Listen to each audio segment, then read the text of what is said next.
You still grew up in LA. I don't think he's lied yet. Right.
Court Part 2 is now in session. The arbitration attorney presiding.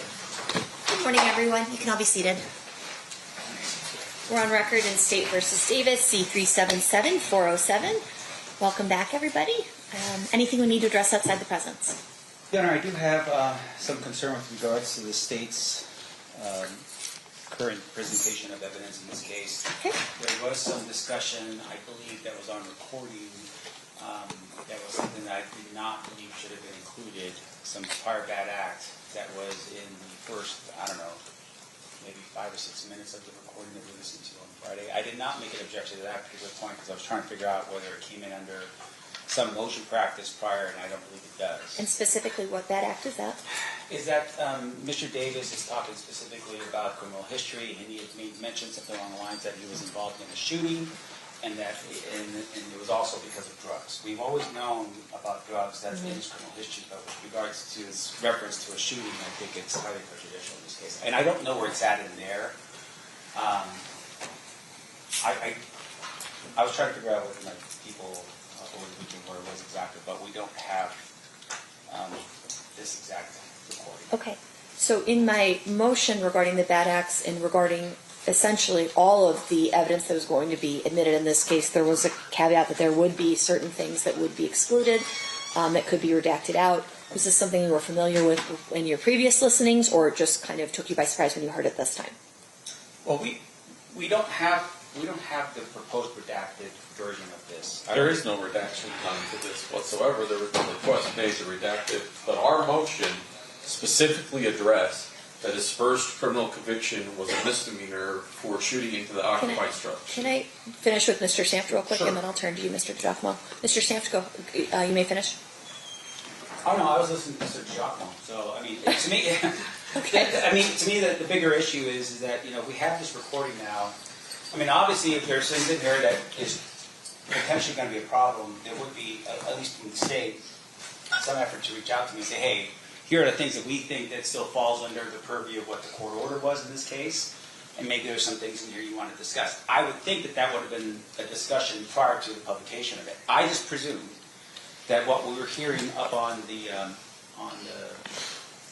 with this particular witness on Friday was the stuff that we had already heard. The problem is, like I said, there's a reference to a shooting in here, there's a reference to another, I can't remember what the other act is that's in there. But once again, it goes back to the fact that there was some motion practice done on this, and I agree with the court. The other part of the problem is that, we've had reference to the Biggie Smalls murder. The state, in their own motion practice, had indicated that they weren't going to, that the Biggie Smalls murder had nothing to do with the Tupac investigation. And to me, I think with Mr. Duane Davis had no involvement in the Biggie Smalls. And we've admonished the jury that there is no indication that he has anything to do with that at this point. But ultimately, the nexus of this investigation was such that they were investigated together, for better or for worse. Right. And I mean, we could sit here and talk words all day with that jury waiting outside, but I think what we're proposing the court to do, what I would propose the court to do, is just have some type of limiting instruction to the jury, in indicating to them you may be hearing other things that are not the focus of this particular investigation of Tupac's murder. Something along those lines. Just a limiting instruction. Sure. Mr. Giacomo, do you have an objection to the limiting instruction? No, I actually think before every witness, maybe you just read that Tavares instruction to them each time. So just to remedy what we're talking about now, I'll have Mr. Samft propose a limiting instruction, and then from here on out, given the party's dual request, I'll read the Tavares instruction, unless it's a witness that has nothing to do with, if it were, for example, the gentleman who'd taken the photo. He wouldn't have anything to do with the bad acts that we wouldn't have to read. But if it were anybody else, probably law enforcement at this point, I can read it? Yes, Judge, Okay. and just so that there's complete candor to the court, we did a motion on his prior shooting. It sounds like to me it's not real clear. We didn't do a motion on his 2015 conviction. I didn't realize until it was rolling and you hear it's actually being spoken that he does reference some police contact in 2015, and I do realize he was convicted of that. I didn't know or recognize that was in there. If the court wants to, since we're past that portion where he talks about it, we can have somebody redact the audio so that the one that goes back to the jury removes the reference to the 2015 conviction. Because he talks about the last time I was in the feds or the last time I was in prison, and then he mentions 2015. Okay. And that has to do with an event that's completely unrelated to our investigation. I just didn't realize, I didn't tie those two together until I heard the audio being played with the transcript running. Okay. So we'll have that redacted when it does go back in case they spend more time with it. Mr. Samp, what is the proposed instruction that you would like at this time for me to read to the jury when they walk in? You're asking me to put words together? Yeah. That's your job. I That's know, what you're good at. It is my job. Here's my famous people. Okay. Your Honor, I'll let Colleen make a proposal. Yeah, Your Honor, I would think it'd be something along the line. I'm going to let him propose it. Okay. Yeah, let me propose it. All right, then we can have some discussions about what it actually is. Okay, let him propose it, and then you can object. But I think it's cleaner for the record if he proposes it. I don't know that it matters for Tavares, but okay. Huh?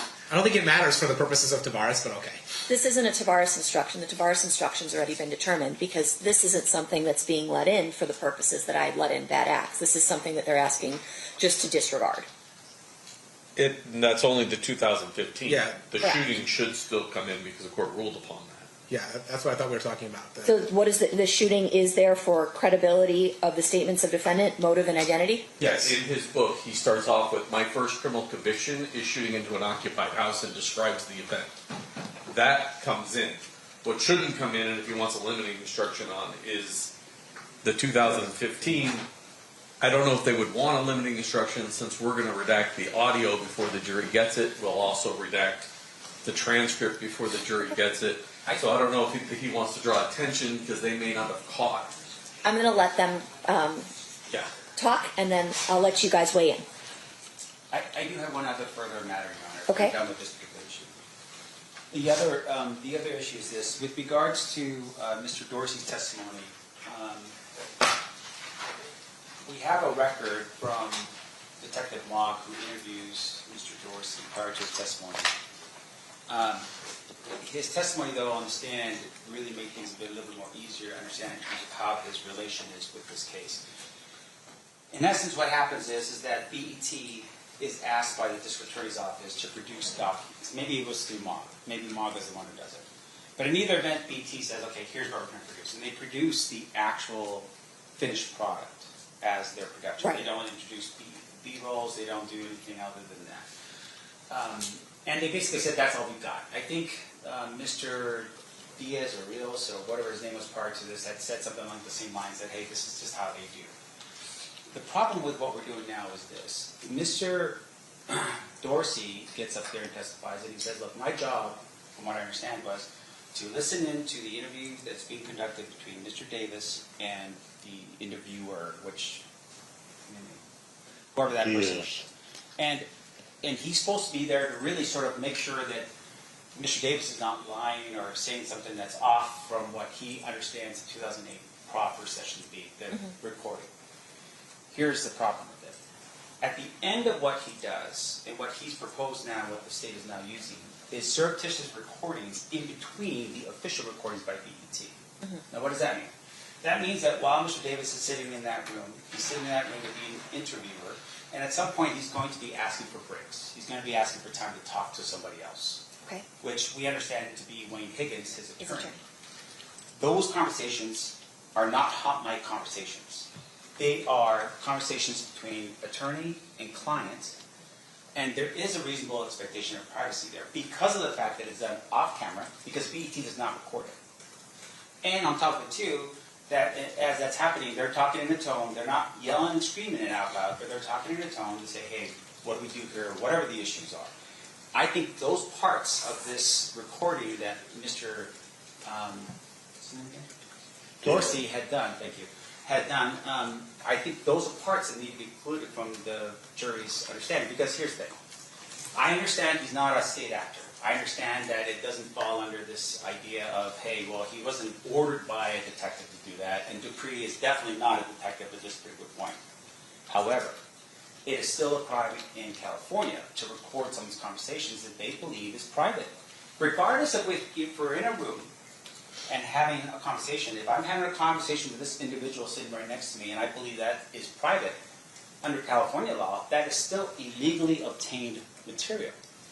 But ultimately, the remedy for a private actor acting in a nefarious, illegal, whatever you want to call it way, is not exclusion against the state because the state's not the actor doing that. So that was sort of my comment when it was brought up that way.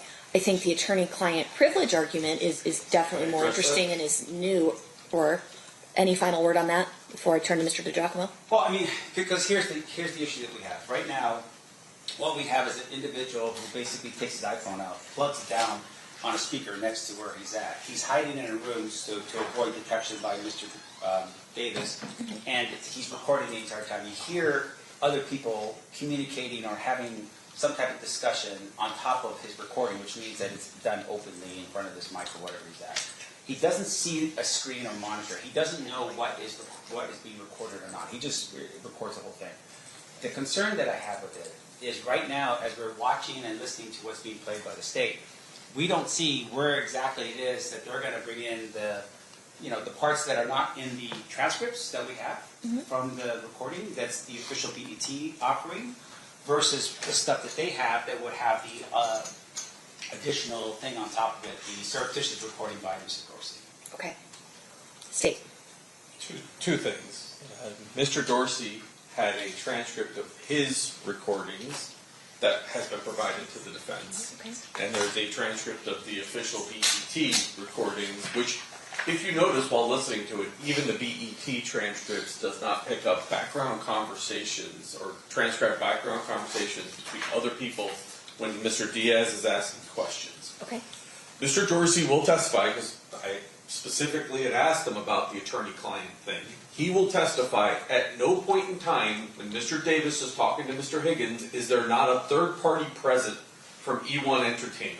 So there is no privileged communication that occurs between Mr. Davis and his attorney. Even at one point you're going to hear Mr. Davis say, hey, hold on, this is a hot month. Let's bring him in and do a short evidentiary hearing then on that issue of attorney-client privilege. Sure. Okay. I assume he's back there. We'll have Mr. Dorsey come in real quick. We'll have him resworn, and then we'll just proceed on this limited issue outside the presence, and then ultimately I'll make a determination. I understand it's your proffer that that's what he's going to say, but I'd rather have it fleshed out. That's fine. No problem. Bring in Mr. Dorsey. Just Mr. Dorsey, no jurors. No jurors yet.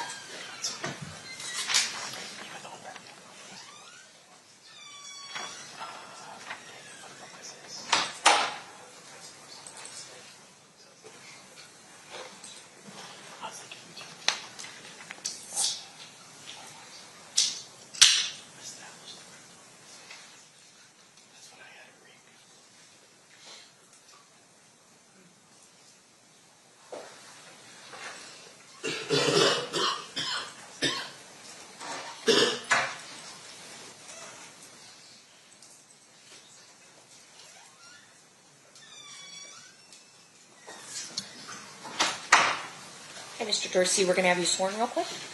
Raise your hand. You do solemnly swear the testimony you're about to give in this section shall be the truth, the whole truth, and nothing but the truth, so help you God? I do. You may be seated. May I have you state and spell your first and last name for the record? Yes, it's Michael Dorsey, Michaeldorsey. All right, thanks for coming back, Mr. Dorsey. I hope you had a good weekend. We just needed to do a quick outside the presence sort of hearing so I can determine the legality of some things that are coming in, okay? Sure. Or not, potentially not coming in. So I'll let Mr. DiGiacomo ask him some questions about the issue we brought up. Mr. Dorsey, I know there's times on this recording where you capture conversations that involve the defendant and Duane Higgins. Yes. During those conversations, were they ever alone in a room having a conversation? Was there always a third party present? I believe they were always in the studio, and there are, I think most of the time you actually hear Mario talking with them. It's like a three-way conversation. So I understand like how privilege works. to some extent, and it sounded to me like always he was still in the studio, didn't go outside into a hallway, and again, you can hear Wayne Higgins talking with him. And not just Mario Diaz. Isn't there a number of people Yes. to do this production that Yes. have to be in that room? Correct. There would have been another producer. There's the sound recordist. There's at least one videographer. There's probably at least a lighting person in there. There's at least a good half dozen people in that room with them. And at one point, does Mr. Davis make some comment about, hey, careful, this is a hot mic? He does, yes. He's kind of whispering, this is a hot mic. And so at no point where you're capturing or recording there's not other people within, and describe the size of the studio. Sure, it's a us. very small studio. It's probably a quarter the size of this courtroom.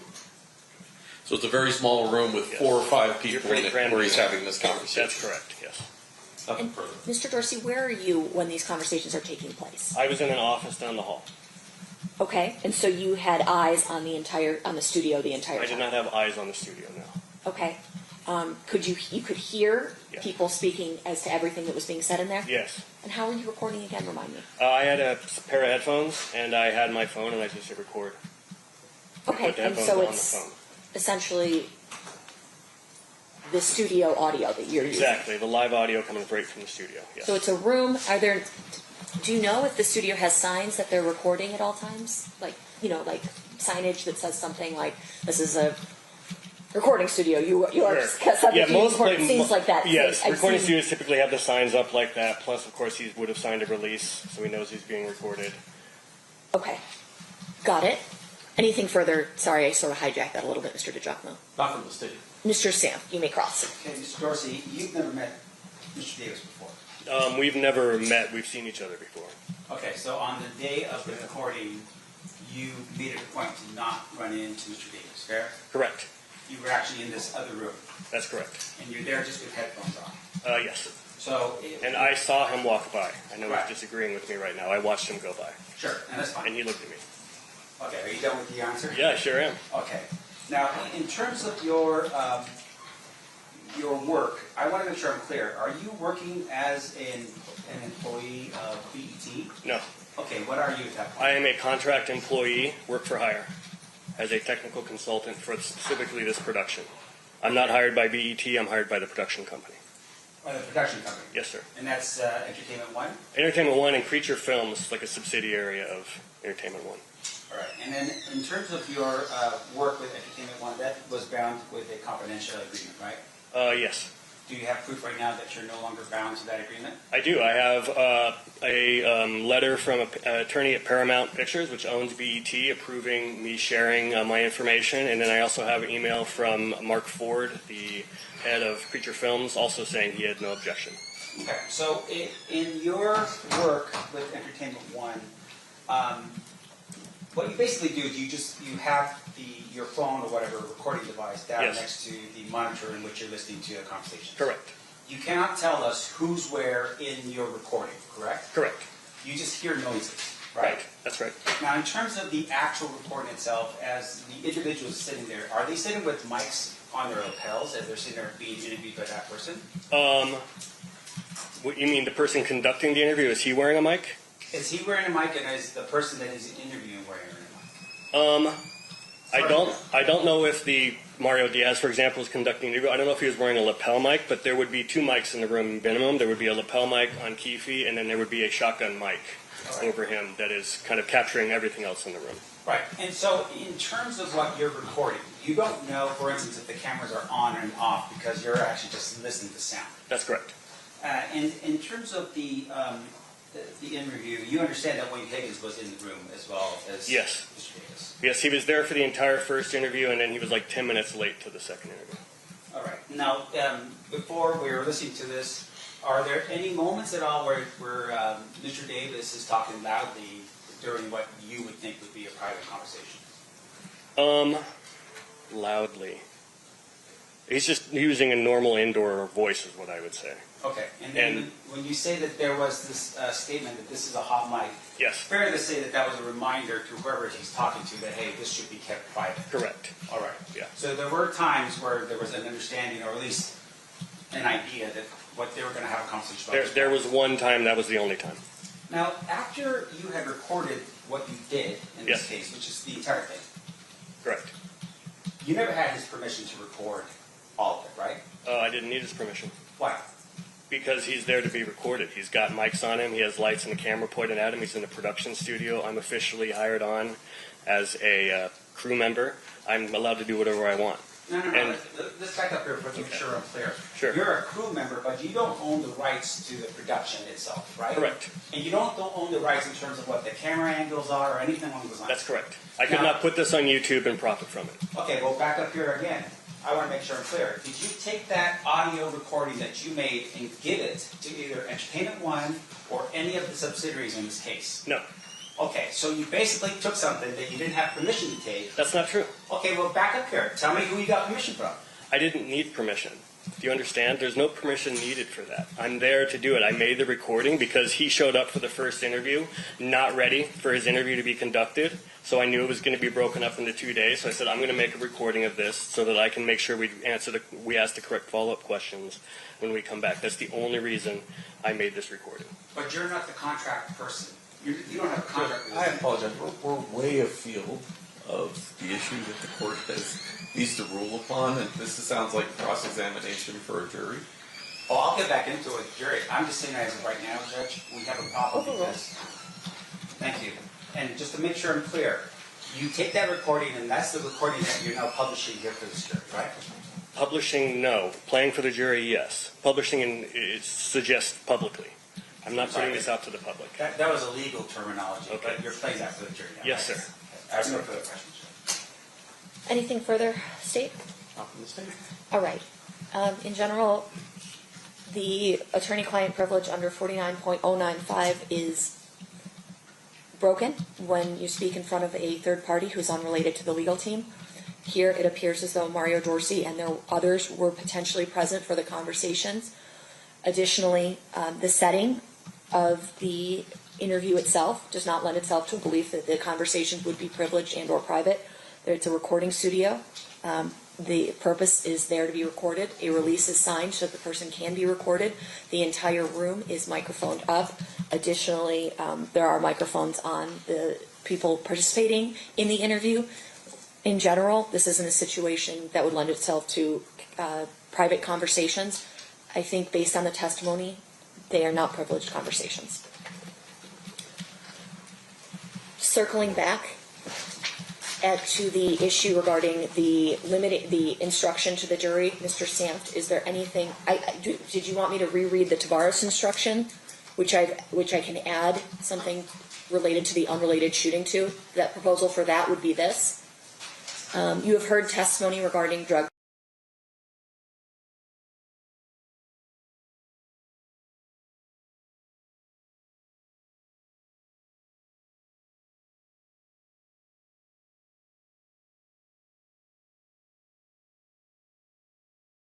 trafficking.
his problem.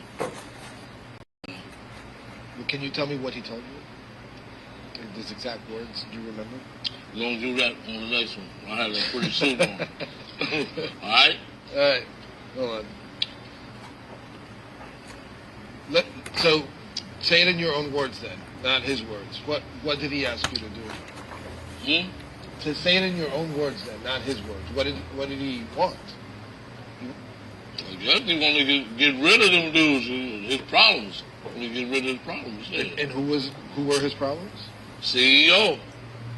The big guy. Yeah. And when did, because you said hit him up was a big deal for him, right? Like, that was that was, too. Man, that was totally disrespect. You don't think so? Yeah, I told you, yeah. Yeah. I mean, I think he even said something about us. To me, he didn't say our name, but he said whoever down with him, fuck them too. I'm like, damn. And so you guys were cool with that? With helping him? No, we had ran into him at the House of Blues. This is Pop. Ran into him at the House of Blues. Him and the guy Big Sight, the Outlaws. And he had just made that record. Long Beach and Rose band. So one of the homies went up here and shut the fuck up. Put him in a little thing right here. Saying, man, you know what the fuck that mean? Long Beach and Rose band? He's like, no, I'm just rapping. And Sight's like, yeah, he's just rapping, man. You don't know nothing about that stamp of blood, motherfucker. Stop, brother. So he was kind of scared that night. You know what I'm saying? And we go out in the parking lot and whoop about 5 motherfuckers' asses. You know what I'm saying? And got into it with some dudes out there in the parking lot. And he's seeing that shit. He's like, yo, them dudes ain't no joke. Sorry about that, guys. So how much did Puffy offer you? How much did Puff offer you? Wayne's gonna give the green light, right? I don't have a good answer for you when I have one that suit on. I'm gonna take it through for you. Exactly, you know what I'm saying, the rate. But he offered you, can you just say he offered us some money or something like that? Can you say that it was money at least? Yes, it was money, yeah. Offered us money. Yeah. Yeah, he was kind of scared of that. He was really scared of the dudes, you know what I'm saying? Because Puff wasn't no game. I mean, he was out of college and all that, walking art school and all that shit. He ain't with that street life. But the really beef should have had was, it should have been with Wu-Tang. Wu-Tang them the one was doing the damn foot after the pool at the Shorts concert. They was calling you out. You two was picking some fucking kids, junior mafia. These are kids. You a grown ass man. You know what I'm saying? But the beef should have been with the Wu-Tang. He wanted to take it out on the bad boys, some kids, you know, start up. You know, then push his way around. Well, that's because Tupac was having that shit. Lit. Biggie. Yeah. He was lit. So Suge hooked up with Tupac and said, alright, we're going against this. This before he got out of jail, though. Remember the Source Awards? He was like, every once in a while, like, you ain't got no love for two, you ain't got no love for the West Coast. Remember saying that? Yeah. All that shit really, I feel it was a jealousy thing. He should have just been happy, Suge should have been happy. You making money, and this dude's making money. Be proud of each other, you know what I'm saying? What you want to bring each other down for? So why'd you want to get involved in that? I didn't want to get involved in that shit. They brought it to us. Bring something to the gangsters. I told you that earlier. It's a cap pill. Yeah, I hear you. Is it true that Biggie and those guys from Bad Boy used to hang out? You guys, they never really come. All lies. Never. Really, it's they had some bad cops around shit. I read something about them hanging out in your girl's house in California. Is true. They never, No pictures of never, Never hung out there. Promise. You know what I'm saying? So let's cut to, let's talk about Orlando. We have 10 minutes before we cut out for lunch. So I want to know, like, who your nephew is. Like, you know, not a lot of stuff to know about him. You know, who is he? How old is he? What kind of family? Tell me a little bit about him. Yeah. Who are we talking about? He's well respected, intelligent. Who, Orlando? Orlando. My nephew Orlando. Well respected, good student in school. Everybody loved him. You know what I'm saying? He's just a likable guy. Everybody loved him. And he liked the Tupac too. You know, I do like him. So what got him involved in, you know, gang life? Okay. Yeah, was he involved in gang life at all? He wasn't no gang. Yeah, that's good. So there's a difference between gangster and gang.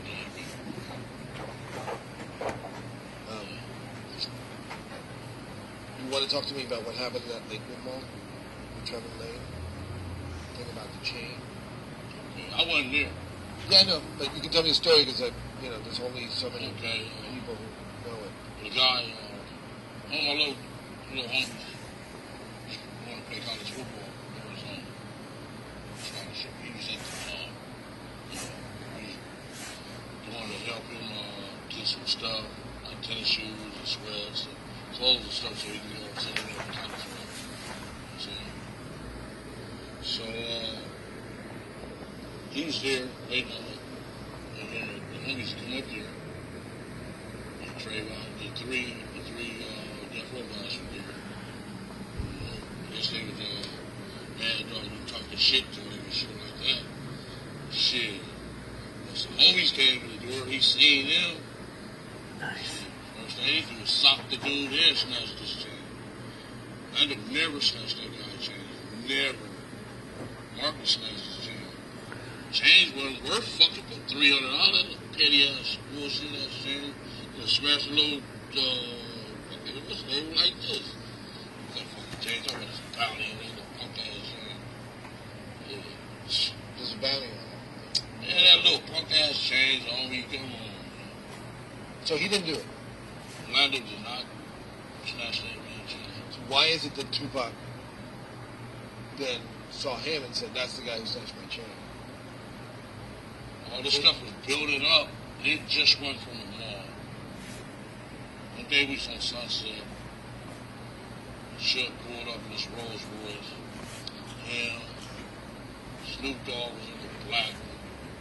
Tupac was in the white one. I think we was at the Roxy. I was where we went there. And they pulled up in their Rolls Royces. Just bought 30, 40 clips out there. And listen, he got that DVD. Oh shit. Jumped out of his car talking to me. Sure, you like, is it cracking up here? Like, no, dog. He said, oh, well, Paradise is cracking. This club rented on Hyatt in Santa Monica. Went around there. Shit, when we hit that street there on Santa Monica, some dudes just started shooting. Shot up, shot his Rolls Royce. Some red Godfather was laying in the street. I guess he figured that we was behind that too, you know what I'm saying?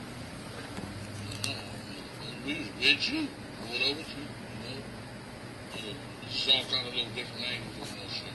We just went from there. So talk to me about, because I'm really interested in knowing about that a little more. Like, how does the gang stuff feature into the story? Like, how was it building? Is I guess what my question is. Like, the mall thing, what you just told me about Suge. What else? What else was like building up? We seen them brawls at Luna Park, little club on Santa Monica and Robertson. And them brawls just talking shit. And we just kind of push them around. We didn't beat their ass, man. Let them know. Don't get it fucked up. And this town has always been our town. The Crips. They know they out, man. You know what I'm saying? I just left the state prison. And I was a MAC rep up there. There's 51 Crips, 4 Bloods. You know what I'm saying? So they know they outnumbered and they can't win out here. Crips are more dominant than they are. And they know that. But what made it kind of tense? Because, you know, before death row, there was always tension, right? Between Crips and Bloods? Yeah. Yeah, our neighborhood's always been into it. Because we're on the same side of town. You know what I'm saying? Like the Ludus Park, Mob, and Hams. They go against the boys on the laundry. You know what I'm saying? But we always been dominant over there, you know what I'm saying? It's like, that's why I don't understand Chris Brown, Justin Bieber, and what's the other dude name? What's the tall, skinny guy that came in Compton the other week? What's that tall dude name? Came to Fruit Town. Lamar? No. What's his name? He on that Love and Hollywood show.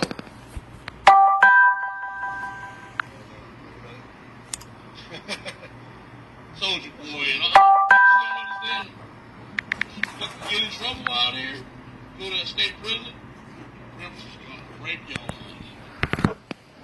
Justin Bieber, Chris Brown, you know what I'm saying? Y'all tripping on me.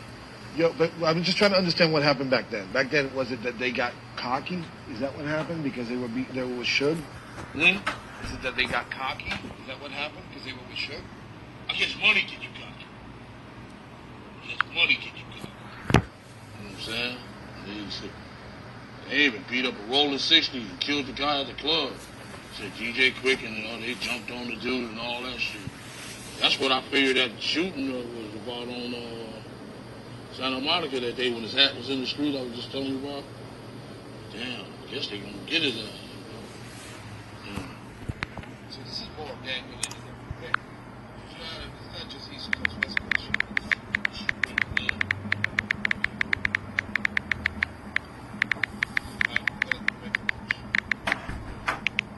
I can't tell you really behind it all. You know what I'm saying? Because it's some mafia shit, man.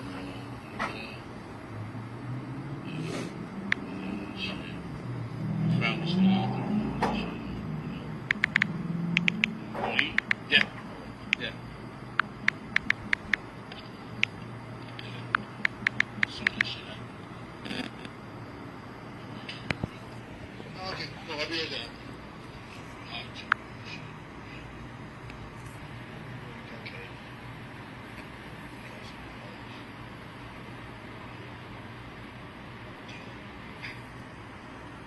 She had the same voice. Feel me? I was just a street man, and he was just a studio man, business one. And, the FBI thing we hit there because he stopped being the boss. That's why he jumped on it so fast. And I can't really put him out there like that because he's still out there. You know what I'm saying? He's like, my families go back since the 30s. You know what I'm saying? Yeah. There ain't no Harry O. Yeah, no. But I mean, Suge might We had the same boss. Suge might be in jail for the rest of his life. Yeah, you right. No, I think the police are gonna start coming. Good. All of them gonna get around. All the crooked cops and shit, we was really up against it on them. One of the city of Compton, they got Reggie, right? Reggie Jr., Sergeant Reynolds, the mayor, all these dirty motherfuckers, you know what I'm saying? So we was gonna eventually have to have some shootouts with them motherfuckers. You know what I'm saying? They just got busted too, Right. though. I loved it. I like, yeah! They didn't get the main one though. They didn't get the main fucking dude. He just running around. He's still a cop too. They got Reggie and his dad. Huh? They got Reggie and his dad. I said they didn't get the main one. His name Reynolds. Oh, really? Sergeant Reynolds. Pulled over my 60 keys. He's making my life miserable hell. Clients and fraud. Being jealous of fraud. Dirty. They didn't get his ass. That precinct was dirty as fuck. Yes, it was. And we was lived out there with him. Even the mayor, his councilman. We up there eating at IHOP Mill Lane. And here come the mayor. Man, you better sit your ass down, fool, and kill your ass. You know what I'm saying? Stupid bitch. You know? That dude's stupid. What was that, Bradley? Omar Bradley? Yeah. That dude's stupid. Let's eat some food, man. All right, thank you guys. We're back in 45. Are you leaving? No, I'm thinking about that. You're just there looking dapper? Wait till you see my suits, homie. Yeah. Thanks. All right, what's up? You got a big word rap? Yeah. Can I see it? Yeah. Who are you eating? What's it? Just bring it to who we eating. Oh, yeah, okay. Where are we eating? Oh, it's in there. Okay. Okay. You talking about Craig Cade's book? Okay.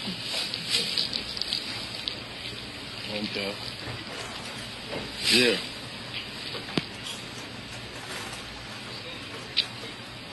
Don't say nothing about no people.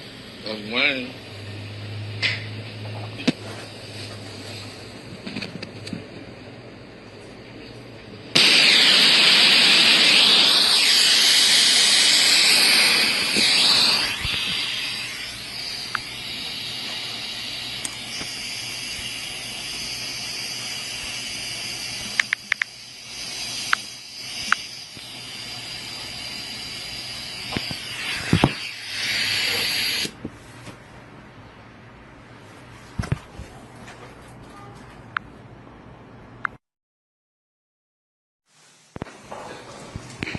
Yeah.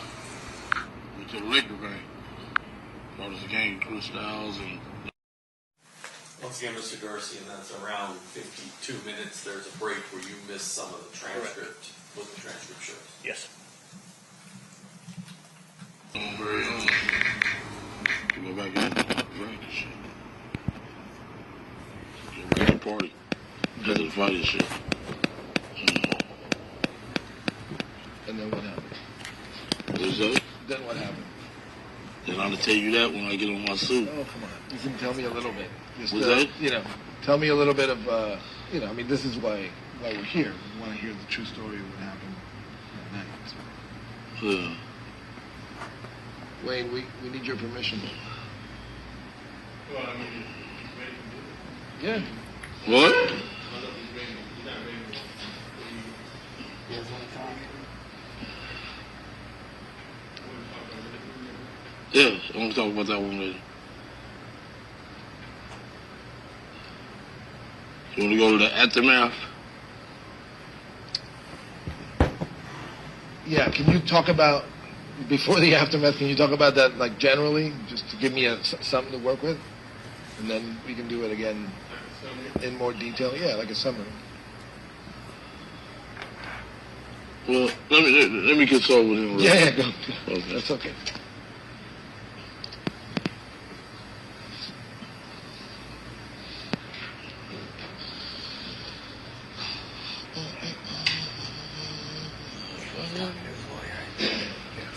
Ray, the guy over there. I thought we weren't gonna say that, dude. Okay. He just trying to especially get with, you know, you say ready to send it to What? I'll turn it on there. the screen ready to go? No. That's okay. You need to tell him that. So we gotta, that's some shit we gotta discuss. I mean, I don't know exactly. Hello. Hello?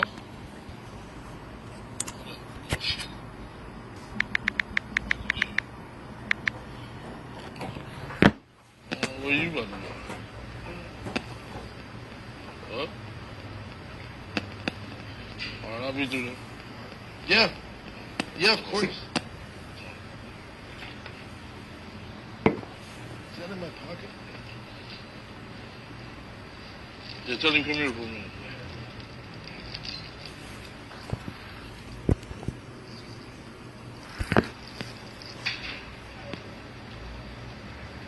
You don't have to go into Listen. We got to consult with the U.S. Attorney. You don't want to get you locked up. You don't want to get locked up. Do you? No? Okay. All right. Yeah, we got to consult with him. So by the next time, you know, I didn't. He asked me to come down here last week, but I never did get a chance to talk to him. That's why I wasn't ready for it. But y'all push me, start, you know what I'm saying? I want to know what I can say and what I can't say. So I got to discuss that because that dude can put me in fucking jail, give me the death penalty. They can give me the death penalty on me. It just wasn't him. He was just a fucking. He was just like a fucking. He was like my dessert. What you saying? You hear me? Yeah. It's way more than him. The thing I think this is an area where he may not he wants to have his words straight. Right. So let's do this on the next one. Okay. Once I consult with him and he tell me what you can do. yeah. Okay. You don't want to get me locked up. No, he's still going to address it. It's just that We gonna saying, Yeah, I just got to go consult with him.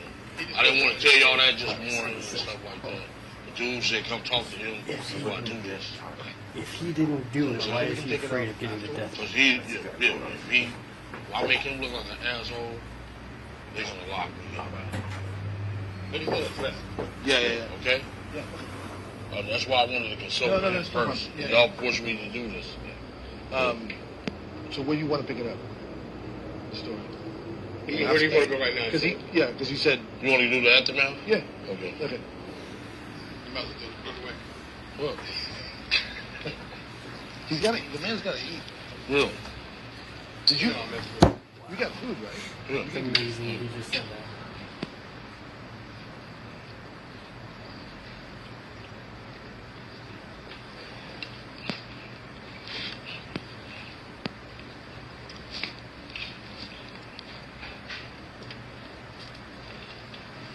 All right, so we're gonna take this.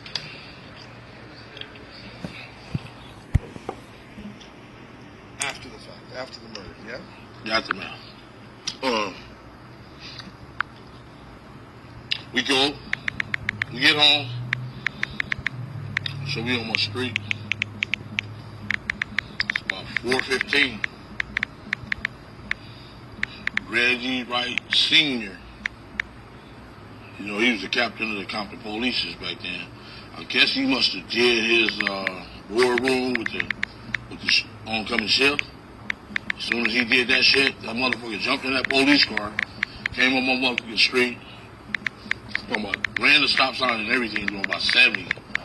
Pulled up on the wrong side of the street, jumped out of his car, said, listen here, you motherfucking KPD. You motherfuckers killed my motherfucking son, the belts is coming off. I'm like, man, what the fuck is you talking about? He's like, you heard me, motherfucker. I'm like, damn. So, with my immediate crew, I said, like, they trying to get into it. Trying to get in. So we got to watch these motherfuckers. So we stopped hanging around there right there. And we seen they had the back of the police. What does he mean by, like, my son? His son is fucking Suge, man. He's Suge's man. You know what I'm saying? All them, they from the same neighborhood and everything.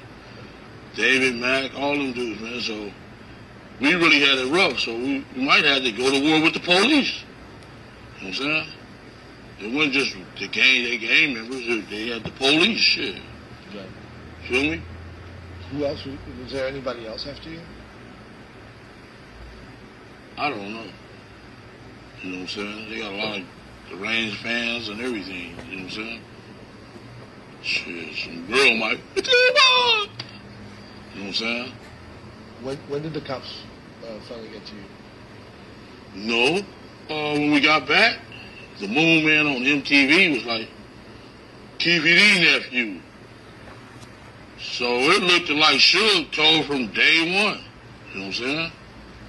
So like that motherfucker told from day one, KPD nephew. Why the fuck you use my fucking name? You know what I'm saying? I just didn't understand that, you know? KPD nephew. Moon Man coming on every hour. You know the little Moon Man? Like, damn. You know? Kind of fucking out.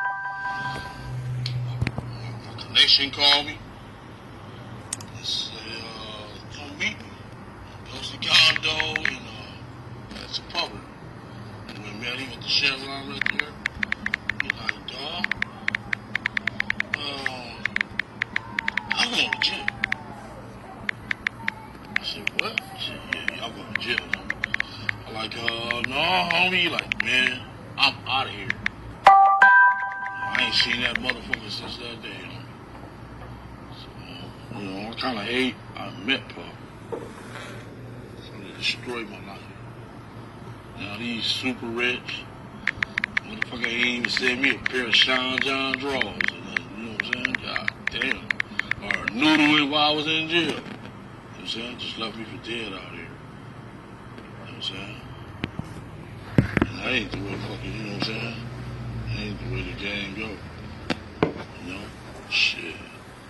Had your back, you ain't have my back though. You know? Yeah.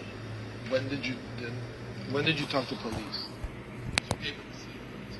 What's that? You gave them a statement at some point, right? I gave them a statement? Yeah. No. No? No. Well, I mean, the proffer deal is a statement, no? Yeah. Dun, dun, dun, dun. What's up, man? You just ain't gonna say nothing back there? I don't have to. You already know what the situation is. Yeah. This Yeah, has that been is part of the lawyer. same thing. It's like, You think you just said you just I'm gonna just saying, sit at back some there? point you did talk to police. Is that not true? I think that's what he Was said. that?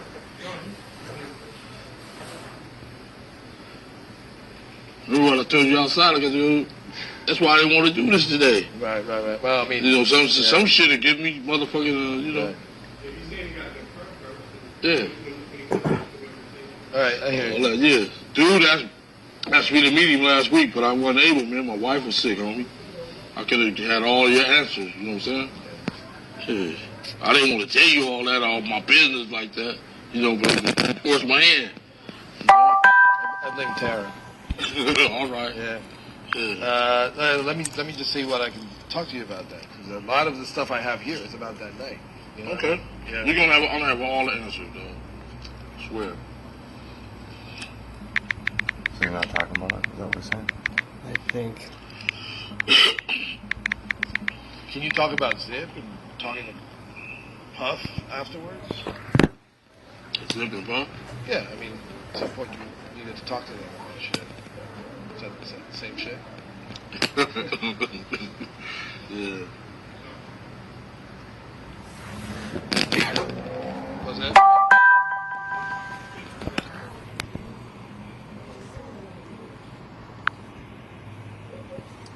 Well, did you, so after that happened, did you get in contact with Zip?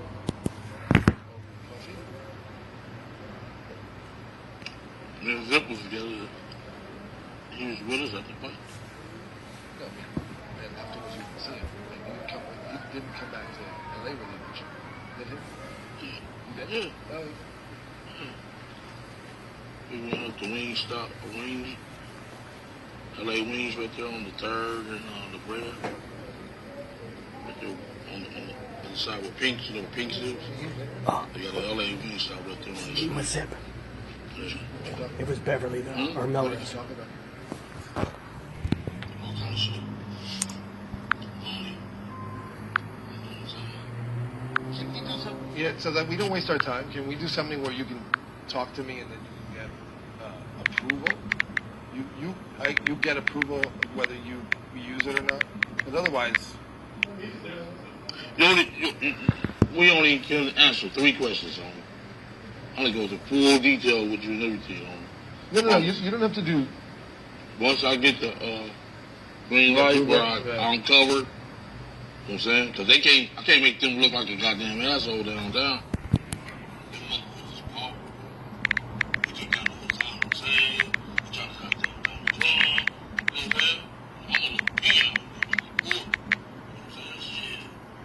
You should know you're powerful, dude. You know what I'm saying? Can you talk about Orlando afterwards? Because he makes a fucking statement. What is it? Because I'm telling you. I don't have the actual transcripts or the transcripts. I just know that he was bragging about. No. No. That's against the code, homie.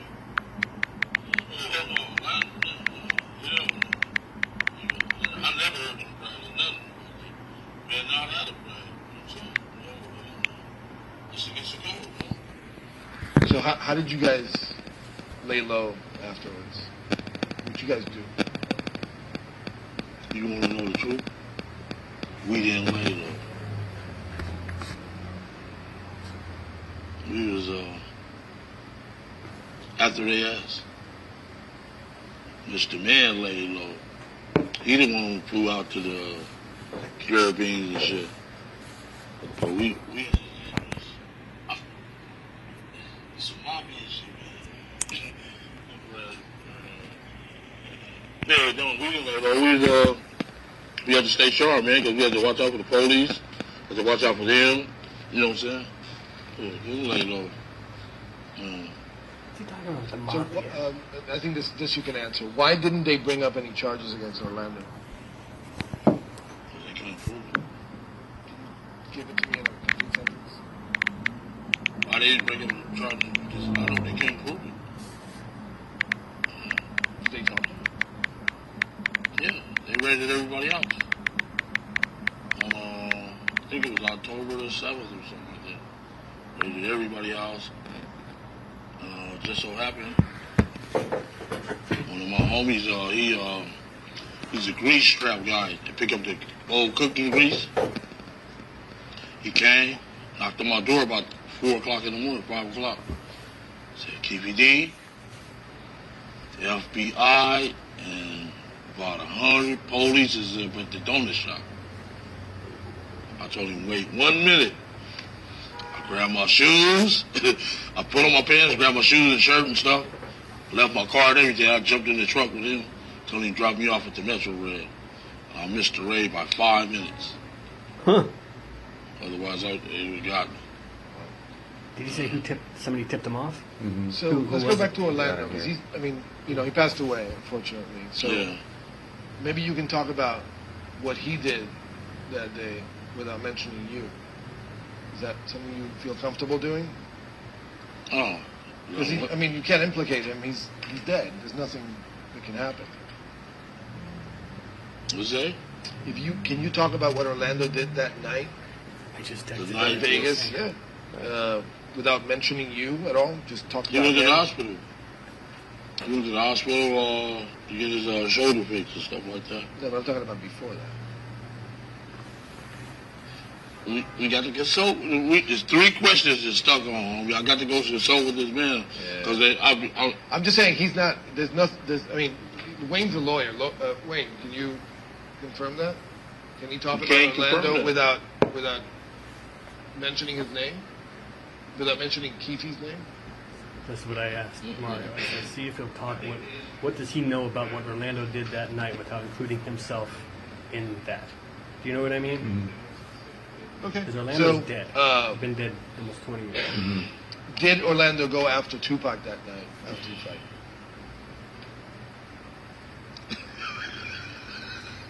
Huh? I got to do my job. No, he didn't go after Tupac. He did not. Man, wait till I get on the suit, man. You keep on. Let's go somewhere else. You want to talk about Paul? Something like that?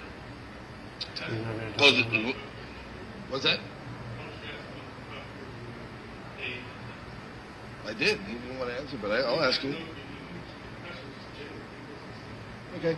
Did you try to get money from Puffy after the fact for the deal that you had arranged with him? No, because it was hot. You know what I'm saying? You just can't jump out there like that.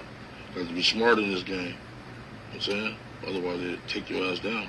They would have been to your ass down. You know what I'm saying? And So what was your plan? I seen him about maybe like 6 months later at the House of Blues right there. And he invited us to the Pretty Pictures Museum the night before. And we went up there, fought. He was up there partying. I seen him at the Pretty Pictures Museum. He like, TVD, the FBI is all over us. I'm saying, if you want to catch our heat, you know what I'm saying? Said they up in this party right now. I'm like, really? Like, yeah. So that's why I didn't understand how the fuck Biggie can get killed. You know what I'm saying? If the FBI all around here, you know what I'm saying? Said they up in the party and everything. Ever since we got off the plane. Fuck. God, I just thought of something I never thought of. So we'll talk about Biggie in a second, but did you ask him for? That's why there's the no money way that- Keefe and the Southside Crips killed Biggie.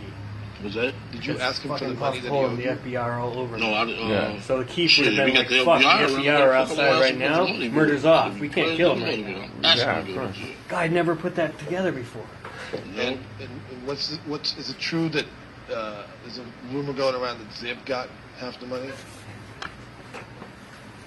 That's what the FBI said. Say it again, because I don't. That's what the FBI said. That Zip got the money. Do you believe it? He's a motherfucker. See Donald Trump. Trump Jr. right now in trouble. And what about fucking emails and shit. He a motherfucker. You know he a motherfucker. Did you talk to Zip about the money? No, yeah, man. As soon as I left, I told you that, man, Ted Holiday had his head up my ass on me. I still got invoice from him. You know what I'm saying? Shit, that dude's a motherfucker. He head of the major crime unit, shit. That dude's a motherfucker, dude. You know? So, but here's the thing. You're not upset about not getting paid? Were you not upset about not getting paid? It's the time to get paid. I was trying to pick the perfect spot, dude. You know what I'm saying? I'm trying to just pick the perfect spot. All right, let me just backtrack here for a second. What does he mean by that? Yeah, you can switch over. Yeah, He's afraid to talk in this office building. Yeah. He wants, like, this. He wants to be in like a warehouse He or wants to somewhere. be like, yeah. He wants to save him. Like, his. I don't know if they come up with the spot or what, but yeah, he doesn't want to be here.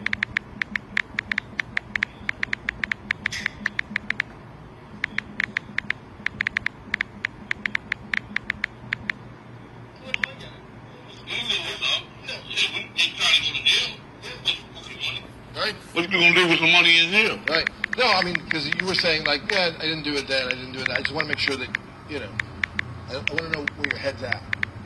You had a plan. I am a kingpin that was making more money than Paul than Will then. You're picking your spots, too. Yeah. Right. Being I smart, hear you. Playing my cards right. Yeah.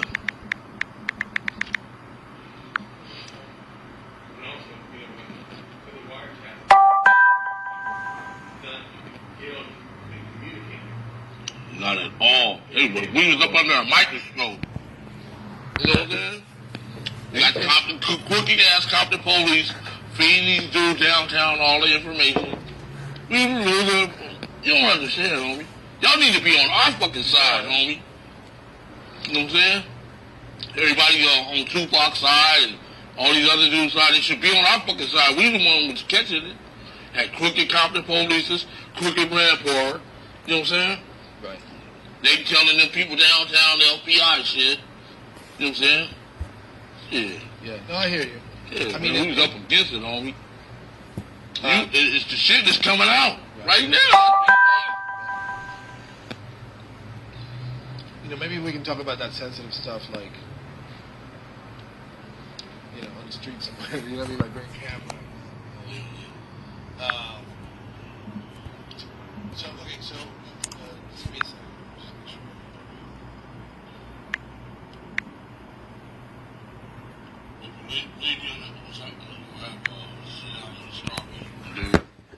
Yeah. Go over everything. Yeah, that's okay. And he gonna give me the green light. But, Say yes or no. is it true that you went to the that Hollywood Walk of Fame ceremony for Puffy? Huh? Where you heard that from? Him. He said it. Damn. Yeah. When he got a star.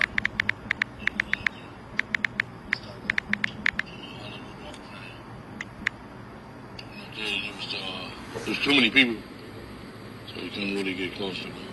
Good, he confirmed it. My boys did, but they told me about the When? Society will keep it out and all that shit.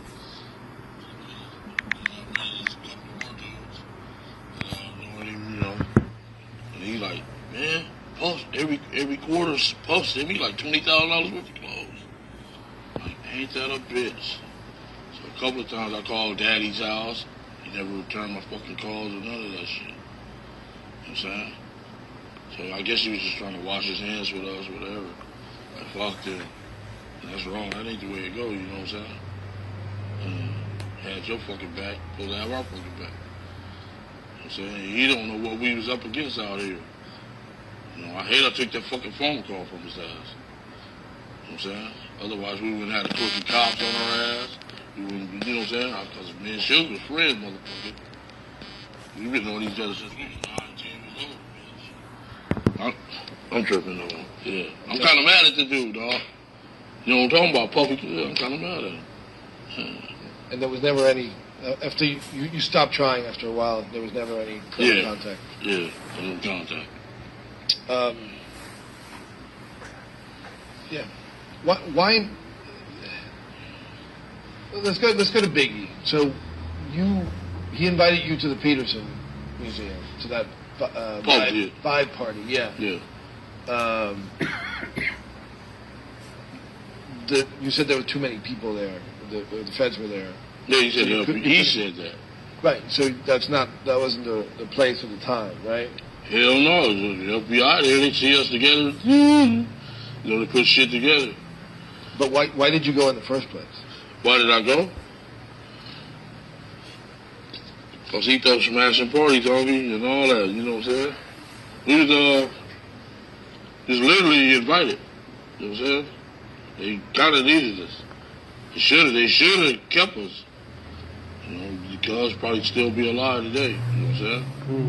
Instead of talking about the FBI around, I guess you were scared of us. I don't know. The FBI around. I guess the FBI was going to protect it, but it don't look like they protected you because he did. You know? Then 2-3 days later, Sergeant Reynolds pulled up talking about, we killed Biggie. Oh, you know what I'm saying? Call the people downtown, crooked cops, man. That's some bullshit, you know? Yeah. So can you tell me definitively that you had nothing to do with Biggie's murder? Nothing. Can you give me a full sentence? We had nothing to do with no Biggie Smalls murder. Boy, Biggie was our friend. Why would we want to kill our, you know? Yeah. Why do you think people thought that? Because of the money and all this other shit. And then the crooked cops just started feeding the other day superior's head. You know what I'm saying? Some bullshit. They know they did that shit. You know what I'm saying? So they telling the people downtown, the FBI friends, of course to get the heat up off them. Yeah. Man, we was up against it all. The mayor, even the mayor was against us. I hear you. And when you say the money, you mean the money that was owed from Puffy? Yeah. Can you say that? Well, the money that was owed from Puffy. Yeah. That's why people thought that you killed Biggie. Yeah, that's why they thought you killed Biggie, yeah. You didn't kill no Biggie, though. So why did you agree to tell your story after all these years? I agreed to tell my story? Yeah, to us. I mean, I know why you told your story to police. Saved my fucking life. And I was really facing the death penalty. You know? Shit. And I just didn't save my life, I saved my whole crew life. You know what I'm saying? They just would have put down like 48 indictments. All my big hitters, all my homies, all my family, even the plugs, even the Colombians. You know what I'm saying? Shit. They had our ass, dog. You know what I'm saying? So, shit. Dude said he was from D.C. Then they used the psychology game on me. You know what I'm saying? Shit. That's how they got me, man. And to us, why did you want to tell that story to us? Because I felt we was betrayed. Then, you know, just the way we was done by the crooked cops, the media, everybody, you know what I'm saying? I was wronged. We was wronged, really, you know what I'm saying? Yeah. Dude, they come raid our house. Sugar friends come raid our house, take our guns. You know, that shit wrong, homie. Shit's just totally wrong. You know, people think we was lying about the shit. Shit just hit the fan last week. We read you right, senior and junior. That you know they did crooked.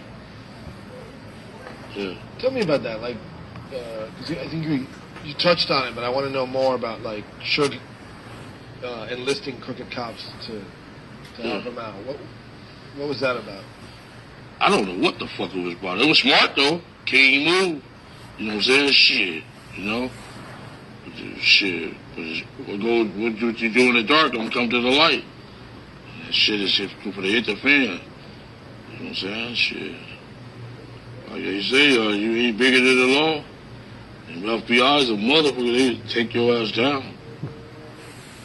Shit. I ain't no better than Noriega. I ain't no better than fucking Don Hussein. None of them son of a bitches. You know what I'm saying? John Gotti or none of it. If they took them down, I'm a peon to them. You know what I'm saying? But was that widely known that Suge was hanging around, was like protected by cops? Hell yeah. Everybody knew that, yeah. Knew what? Knew that he was protected by crooked ass cops. Son of a dirty motherfuckers. I wish I could tell you everything, but you know what I'm saying? Yeah. But Did that tell you every fucking thing. Did that ever give you pause to fuck with Suge? Like, did you ever say I shouldn't fuck with Suge because you know these cops are gonna be on my ass afterwards?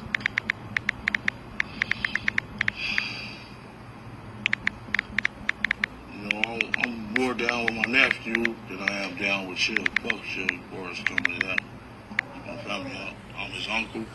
I'm here to protect him. You know what I'm saying? And all that.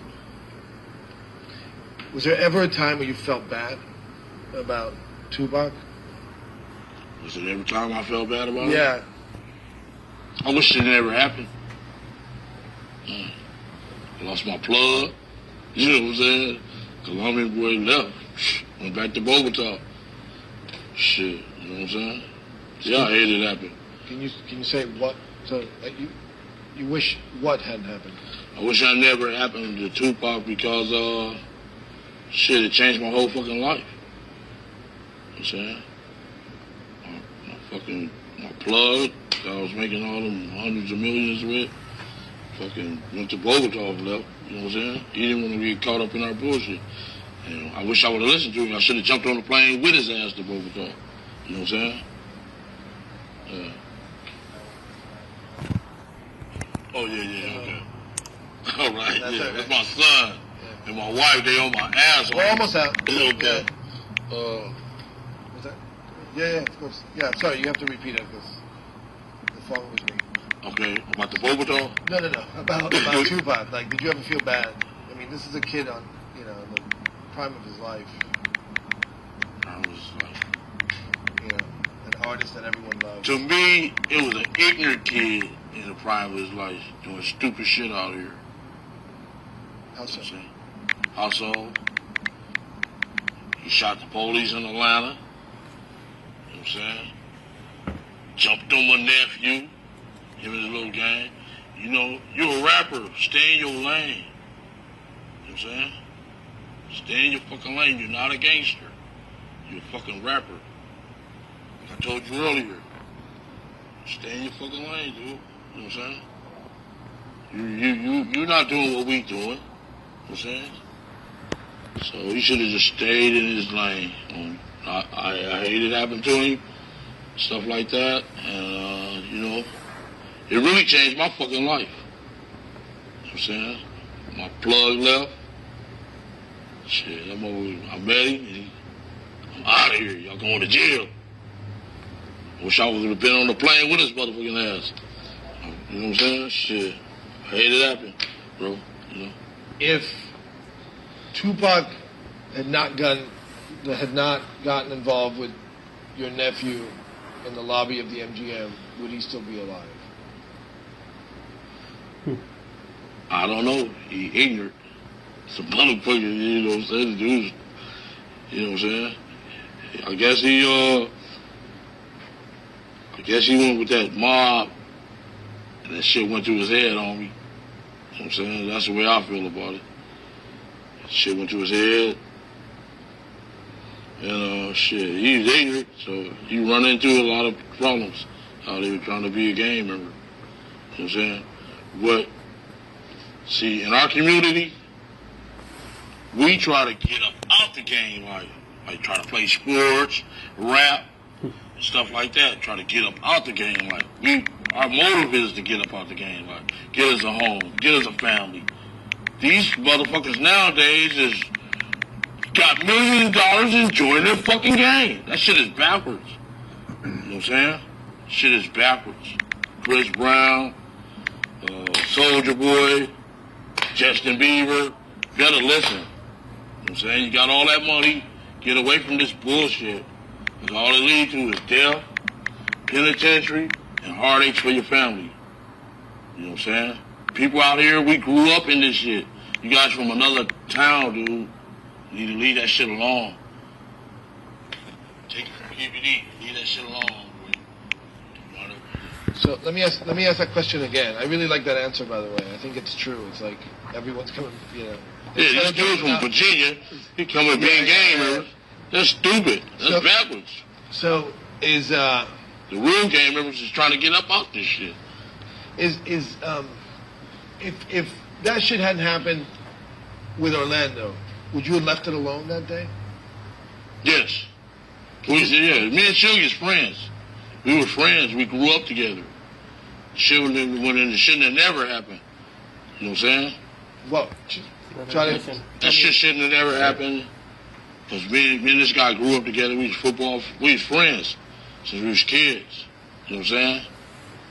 I want to tell you the whole truth about this shit, about the balls. That's okay, but this brings up a good question. Did Suge know that who he was dealing with Orlando? Did he know that he was your nephew? I told you, Moon Man came and said, KBD nephew. LA Times, KBD nephew. No, I don't mean then. I mean before. What? Before he kicked him in the head. I don't know. I think that was a stupid choice. But he did say that night, he told them police that night that KBD nephew, KBD nephew. You know what I'm saying? He did say that. You know what I'm saying? He keep on saying he ain't said nothing. Bitch, you know you said something. You know what I'm saying? Why you use my name? That's what I don't understand. Right. You know what I'm saying? He trying to get me arrested too. Right. Yeah. Orlando had a deal, right? To testify for Suge. Can you talk about that? What's that? You heard me. Orlando had a deal to testify for Suge at one point. You taking all the stories out of my book. You know what I'm saying? Yeah. You make my book no good no more. Hey, this is good promotion for your book. What's that? This is good promotion for your book. Oh, you know about that too? You just told me about your book. No, I'm talking about the meeting. Oh. I don't know. But is there any truth to that? What? That Orlando agreed to a deal to testify for Suge?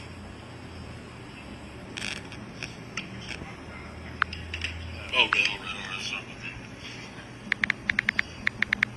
What's that? We not gonna go to that one. Okay. I'm gonna save you something for my motherfucking book. God damn, no surprises. Hey, homie, yeah. You did your work though. I'm not even lying. Right? I see. Well, next time we talk, I'm gonna drill you on those. There's no. All right. There's no escaping it. Nora, are we good? Do you have anything?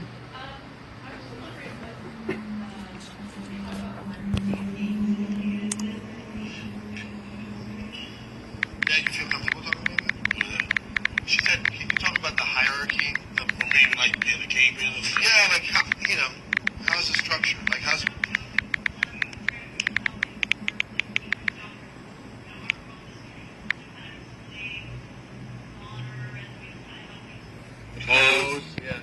look at me. Don't look at him. Okay.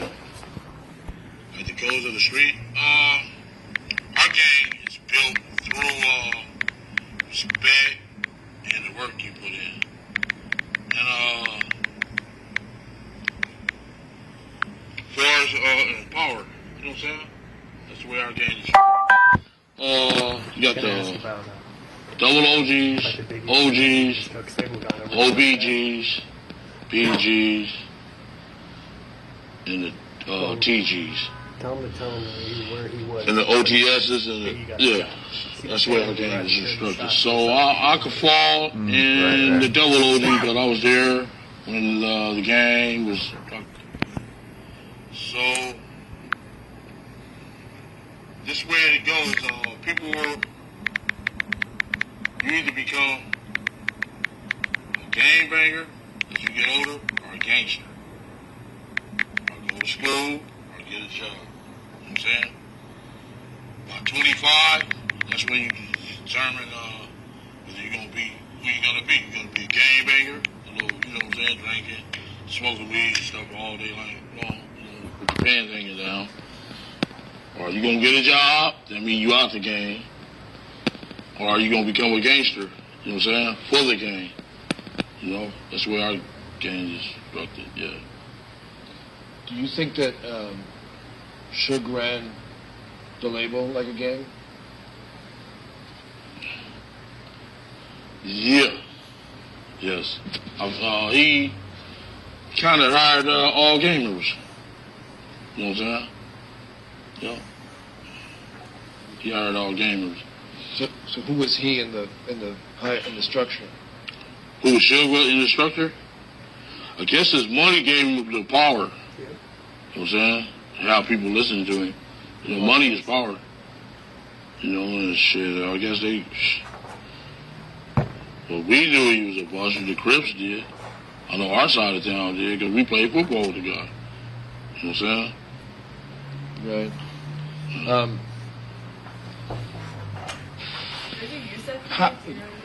I want to go back to the Biggie night. Where were you, and how did you hear the Biggie had died? Your phone's ringing. Well, almost done. I got you. Yeah, she on me. Just 5 more minutes, I promise. Okay. Where were you, and how did you hear that Biggie had died? I was under the parking garage, and everybody ran back up under the parking garage and said, "They just killed Biggie! They just killed Biggie!" I'm like, "What?" I'm like, damn, that was fucked up. By then, all the LAPDs was there, and I was waiting on my car to get valeted up out of there and shit. Valeted up out of there. Then 3 days later, punk-ass Compton police and crooked motherfuckers pulled nephew over and said, "You guys killed Biggie too?" I'm like, "Oh no, this is bullshit." You know what I'm saying? Some bullshit. And they run down there. They just played dirty pool with us, dog. You know what I'm saying? I was really like the fall guy. To me, fucked over me, man. It fucked over my life. But they cleared you, right? I mean, you're not... My life been fucked over. Just don't understand, dude. And I still gotta watch people. You know what I'm saying? To me, they violated my civil rights, my everything, dude. You know what I'm saying? Did you suspect that somebody was casing the party, Bad Boy? Casing the party? Yeah. You heard about that? Well, you're a motherfucker. Yeah, you did your little work. Yeah, they was up there. The Bloods was there. They came up there. I told Puff, you know what I'm saying? I said, y'all be careful. The niggas is up here. And like, all right. And sure enough, it went down. Yeah, sad. You know, they come up here and get ate up out of it's a zoo out here, a jungle. Y'all coming from that little punk ass town, this boy, the shit. Eat your ass up out here, boy. It's gorillas. I mean, this shit is lions and tigers and bears. Did you? They will eat up the week out here. Oh, I know. Yeah. Did you? How'd you feel about Biggie dying since you knew him personally? Oh, they kind of fucked me up. You know what I'm saying? What They fucked did? me up. When Biggie got killed, kind of fucked me up. I was sad behind it, everything, man. It was fucked up behind it.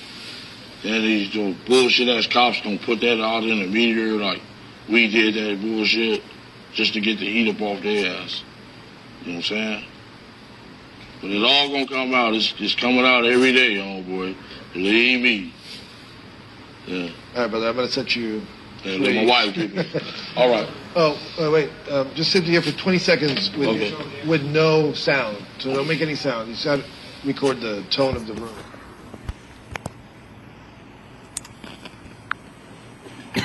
This is ringtone.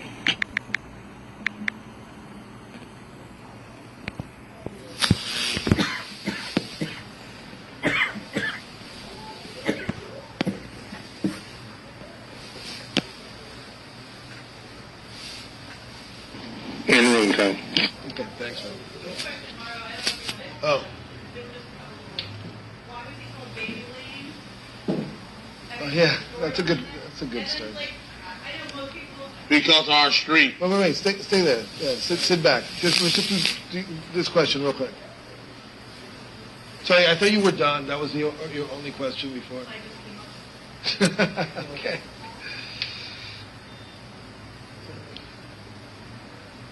So why Baby Lane? Why did we call him Baby Lane? Why was Orlando? Yeah, tell me that.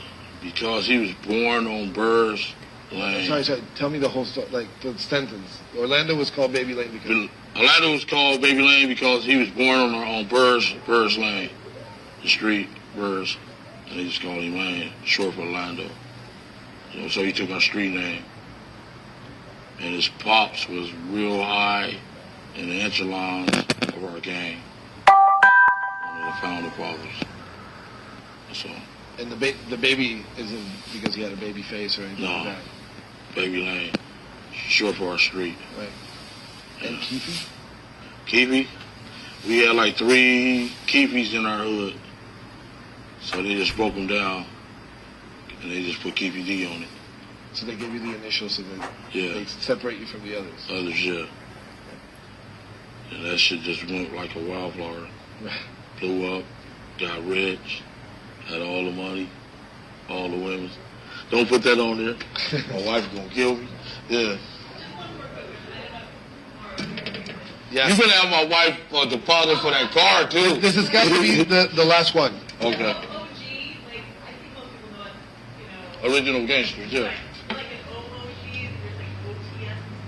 A double OG is a dude that's like been around a while. You know, the founding fathers and stuff. You know, the founding fathers of the gang. That's where our gang stopped at, the double OG. And our youngest gang members is called TSs, Tiny Soldiers. Yeah. But we got like about 6 different generations. Yeah. Okay. Thank you. My wife wants that deposit for that car too. Yeah. Because she is on my, she's crazy. So why don't you talk to, well, we got to talk to you.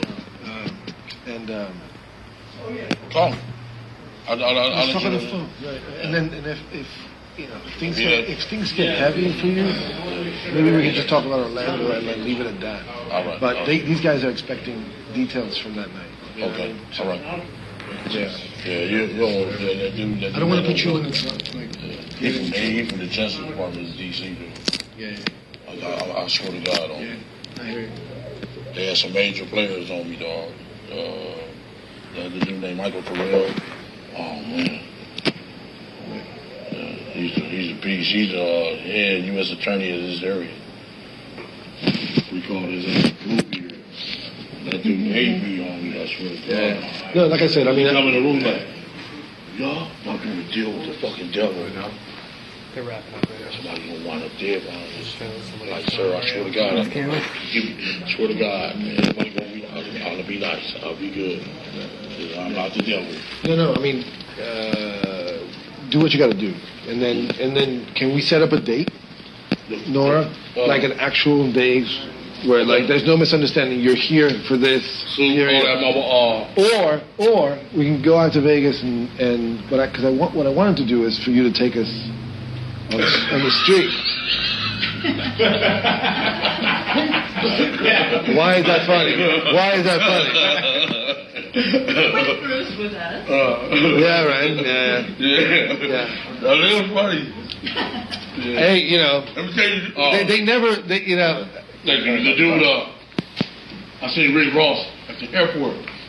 He just couldn't put my face on it. You know what I'm saying? He was like, I know it. He said, bro, I know you from nowhere. I said, you don't want to know who I am, motherfucker. He's like, I know you. I'm like, yeah. You really want to know? Yeah. We'll figure it out. But it's the 20th. Like my sister giving her, we giving her a 70 birthday party. Her milestone 70. My sister. That's on the 29th. So I'm gonna be there and about 4 days before then. For a whole week. okay, here you mean? In California, yeah. California. The 29th of July. But if we just wanted to come out to Vegas, can we do that too? I mean, I'm not joking about the street stuff. Yeah. Then you can just tell me on the street. It'll be different than this. Yeah. It'll be less formal. Okay. Okay. All right.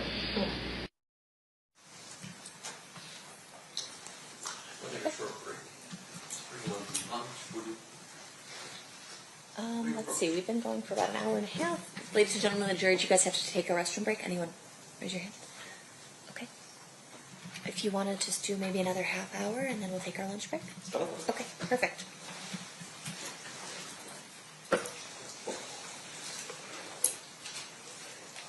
Do you need to use the restroom?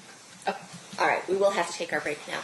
So we will take a recess. During the recess, you are admonished not to talk or converse amongst yourselves or with anyone else on any subject connected with the trial, or read, watch, or listen to any report or commentary on the trial of any person connected with this case, by any medium of information, including without limitation, newspaper, television, internet, radio, or form or express any opinion on any subject connected with the trial until it is submitted to you.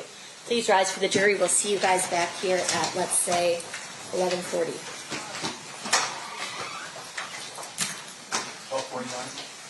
11:40? We're just going to take a short break, I think.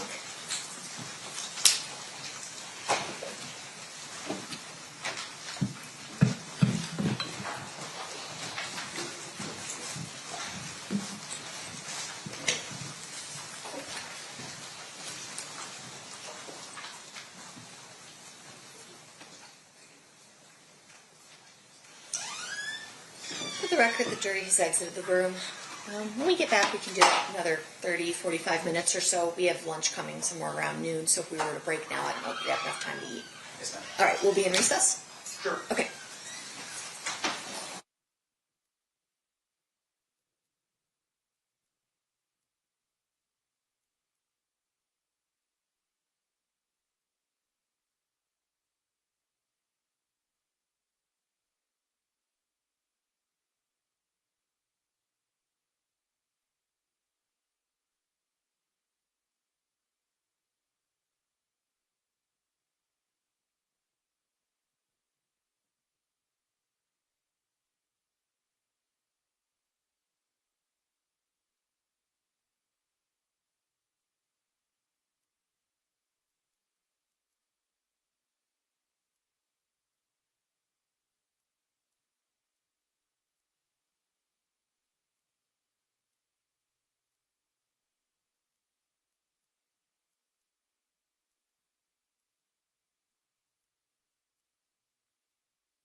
Okay. Back on record in State versus Davis, C-377-407. Anything we need to address outside the presence? No. Okay, let's bring in the jury. Please rise for the jury.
All right, do the parties stipulate to the presence of the jury? Yes, Your Honor. Yes, sir. You may be seated. We need to get the witness. Where's Mr. Dorsey? I assume he's still back there with your Okay. judgment?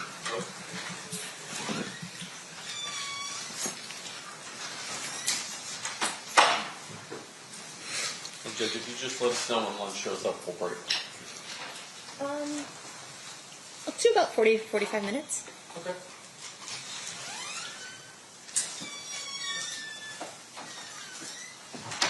All right, we have Mr. Dorsey back. You're still under oath, sir. Mr. DiGiacomo, you may resume your questioning at this time. Thank you. Mr. Dorsey, that was the July 17th, 2017 conversation that we just listened to, correct? It was the first interview, yes. And then the second interview, and I have a copy of the transcript if you can look at it, was July 28th of 2017. Does that sound accurate? That sounds right, yes. We're just going to start playing that, Judge. And that is State's Exhibit number 122. Okay. 122 is now playing.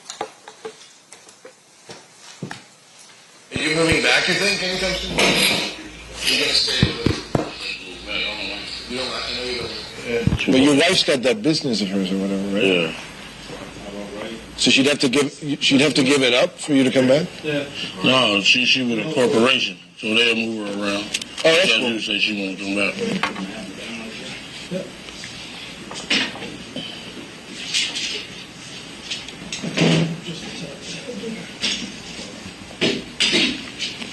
Looks good. I mean, I see a white man in the background. Other than that, I'm gonna get out of here soon. yeah.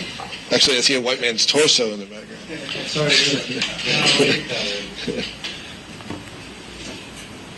I won't be here long. Where's Tara at? What's that? Where's Tara?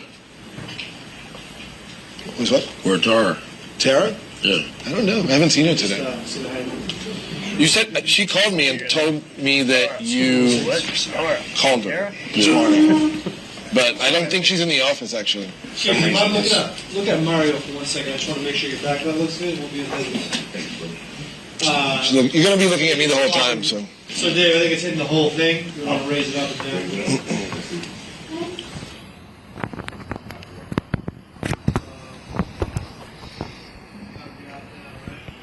There we go.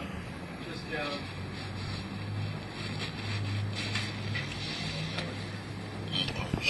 Slid in the shoulders, right? Try. Hey, Eric. Yeah. Oh, well, I'll do this first. What the hell's happening over there?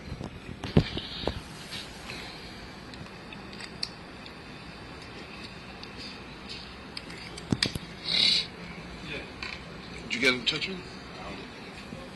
No, he's not picking up for Nora either.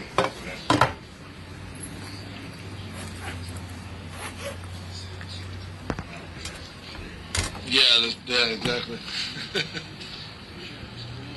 Yeah. Where's the next one? But that's all right, right, Keith? You know what you're going to talk about, right? You don't. Do you need him here? He's not picking up. What? Light come, yeah. I need you know, we already discussed that. I don't know when the fuck you up. Me neither. Yeah.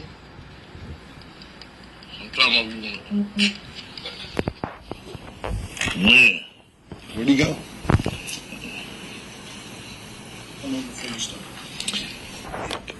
Wait. I mean, I'm ready to start. How are you doing? Yeah. Yeah, I just didn't see you in here, do you? He's like, yeah, I do. That's all we got. We'll talk a little bit about the fight. I'm not comfortable with any black stuff. You know what? Told her that we was in the office that day when we was arguing. I said, if you give me 2 weeks, she said, I said, I gave you 6 months. And she said, Keith, I got the people here, just shoot this, woo. So I was like, shit, you know what I'm saying? Right. Oh, you want to go through the whole thing again? Yeah. Okay. We can do a little bit of that. Yeah, sure. I mean, but you look great. I have it already. We don't have to go through the entire story. I look great. You look fine. Yeah. To you. To me. To everyone. To everyone who's seen it. Hey, don't release that shit on the internet like they did last time. No, of course not. Who released that shit? I wasn't even working here when I have no idea. Did you hear about that? Yeah. You weren't even working here? I've been here for 5 weeks.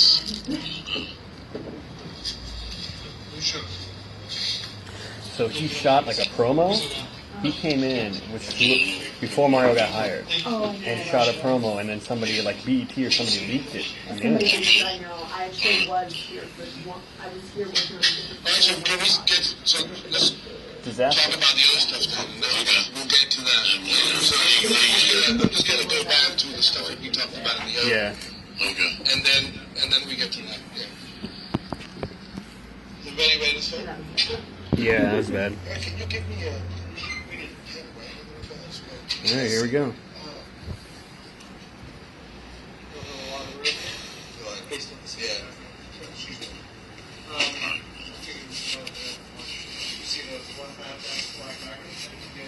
Oh, good, yes, yeah. So they're very close. Yeah. No problem. Where do you think we'll start?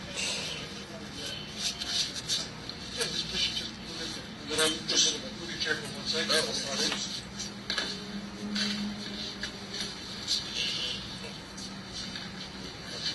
No, just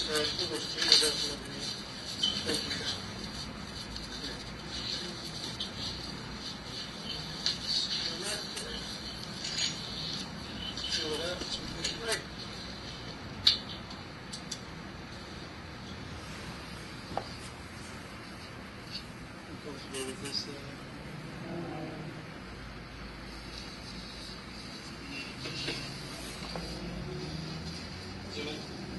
Yeah, I'll try to operate this.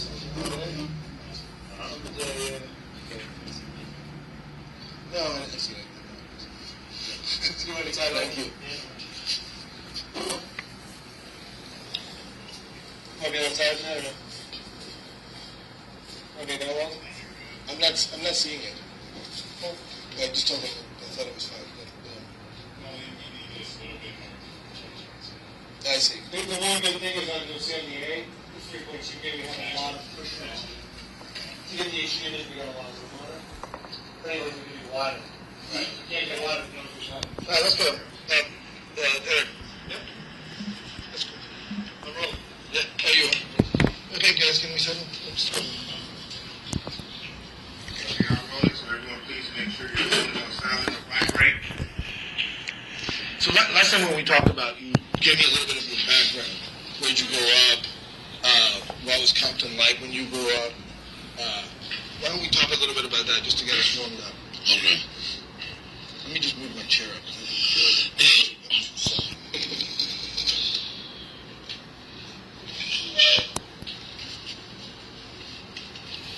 So remember, you're going to be looking at me, and remember to try to speak in full sentences, right? I'm going to always stop you if you don't do it. So, Okay. So I grew up in blah blah blah. It was, my neighborhood was this. Okay. I grew up in Compton. I moved here in 1965. It was all white back then. We was the first black family on the street. It was pretty cool. Then the blacks started moving in like 69, 70, 71. Then, most, hold on, let me see. Sorry. I think it's a computer, yeah. Sorry. I did. No, now you turn it on.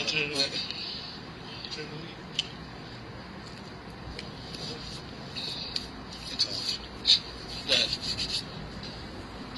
Okay, I grew up in Compton, 1965. Moved out there. We was the first black family on the street, literally in the neighborhood. So blacks started moving in about 69, 70, 71. Most families had both of their parents, pops and moms and pops. The neighborhood was pretty nice, pretty green grass and all that. And the gangs came in about 70, 71. And our neighborhood started gangbanging in 1972. And what affiliation were the gangs? It was Crips and Bloods. And our neighborhood was U.S. at first. Then they turned to Crips in 1972. And you were a good kid, you were telling me, right? Yes. Like you were a good student and all that stuff. Good student, How yeah. did you go? Tell me that, and then tell me how you fell in with gang activity. I fell in with gangs. Yeah. Really, I fell in with gangs. It was a fad around our neighborhood. I was a good student, but I still was a gang member back then. I used to be like the ball boy for Compton College, so I knew older dudes and stuff like that. That gave me more wisdom, as You played ball with Suge Knight, right? Yeah, I played Pop Warner football at Greater Compton with Suge Knight.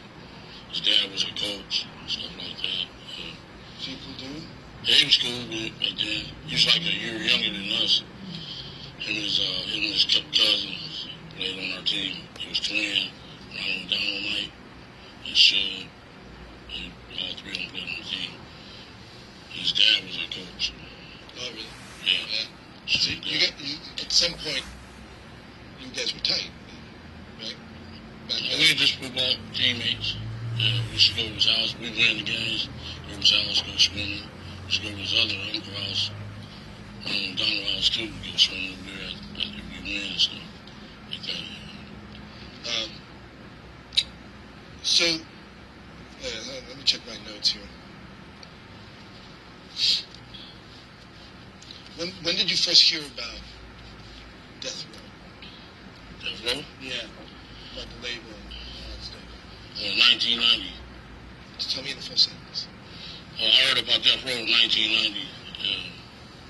Before Suge was even involved. What was your impression like? What were you?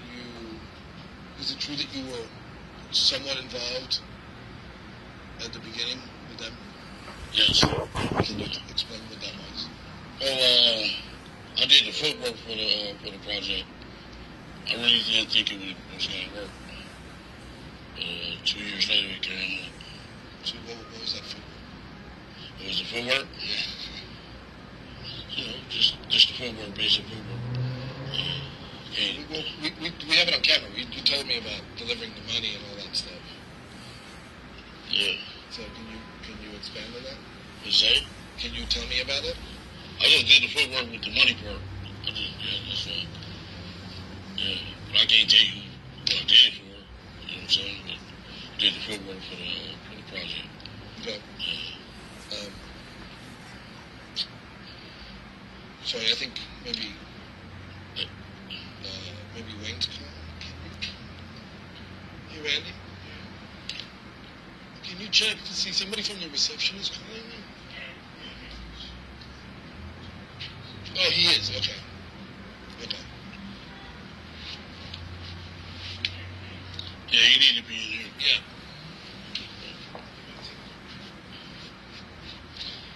So, he's not gonna come for him? Is that gonna come for me? I'll go get him. No, I'll do it. Let me just finish this thought before we forget it. Like, he can wait for a second. So what, without naming names, what kind of people did you do the footwork for? Huh? Without naming names, what kind of people did you do the footwork for? The bosses. Yeah, but just, tell me in a full sentence. I did the footwork for... I did the footwork for bosses. You know, me and Sean got the same boss, really. Yeah. And was it drug money? Yes, yes it was. In a full sentence? Yes, it was drug money. Yeah, so, let me get Wayne. We can stop now.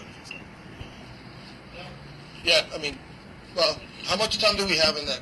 10 on these rolls. Okay, let's just keep rolling.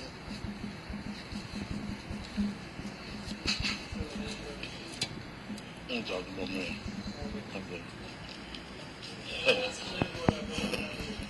Okay, hey. Oh, damn. Yeah, I'm good. Good job. I feel everything jiggling.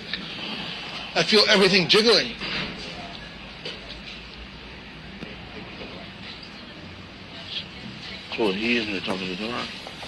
He's not gonna talk if you're not there. Why he do that every time I'm in there? What? He supposed to be in there with me, dog. Just come in. What are you talking It's just creating more headaches. Why we know how we got to make a conversation? We hear you made a comment. We'll stick to that. That's right. So, move forward.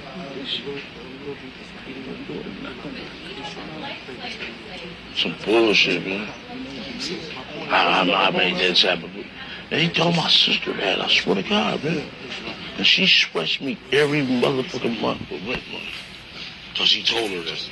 Just please come in. Yeah. Yeah, I looked people over the door. I said, Shawty, I've been there, man. It makes my life more useful. Yeah, we're good. He really crossed me. Nigga, no way in hell Edie will let that book come out. They would have been when he said something about my brother. Hell no. They just Shorty and huh? I ain't wrong, man. He hooked this up. Yeah, I called y'all on it. Matter of fact, I didn't even talk to him. I talked to him first about it. No, listen, I know we was already doing this house and all that, spending the night and all that. Oh, you get it out? He's talking to Tara, and Tara has to leave, so he's going to be here in 10 minutes. Tara got to leave. Okay, I need to talk to her too, though. I'm going to talk to her. You know what she is? Yeah. What's up, man? Sorry, you just gonna stop. I'll translate. Where Tara at? Yeah. Right, basically, yeah. But just keep it. That's a huge admission from an OG from Compton with verifiable connections to say on camera, yes. Straight from the horse. Yeah.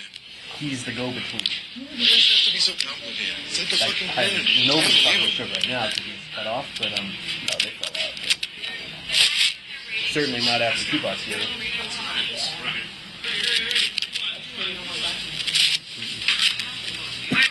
I'll get pushing to get everything going, and then we can kind of figure out.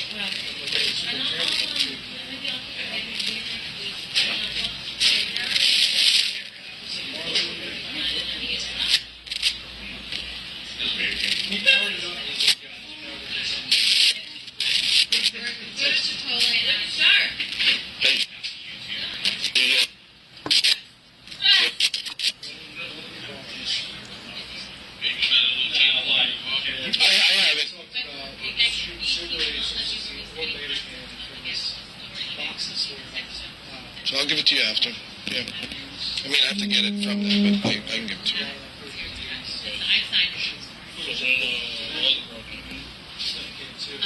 soon as we get everything done today, we can probably Well, I wanted to go to Vegas. And, do the hero shot. Yeah. Yes, right after the hero shot. There's not much more, like 25 G's, right? So we probably could do 10 today. I only have authorization for 5. I know, but You can talk. I'll just take you for if you need it. because I need no property. But if you need, then when we go meet you in Vegas for your hero shots, we'll just bring the other, 20 pieces. Does that work? Don't want to get some good hero shots. When your check's signed, It's all good. Hi, Ashley. This is Mario Diaz calling you back. Hi. Good. Okay, cool.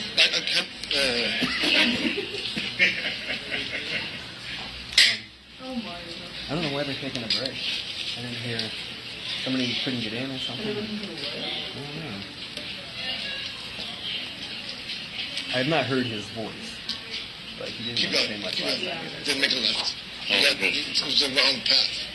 I think I took the wrong path. Hey there, how are you?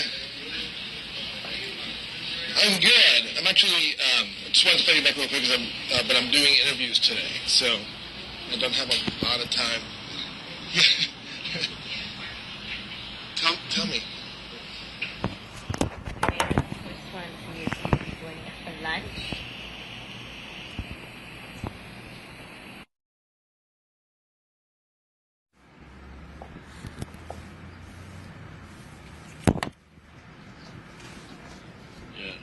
How did that get started?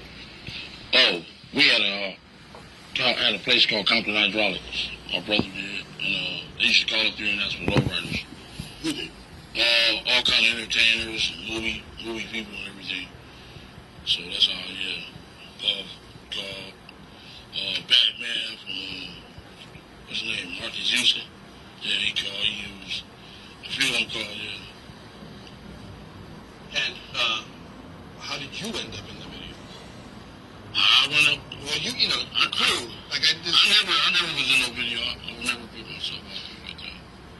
Was it in Orlando in some of the videos too? I feel like I've seen his face in some of the videos. Not that I know of. But you guys started, but you started hanging out with Puffy and going to concerts. And how did that relationship start? He called one night. Who did? Puff called one night and asked us was it cool to come out on the West Coast for his concerts. Yeah. And so shit. And he came. The first concert we went to was in Irvine at the Summer Jam. And then Suge was there. When they got off the stage, when Biggie did perform, Suge asked me how did I. He was kind of getting jealous then because Biggie had a hot record right then. Got a One More Chance. That was the hottest thing going on right then. So how did you get on stage with those guys? I knew some New York people that knew them. New York guys. Yeah. So you were on stage Yeah. during the performance? Yes, I was on stage with them, yeah. I wanted to ask you how that works, because they call you guys up to see if it's okay to come to LA. What does that mean? For some of us who don't understand, No, hold on. Yeah. No, he would call to see if it was cool to come out of LA because he was scared of Suge. And, they had a beef. Some shit started in Atlanta or something. So did you guys offer him security? Is that how it went down, or? No, we ain't no security guards. You know what I'm saying? No, we just went to the concerts with him. I guess he was trying to be slick because we're Crips and his enemies are Bloods. You know what I'm saying? I guess he was being smart. I don't know. But me and Suge were friends, so I used to go to parties. Everything was Suge. Me and Suge at parties and all that. Clubs, all that. So at that point, it was still cool. Yeah, it was You still still cool. talk to Suge, no problem. You still talk to, you hung out with Puffy's people, no problem. Yeah, no problem. Yeah. When did it become a problem? I guess when that guy Big J got killed in Atlanta. Tell me about that. The word on the street was his Puffy bodyguard killed him. Yeah, out there in Atlanta at a party or something. And then, I want to understand how, Puffy is afraid that Suge's going to do something, so he calls you guys out, right? No, he was having a tour that year, that BET tour, and he was just shit. I guess he was paranoid, scared. He's like, I guess he used the Crips. You know what I'm saying? That's it. So he just called and asked, can we come to the concert? Right. Did you guys have a good time with him? Oh yeah, it was cool. Had a nice time. All right, so let's go through all the stuff we talked about last time. How many times did you meet Puffy? How many times have I met Puffy? Yeah. Shit, I can't remember. It was so many times I can't even remember. Was there a specific time and place where you guys talked about him being scared? Shit, Greenbacks on Sunset. What happened there? Shit, you eat upstairs at the deli, and you order your food downstairs. So me and him went downstairs and ordered a couple of champagne bottles, and we talked about it then. What did he say? What did he say? Shit, he was just scared of the guy, shit. That's all. Did he ask you to do something for him? Shit. Not really. Yeah. But,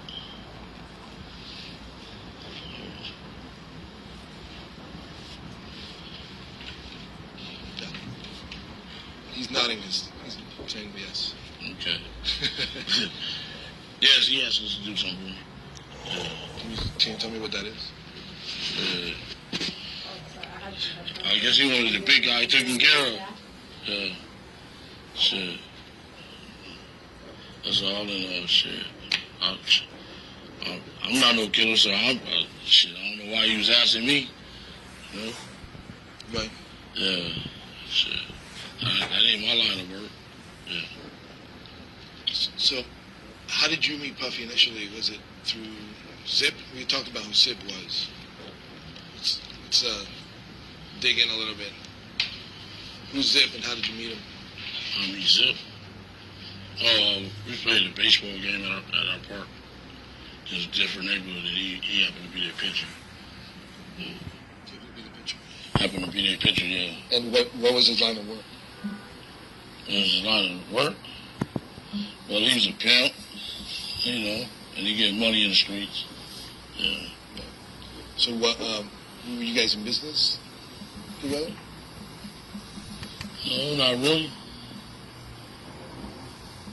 You just tell me what he did for you in terms of the Puffy relationship. Did he connect you to him? Is that who introduced you? Yeah, that's who introduced. Yeah. So please say that on the computer. Oh, yeah. Von Zip introduced me to Puff. So I met Puff. Yeah. Right. Let me just keep checking my notes here.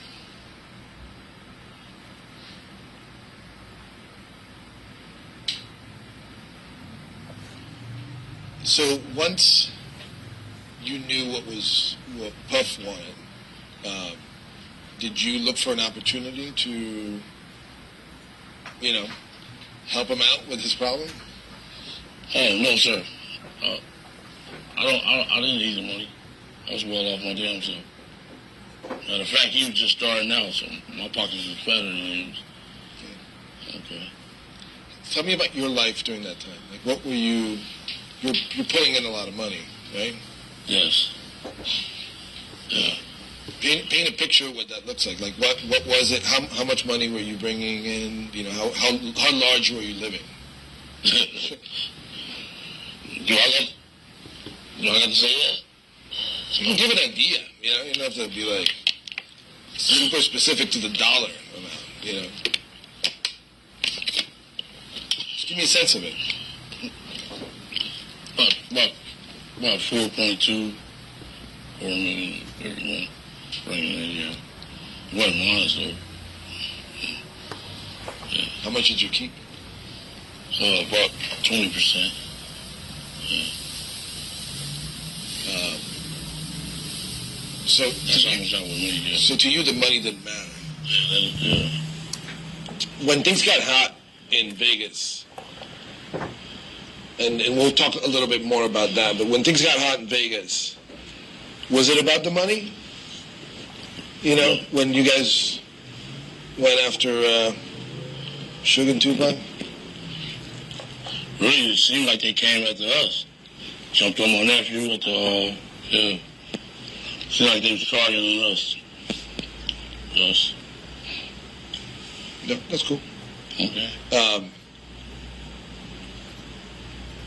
So, let's go back. I'm jumping around a lot. So let's go back to the Puffy thing. After you met with him at Greenblatt's, when did you see him again? The candy? Yeah. That's all right. He can hear the candy going. Okay. All right. Either swallow it or spit it out. Okay. So after you met him at Greenblatt's, did you see him again? After that? Yeah. Yeah, I've seen a few concerts and stuff like that, yeah. And was he still concerned about the beef with Suge? No, not really. Shit, he had about 50 crips with him, shit. And he hired some Navy SEALs, too. So, goddamn, I was like, damn. Yeah. So just tell me the beginning of that. So Puffy wasn't afraid because? Oh, Puffy wasn't afraid because he had 50 crips with him. And plus he had about 10 Navy SEALs in the room, shit. Right. Yes. So,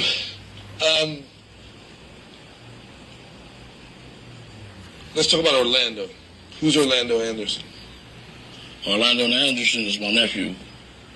My nephew, my best friend, and my son, everything. He's everything to me. You guys did a lot of stuff together, hung out, chilled out? He was a youngster, just graduated from high school. And, they jumped on him, 20-year-old kid, some grown men jumped on the kid. That's my nephew. You know what I'm saying? Seemed like he always picking on some kids. Yeah. Did he become part of your crew? No, not really. I would never put my nephew in a position like that to be part of no crew like that. But he's affiliated with gangs, right? He's affiliated with the Crips. He's not. I've seen pictures of him flashing gang signs. Well, shit, he grew up over there. That's a culture, Yeah, it's culture over there. Yeah, that's all. He went to school. That's our neighborhood. Period. So what happened? I want to set the stage for what happened at the lobby of the MGM, right? Somebody saw him and said, "That's the guy who stole my chain," right? Yeah. There had been a previous incident at the Lakewood Mall. Yeah. Can you tell me what you know about that stuff? Well, it was a football player. It was a guy, one of my little homeboys named Marcus. He was playing football he was going to play football for Arizona State. And we was up there to buy him some stuff to go play football with. Like shoes, go off to college with, send him off right. You were there? No, I wasn't there. Okay. But they was there to send him off right, just give him support so he could be all right when he go to college.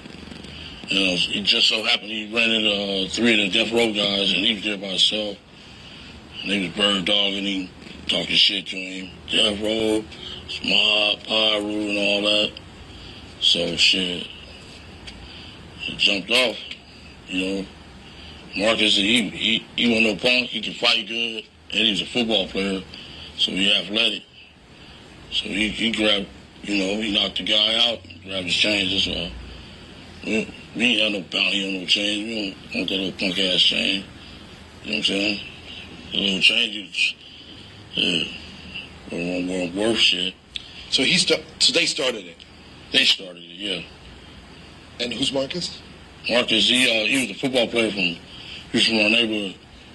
He was just graduated from Dominguez High School, so he can play football. And he was there that day with... He was there at the mall by himself. Then, it was 3 guys from Death Row there, from Mile Pie Road. He was bird dogging, talking shit to him, woo.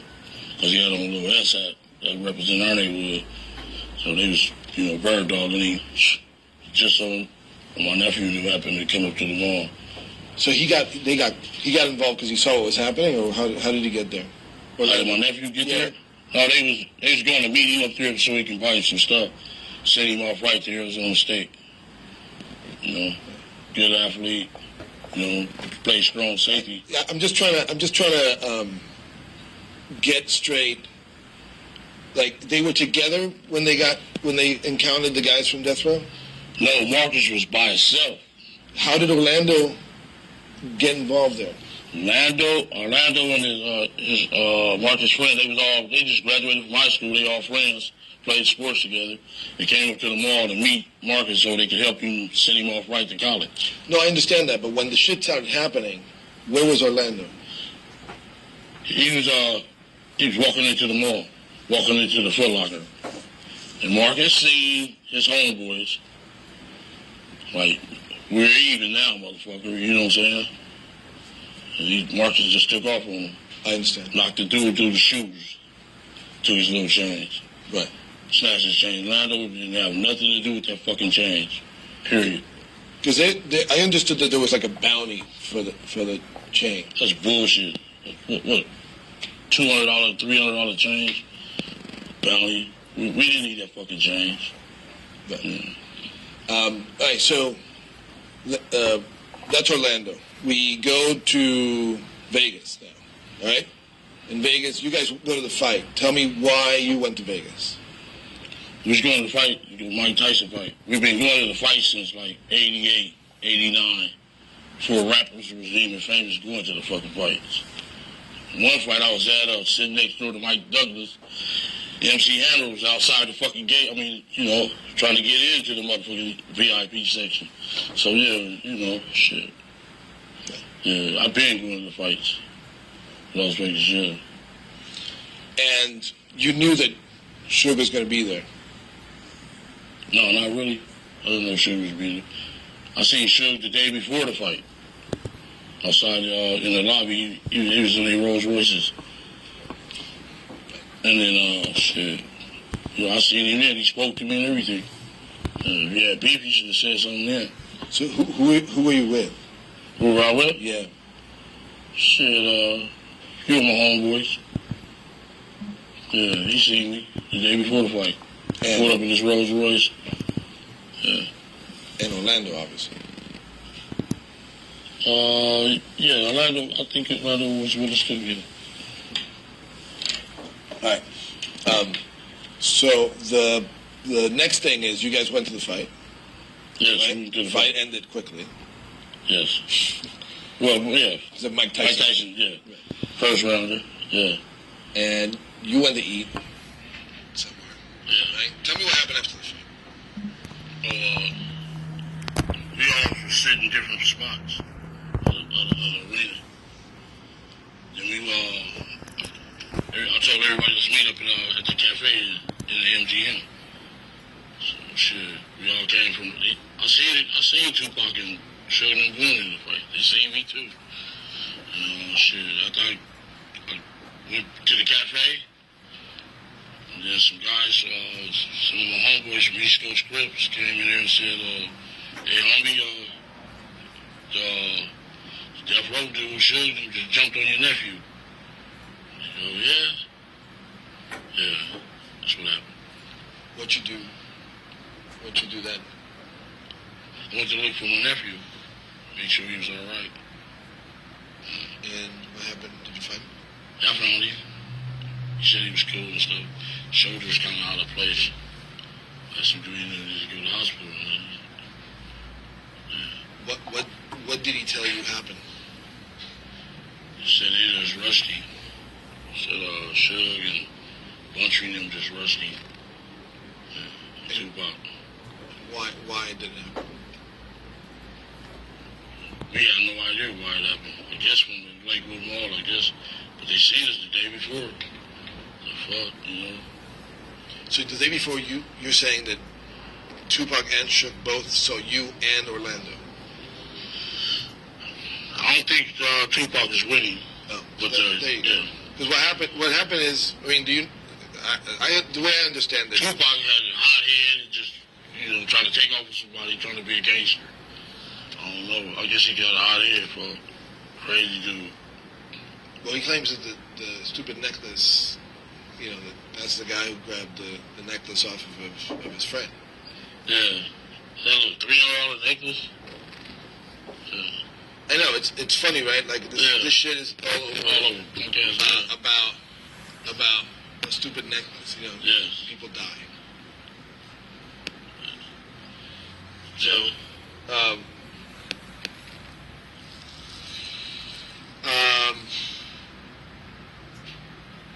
what happened after that? what happened after that? Yeah. Shit, went to the parking lot. Got our cars. And, had a little meeting. And our little homie said they're gonna have a concert at the 662 Club. So I was just gonna confront him and ask him why would he jump on my nephew. You know what I'm saying? I understand. And then, what was the? Just tell me what the little conference was about. You had a little meeting. You said. What's that? You said you had a little meeting. What was that meeting about? No, we was just gonna go to the 662 Club and see do Pac want to get out. You know what I'm saying? Since we friends, me and Shug friends, I just want to see if Pac want to get out. Because I'm quite sure my nephew would knock his ass out. So my nephew athlete, brother. Okay. And then what happened? You guys went off.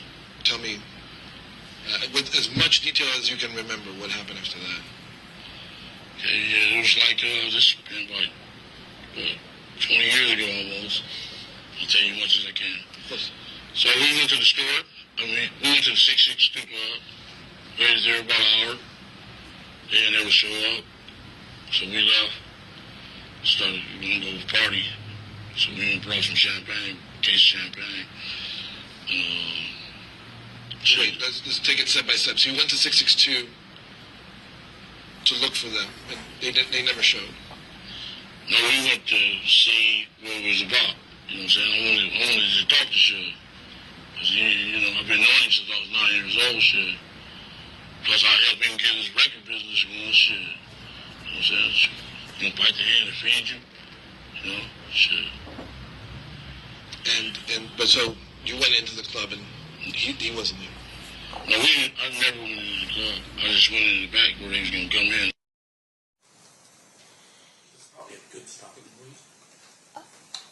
Okay. I can go another 3 or 4 minutes. Well, like JDA just said, there was a mix-up with the food, so we're looking at about 15 more minutes. Okay. But I can also give them their break and then bring it in 15 minutes. Get you just a natural stopping point and we'll break. So this is it? This is it. Okay. All right. We'll take our lunch break now. During this recess, you are admonished not to talk or converse amongst yourselves or with anyone else on any subject connected to the trial, or read, watch, or listen to any report or commentary on the trial of any person connected with this case by any medium of information, including without limitation, newspaper, television, the internet, and radio, or form or express any opinion on any subject connected with the trial until the case is submitted to you. I'll have you guys back here at 1:30. Please rise to the jury.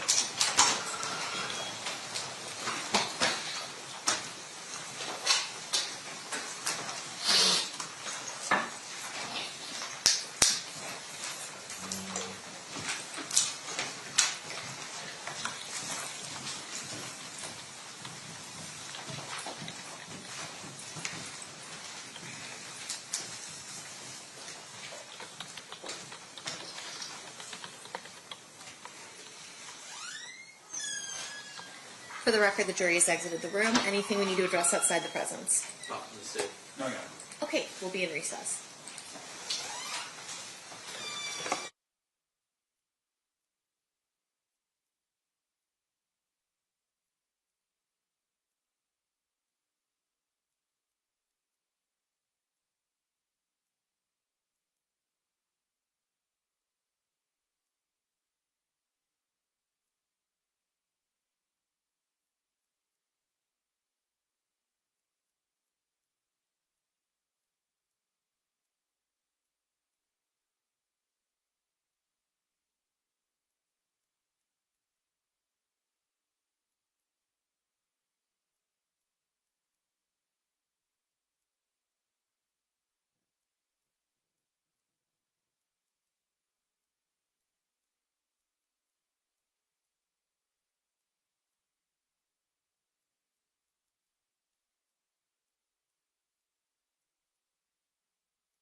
I'll give you guys a minute.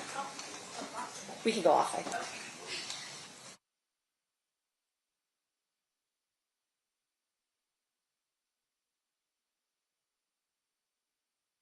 Back on record in State versus Davis, C-377-407. Anything we need to address before bringing in the jury? Up from the state. No, Your Honor. Okay, perfect. We'll bring them in. Let's go.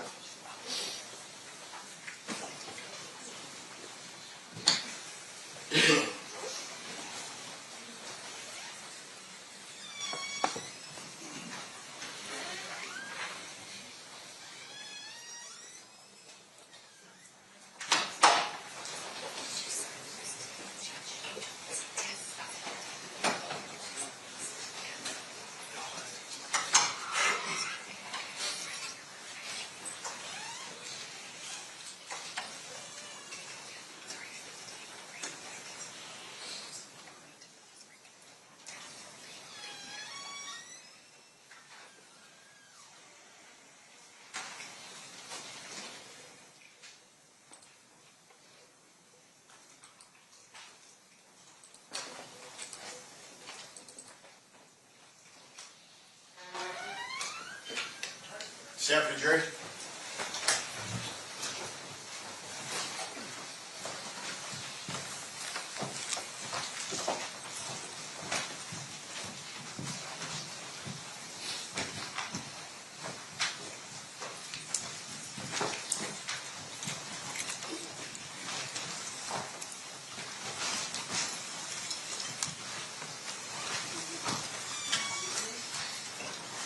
Put the parties stipulate to the presence of the jury.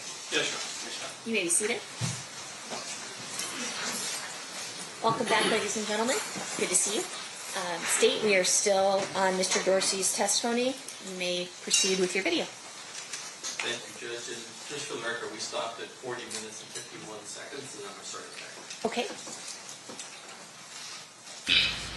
So, I want to talk to her about the situation.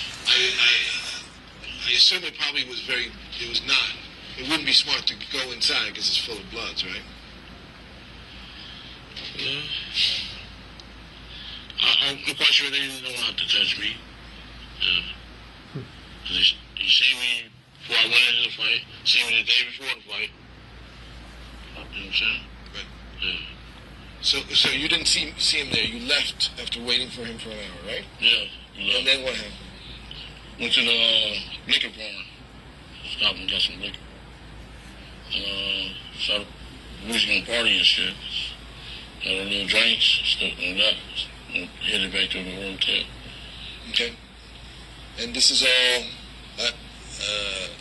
all with how many people? Who's in the car? It was boys. Including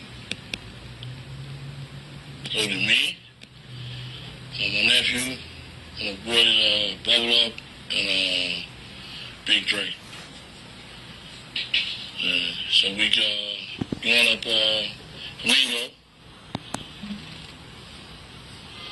Got to Las Vegas Boulevard. Shit. We waiting there, put a bustle out. Happened to see my friends. Sure. Tupac was hanging out the window. There you go, right there. So my partner busted you. Went by there. Got up there by there where he was. Shit. Pop looked like he got a gun. Got the busting. Shit. I got the duck. Shit. Got the busting back. Duck. Hit the corner. Made it right. So the white car got the chasing us. Still busting. We dished him out. Went in the back of the carriage house. It's a hotel called the carriage house. Got up out of the car. Okay, so let's again take it step by step. What car were you driving? I wasn't driving no car. Oh, what car were you in? A white Cadillac. A really white car Cadillac. Okay, and then when you saw them, how did you recognize them? When you were driving on the street, how did you know it was them? He was hanging out Tupac was hanging out the window, passenger side window, talking about this Tupac. I mean, all the chicks was like, Tupac. He was like a celebrity, like he was in a parade. Yeah. And so, after that, you knew that they were. What were they driving? They was driving a BMW. Yeah. But shit. Once we got back to Compton, he was saying like little Reggie and all of them was shooting at the car. So we got the car painted. We took it to the paint shop. You know what I'm saying? So we turned the car in so there wouldn't be no evidence. Okay, but let's go back to the moment that it happened, right? So you're driving, you see Suge and Tupac in the BMW. You turn around, right? You described it as a U-turn, yeah. So that you're facing, so that you're coming in the from the opposite direction, right? Tell me what happened in that moment. Would you say one more time? Tell me what happened in that moment when you finally come close to their car. No, we came to a place, we came from the gutter lane. Shit. Pop reached down and got his little shit. Got the busing. Shit. We got the busing back. Shit. I never bust. I was on the ducking shit. I didn't want to get hit. A couple of people had some little fragments, glasses in the air and shit. Shit. Once we hit that light on Cobalt, the right of the sea breeze was chasing us. Shit, there was a lot of shots. We got the fuck on, we made a right there on, that's another little street right there where the carriage house was. So, who pulled the trigger?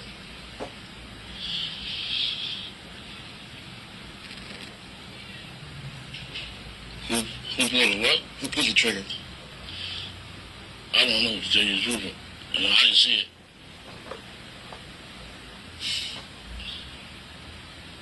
Did Orlando pull the trigger? Who's closest to the other car? Big Dre was the closest. Big Dre was the closest to the other car. But I was ducking, shit. The dude was crazy. I said, this dude really trying to get a reputation. He was jumping around, like, damn. So I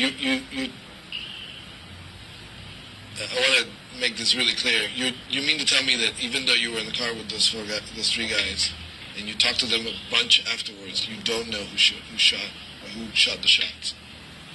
That would be incriminating myself.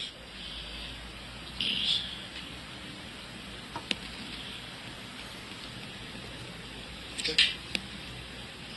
Are we cool with that, right? Yeah, okay.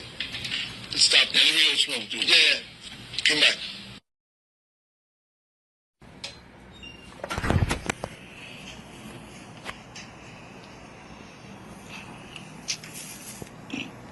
Just give me one quick second.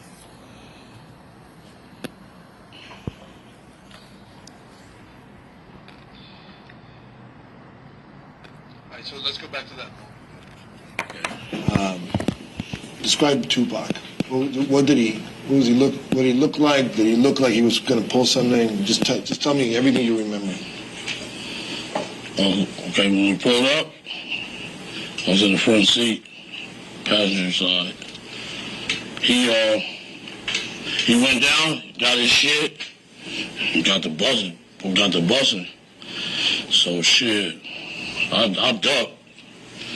All I know is shit came from the back seat and they got the bussing back. Shit, we hit the corner after the shooting. Another white car got the chasing us. They got the shooting too. Shit. Yeah, but you told me that already. So I just want to get it straight in my mind. Who's sitting in the back? My nephew and my partner Big Dre. And who's driving? My partner Bubble Up. So who? Behind the driver is Orlando, right? No, Big Dre. Big Dre. And so and Orlando's on the other side behind you. Yes. When the shots started ringing out, who's closer to the window? Oh, Big Dre was. He was the same path. He was behind the driver. Big Dre was behind the driver. Where'd the shots come from? In the back seat. Yeah, but who's closest? Who had the gun? I don't know, sir. Tell you the truth. I was ducking. And the fact that there was a gun there, does that mean that you guys were ready for something? Or you just... No, we gangsters. What wrong with guns? Yeah, better be caught with it than without it.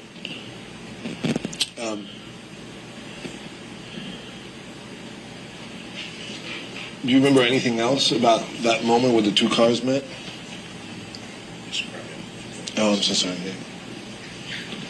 Do you remember anything else about that moment? No, not really. It was like 20 years ago. Really the best recollection I can remember. So let's talk about what we sort of started talking about outside. Like, there's allegations by certain police detectives that you had made a statement about who shot Tupac. Not to my recollection. I'm telling you the truth. You know what I'm saying? You asked me for the truth. I'm here to tell you. 20 years, I'm here to tell you. Get it from the horse's mouth. Right here. Was there ever any discussion about who actually did the shooting?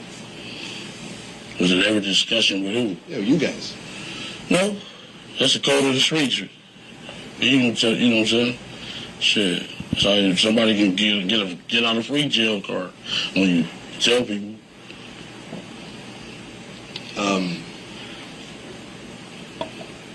What are your thoughts about Greg Kading and his investigation and all the stuff that's been out there?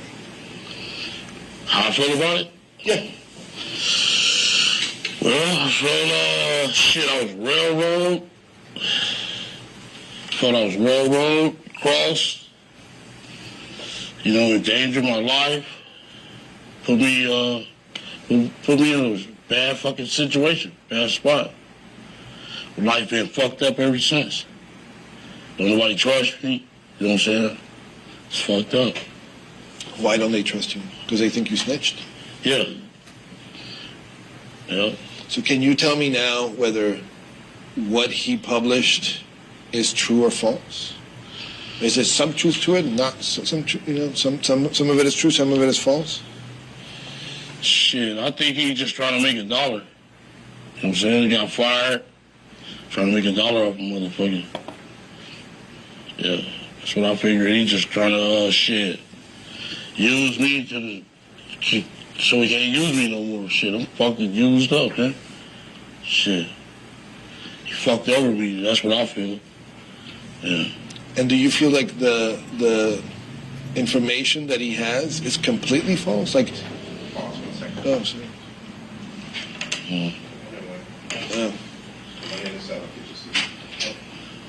The information that you have is that he has is completely false. I mean, it's known that they had a case on you, so you talked to them.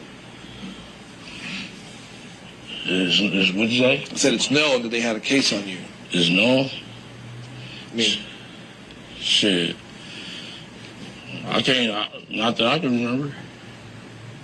Shit. I'm trying to ask him to talk about what is what is known out there. The fact that he pointed at Orlando as being the shooter, and that's been published, and that's what there are legal there are documents that have been published. The question is.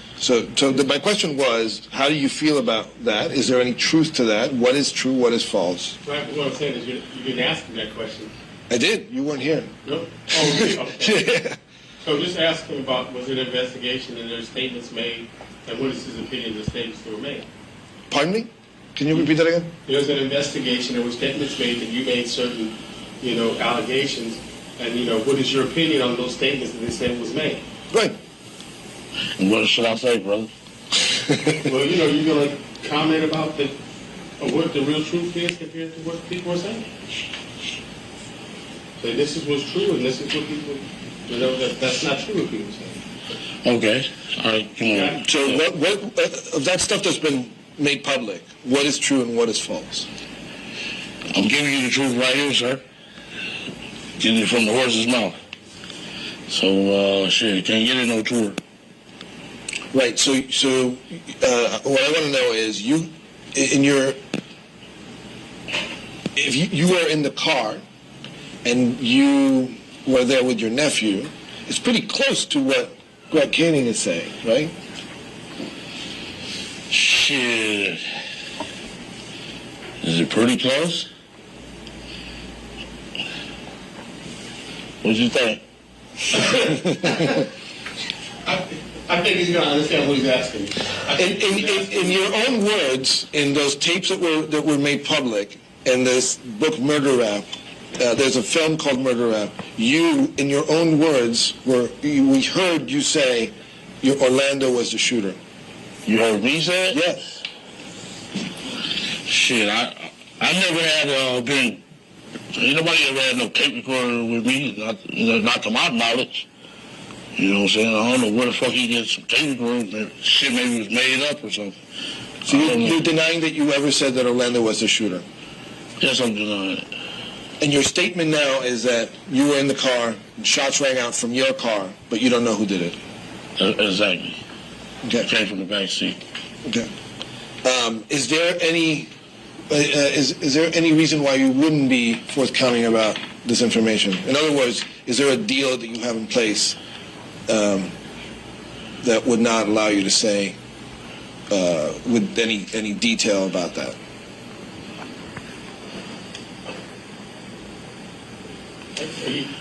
I'm asking you. You want me to jump in? I mean, yeah. You gotta the way he's asking the question, the way that you want to answer the question is you want to explain to him that one,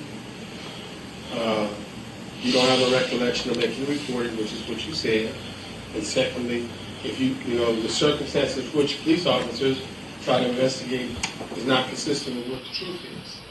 So you have no reason, what they're saying is different than what you're saying right now, which is you're really telling the truth because the police don't have any motive for you to tell the whole story except the feds and what really happened. They just want to get what they need to get to, you know what I'm saying? Yeah. So you can explain. You can be more detailed like that, like that's how you want to do it. Okay. Yeah, and you might want to mention, that you really don't recall how dealing with Caden that way. You did deal with Dupree. Remember you dealt with Dupree? So you might want to, the only person that you remember. Well, let's start there. Because it just feels like a big. It's just getting confusing. Let's start there. You met with police. Who did you talk to? And what was your? What did they want from you? What did you tell them, etc.? Well, what did I tell them? Yeah, let's start from the beginning. You met. When did you meet with police? Who did you meet with, and what did you tell them? Why? I think he's asking in general, not that situation. Like, did anybody ever show up or ask you questions? Correct. Oh shit! They've been smoking me for the last 20-something years. Shit. I did. Okay, you ready? I am. Okay. Well, they've been spraying me for the last 20-something years, ever since that day that shit happened. Because the first news reporter came out said, keep it in there for you. So, ever since then, I've been sweated by everybody. Compton police, FBI, fucking everybody. U.S. attorneys, fucking on my ass, man. I did 5.5 years in the feds. Every other month, they was up there saying, this is a rapper killer, you know what I'm saying? I just been targeted. Just been on my ass ever since. And there's some truth to that, right? I mean, you were in the car. Yes. Some truth. Yes. Was in the car. And then what statements did you give police? What statement I gave police? Shit. In general.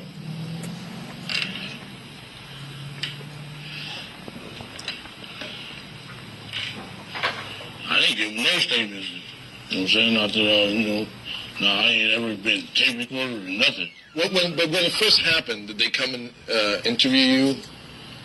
Did they come and interview me? Yeah. Yeah, the FBI. Oh, shit. What did you tell him? I guess what I'm asking is like, what did I tell him? Did you tell him what you're telling me today? No. Why not? Why not? Shit. Probably go to fucking jail. So, help me understand. Why are you now telling me what you're telling me? Because I wanted to get the truth out. You get it from the horse's mouth.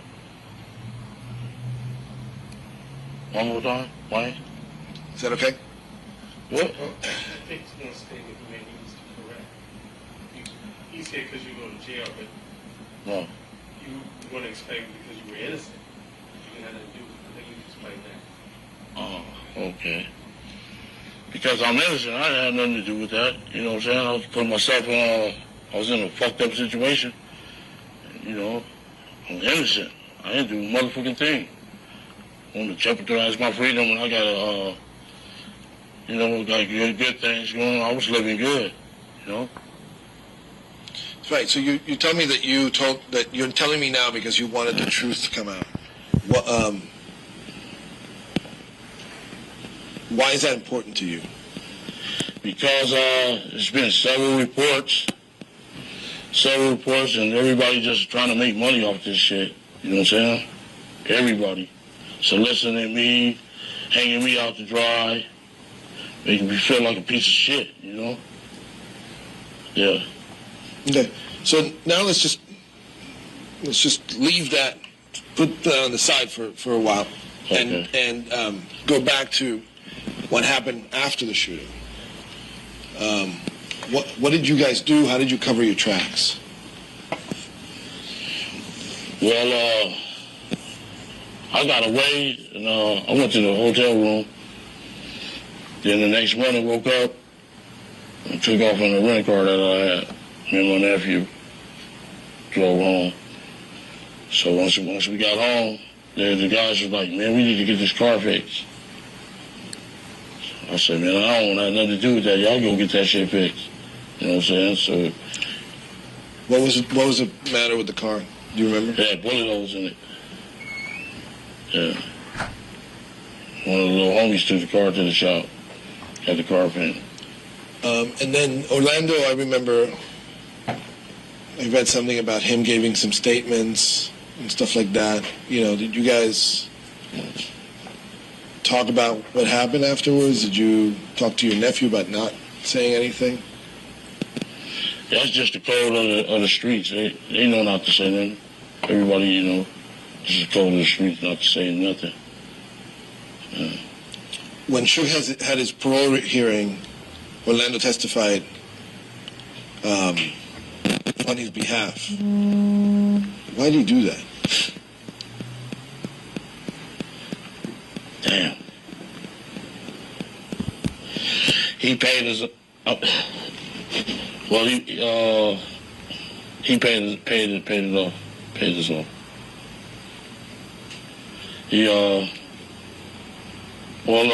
The night before, you want me to tell the whole truth? Well, the night before his hearing was court date, my nephew called me and said, meet him up at the lawyer's office. So I get to the lawyer's office. It's Reggie, Sr., Sergeant Reynolds, and Suge Knight up to the lawyer's office. And there's two Compton police. One of them was captain and sergeant. I was like, what the fuck? So I knew some fishy shit was going on there. Yeah. And he offered you how much? He gave up $60,000. In exchange for? To say that he didn't do anything. For Orlando to say that? Yes. Just give me that in the full sentence. You're not going to hear my voice. Okay. Well, my nephew asked me to come up to the lawyer's office. And I get there, Suge Knight, Reggie Wright Sr., and Sergeant Reynolds from the Compton PD was there. the lawyer's office. And it was like trying to work out a deal where nephew wouldn't say that the guy kicked him. But it didn't work because the next day the judge said, I can see him kicking you in the head right fucking now. You know what I'm saying? Yeah. Did Orlando regret that? What's that? Did he regret it? Did he regret what? Like going to court and saying this stuff that wasn't true. It's the call of the streets, man. Shit. What's interesting about this is that does Suge know that you guys, at this point, does Suge know that you guys were in that car? Not that I know of. Just give me a... Not that I know. You understand where I'm coming from, right? Yeah, because the newspaper article came out and said, Keith D nephew. You know what I'm saying? I just want to know why the fuck he say my fucking name. You know what I'm saying? When I figured his strategy was to kill the head of the snake. You know what I'm saying? Chop off the head of the snake, the rest of the body will fall. Right, but I'm talking about paying you off to go to court and say that Suge had nothing to do with the, he's the victim, right? You're paying him off. We're the victim. No. What I'm saying is Orlando's the victim. Yes. Yeah, he was the one who got beaten up. Beat the fuck up. He goes and says that Suge didn't beat him up, which is clearly not true. Yeah. Right? Yeah. But on top of it, you guys had shot at him. Does he? And he doesn't know that. I can't tell you because he's the only one from his crew really that know me. And the newspaper article came out saying Keith D nephew. So I figured he said it from day one, Get rid of Keith D. You know what I'm saying? Shit. So he had it out for you. I thought we was fucking friends. I really did thought we was friends, man. He really was biting off the hand that fed him, you know what I'm saying? He didn't know that we did the groundwork, that I did the groundwork for his record company. Like, this mother was going to beat him a nephew, a kid, you know what I'm saying? Something I wanted to ask you before, and I forgot to ask you, was the day before the fight, when you saw him, yes, what did you guys talk about? He just said, what's up? What's up, big dog? I said, what's up? Yeah. We two major players in the game, but we got the same boss.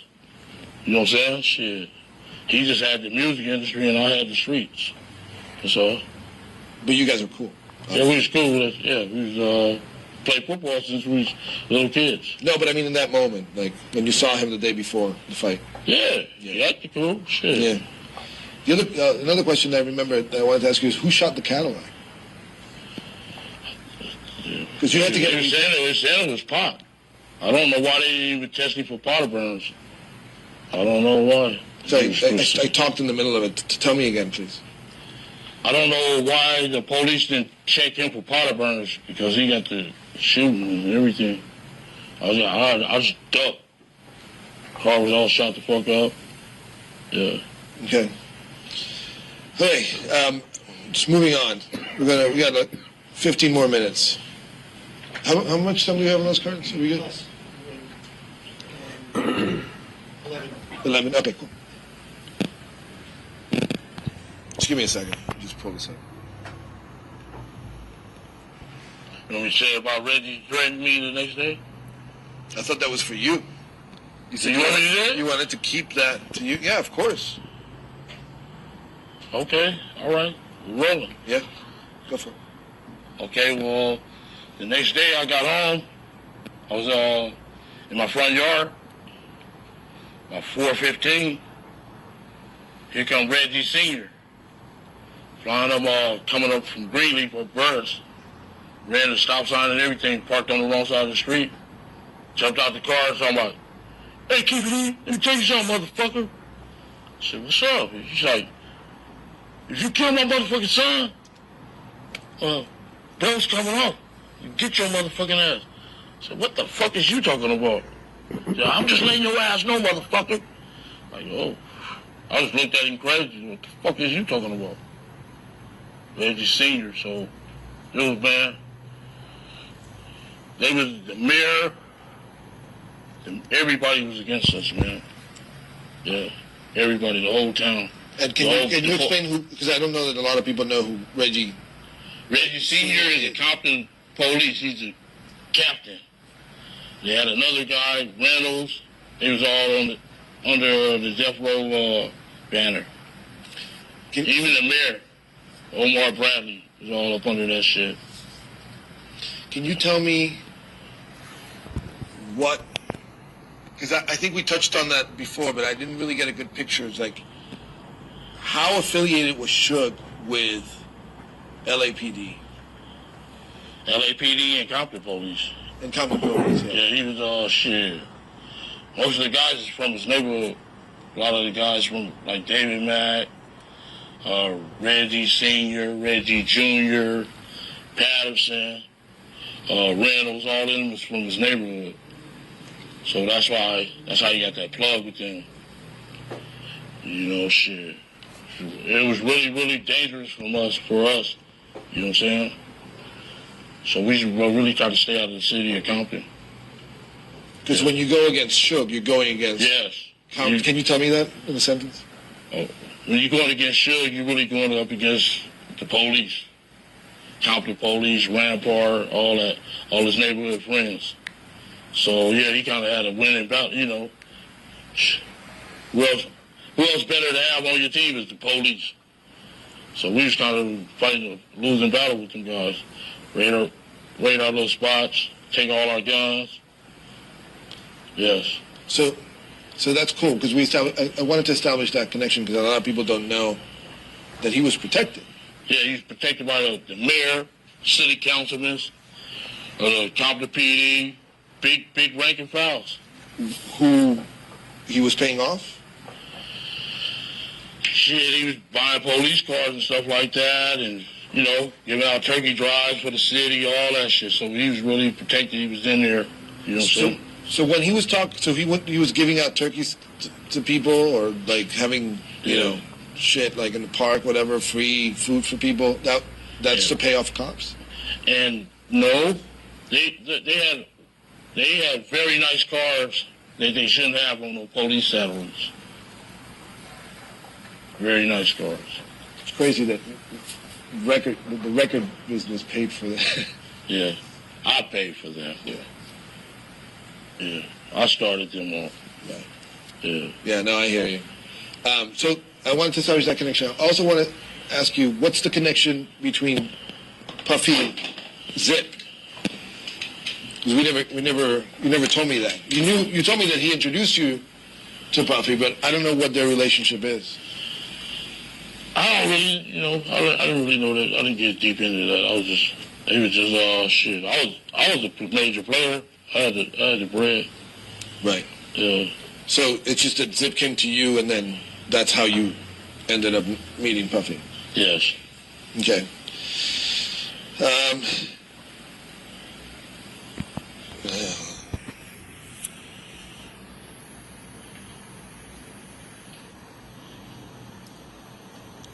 Sorry, I think 3 minutes. 9 more minutes. Okay. Now I think we went over a bunch of shit. So.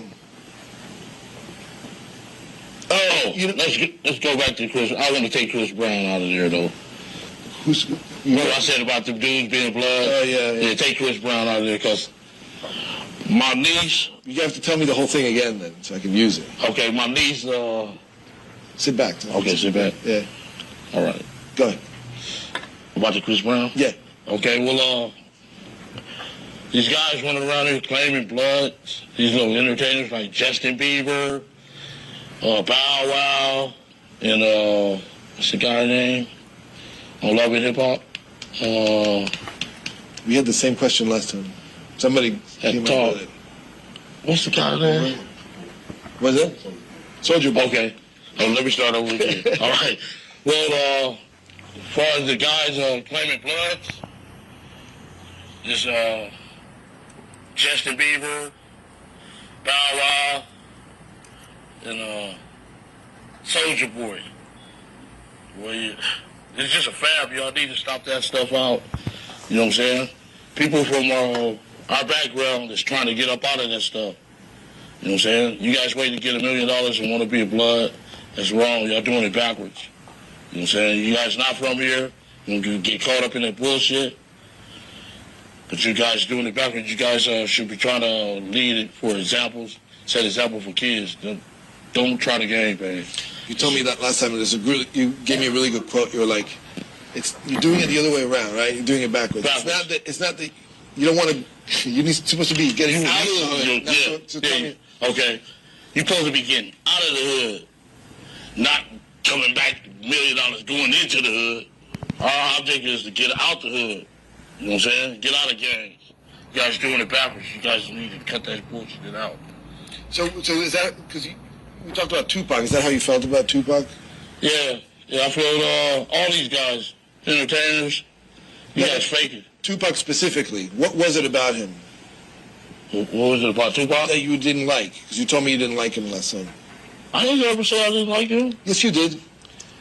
You thought he was a punk-ass gangster wannabe or something, you said. Oh, yeah, he going around jumping sets. First, he was with the Outlaws. He was from New York, Baltimore, Oakland. God damn. You know, that's against the code, man. You can't be jumping sets, homie. Stick to one set, homie. You tripping. Yeah, and that ain't the way it go. You don't supposed to join the gang. You're supposed to be getting out of the gang.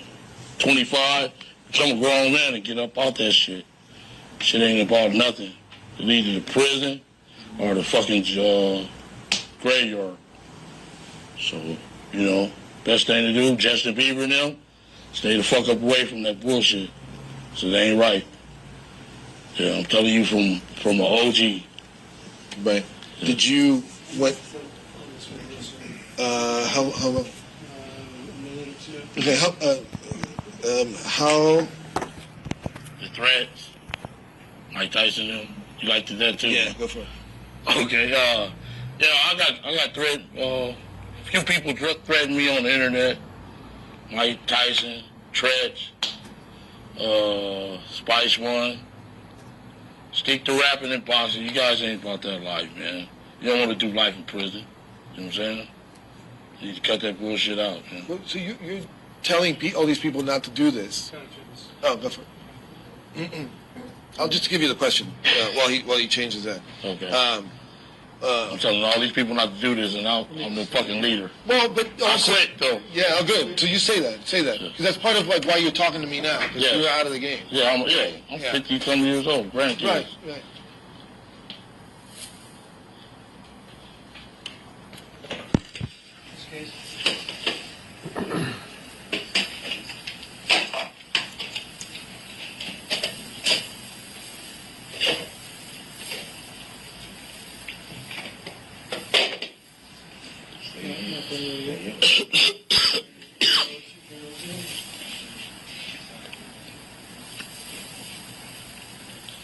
I have to say, I think the tie and the suit looks better than the penguin shirt.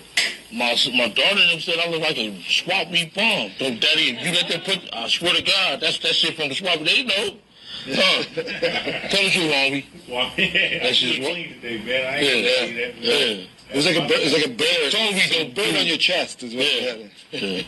Yeah, I mean, but I know it's like a swap meet on here. Yeah. So this Versace, homie. Yeah. You know what I'm saying? That looks clean, man. Yeah, man. Gave the belt $1,400, shoes $2,200. Just balling, man. That's right. Yeah, if it wasn't for me, shoes wouldn't have never had a record company, homeboy. All right, we're gonna do 4 or 5 more, and then we're done.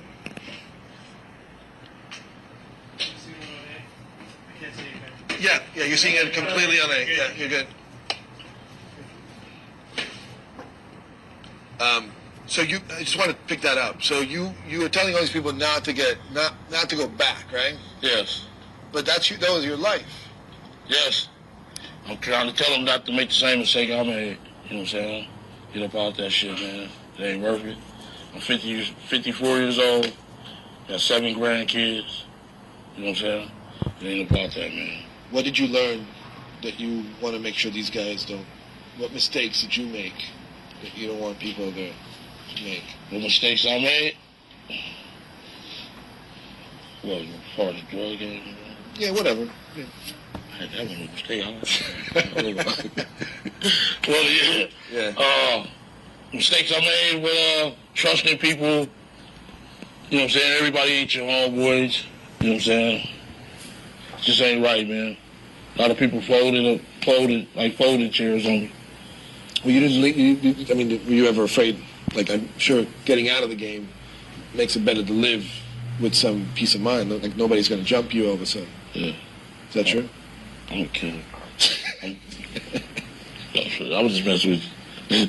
Hey, we gonna go over this stuff before you put it on the air, ain't it? Yeah. She said we gonna chop it up. Yeah, together. yeah, of course. Yeah. We're gonna make it look good. Okay. All right.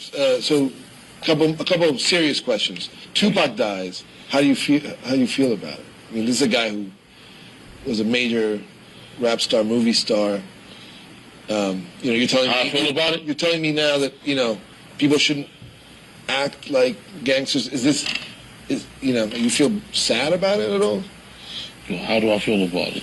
Well, I hate the brother, we got himself in that, put himself in a predicament, stuff like that, just take it off. That ain't the way you go. Life don't go like that, just taking off on innocent people. My nephew was young, 20 years old, just take off on him. He didn't do nothing to you, He didn't do nothing to you. So you think it was deserved? No, I don't think it was deserved. Brother should have kept his hands to himself, and I hated that to go that way because it really fucked up my life. Period. Yeah. Do you think about his family? Yes. What do you think about? I hated that to be it. I hated that to go that way. You know what I'm saying? Lord be with you guys. That's what I feel. Since you said it ruined your life, do you have concerns about revealing all this stuff to me now? Oh, shit. The Lord got me. I'm protected by the Lord, the hand of the Lord. Got a shield over me. He helped me through cancer and everything, Kept a shield on me from being killed by the Compton police, just Rampart, all that. Because when I was in... Yeah. Shit. Yeah. Since you told us about what happened that night in Vegas, do you feel bad? Do you feel like you want to apologize to Tupac's family? Yes, I hated that to happen, bro. You know what I'm saying? He was a good guy. I mean, I hate that happen. He was a good rapper and stuff. He was a good role model for the people. I just hate he had that bad side in him. You know what I'm saying? So I always want to take off. Do you want to apologize to his family? No, I didn't do nothing. I didn't do nothing to his family. Yeah. Okay. One last time. You said the shots came from the back. Big Dre, Orlando. Who shot Tupac? They keep it for the code of the streets. It just came from the back seat, bro. So can you just tell me it was either one or the other? Can't tell you that. It was in the back seat. This is not. Wayne, this is not something that we don't know already. You told me who was seated in the back, and you're saying the shots came from the back. So I'm asking you to tell me, in your own words, that either it was one or the other. I don't know who it was. It just came from the back seat. They're both dead.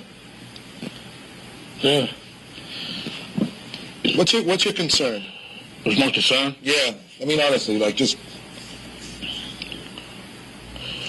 Right now, I just want the Lord is protecting me, so I really don't have no concern. I'm in the hands of the Lord. Yeah. All my people is religious. No, you're concerned in revealing who shot Tupac. What's my concern? Yeah. I don't have no concern.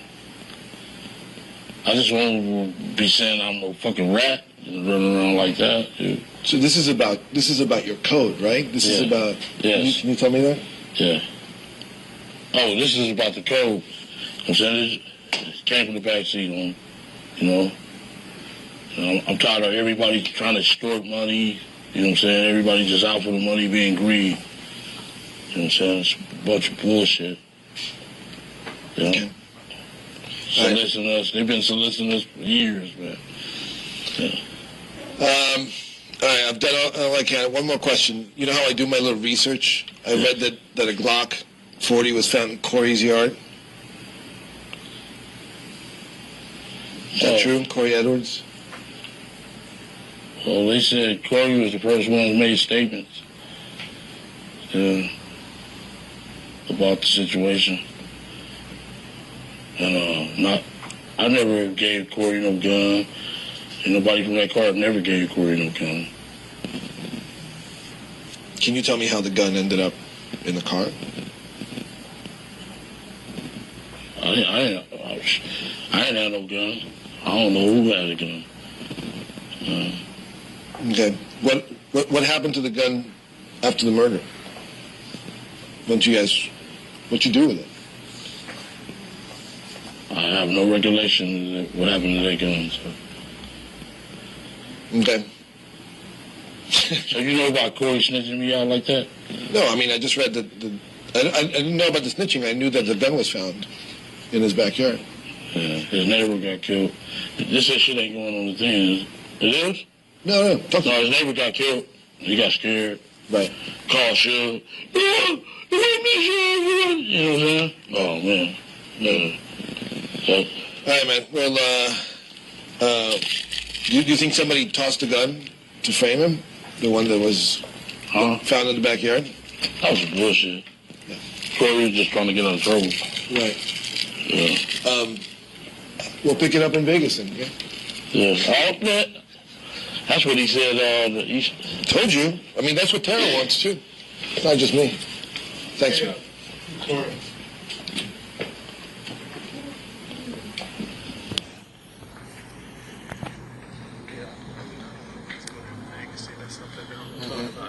But I would think, maybe you might want to ask some aesthetic questions now, like, was it sunny, was it clear, were windows up and down, you might now. Oh, yeah, let's get that real quick. Yeah. Just in terms I mean, it's actually, it's nighttime, so. Yeah, but you might want to mention this ain't happening at night. Right. Yeah. Let's just do it real quick. Just sit there. Just a setting. 3 minutes. My sister gonna kill me, man, if I don't go cook that food. It's your lawyer who's asking. Just setting. This will be super quick. Why I'm saying it when we leave. Because it helps the description. Yeah, let's keep rolling. Sorry, guys. Randy, do you have anything? I have one thing. I'll tell you. You can tell me if it's important. Okay. I'm just gonna stand right here. Okay. Just so that we can sort of paint a picture about that night. Just tell me, like, was it cold? Was it warm? It happened in. It was warm. It was kind of warm. September 7th. It was warm. It was warm and shit. They wanted. What else? Was it? Were you guys drunk? Because you. No, we weren't drunk or nothing. You knew fucked up our eye. They fucked. I mean, for the fuck up our eye. We was gonna go get high. Drink bottles and smoke some weed and stuff. You knew what you were doing. Okay. You weren't under the influence. Never mind. Were you driving fast? How fast were you driving? How slow were you driving? I was never driving. I was in the passenger. You were in the car, so. We took it. We know not to burn rubber. That put us on. From being in Compton, not to burn rubber and stuff like that. Shit. How long were you driving around till you saw them? How long did you drive around until you saw them? Oh, well, no. We just left the liquor store. It took about 5-10 minutes. You seen them. And what were you doing before that? You just driving around? Just tell me that. No, we was going back to we was leaving the liquor store, going to the hotel, to our hotel room. So you were not out there looking for them specifically? No. You just happened to see them. Just happened to see So them. it was a bad luck. Yeah, it was bad luck. Yeah. If he wouldn't even been out the window, we would have never seen him. He's hanging out the window like he was in the parade. Tupac, the ladies was hollering Tupac. It's going like this, hanging out the window. Okay. Any other details that are important? Oh, yeah. Did you see? Well, you just told me. It was dark. Nighttime. What time was it? About 9 o'clock? At nighttime, yeah. Yeah. Dang, Corey, where you, man? Did you guys have the windows down? Was the radio playing? Yeah, the radio playing. We should go get out and have some fun. Yeah. Okay, Randy, what you got? You can ask him. Well, I just think there was. Yeah. I got you. There was word on the street that Orlando, after the shooting, was taking credit for it. No. Can you speak to that, react to those sentiments? Orlando would never go around bragging about no stuff like that. You know, why would he incriminate himself? You know what I'm saying? If he did some stuff like that. Orlando would never do no stuff like that. You know what I'm saying? Never in his life. So to the best of your knowledge, there was no chatter in the streets between the two gangs about that? No, not to my knowledge. I heard they had a hit out on me for $100,000. So I'm worried about that. You know. Describe that. What did you hear about this hit? What's that? What did you hear about this hit? That was they had a meeting at Lucas Park and they said they had a hit out on me. I just started laughing. Who had a hit out? The fucking Death Row, Pyros. Maybe the police. That's the only person I was worried about was the police. Because they can handcuff you and pull you over and kill your ass. You know what I'm saying? Shit. Yeah. You good? Yeah. Can everyone sit still for 15 seconds while we got a roll call?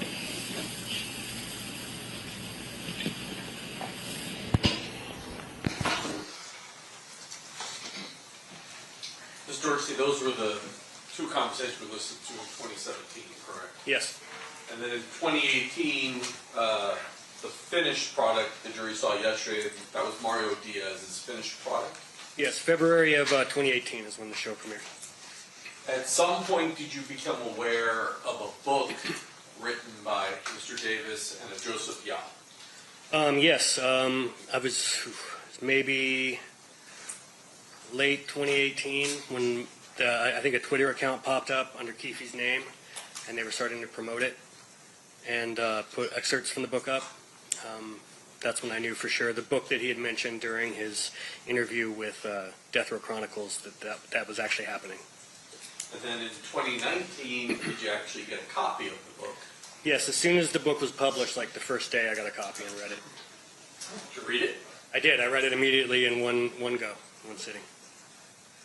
Subsequent to that, have you seen Mr. Davis hold the book up and claim ownership of this book? Yes, when he did his first Vlad TV interview, Vlad TV is a channel on YouTube that's a really popular interview channel.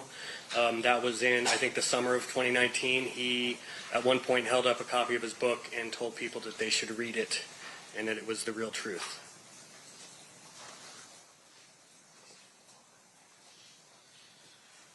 First, I'm going to show you State's Proposed Exhibit 67 and 68. I should take a look at those. Yep. Do those appear to be the front and back cover of that book that Mr. Davis was displaying and taking ownership of? Yes, they do. Move to admit. Any objection? No objection. So admitted. Showing you what's been marked as 127. Just briefly flip through that. That's the Kindle version because there is a redaction in there. While he's doing that, I'm going to put 167 in.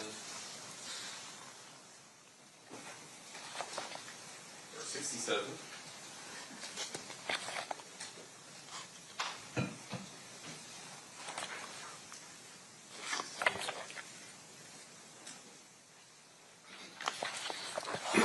Yes. This appears to be the Kindle version of that particular book. Yes, sir. I don't want to go through the entire book with you, but Thank you. I do have some questions. Does Mr. Davis in the first chapter describe his purpose in writing this book? I don't recall exactly what he says at the beginning of the book. Okay, I'm sure you'll have it back. Yeah, So, thank you. I guess, Judge, I'll move to admit, what is that, 127? Is that the book? So Kindle excerpts of the book. It's the Kindle book with the court's redaction. Okay. Any objection that hasn't previously been litigated? You may.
That will be admitted.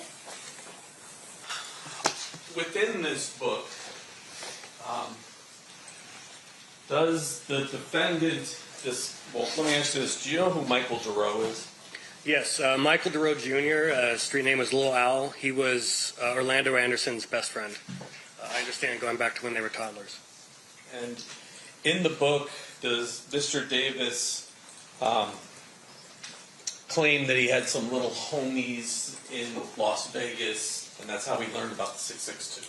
Yes, he said that there were people that were locals there that had heard the advertisements that the concert was happening that night with Tupac.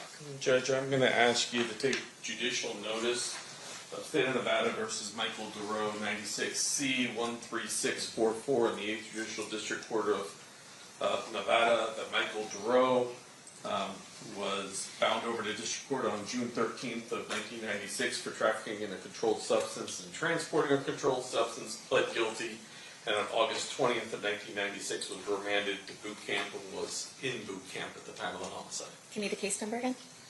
96C 136488. 136489. 96C 136488. 488. Okay, perfect. Give me 1 second. Durrogh, D-U-R-R-O-G-H. Yes, ma'am. Let me check judgment of conviction.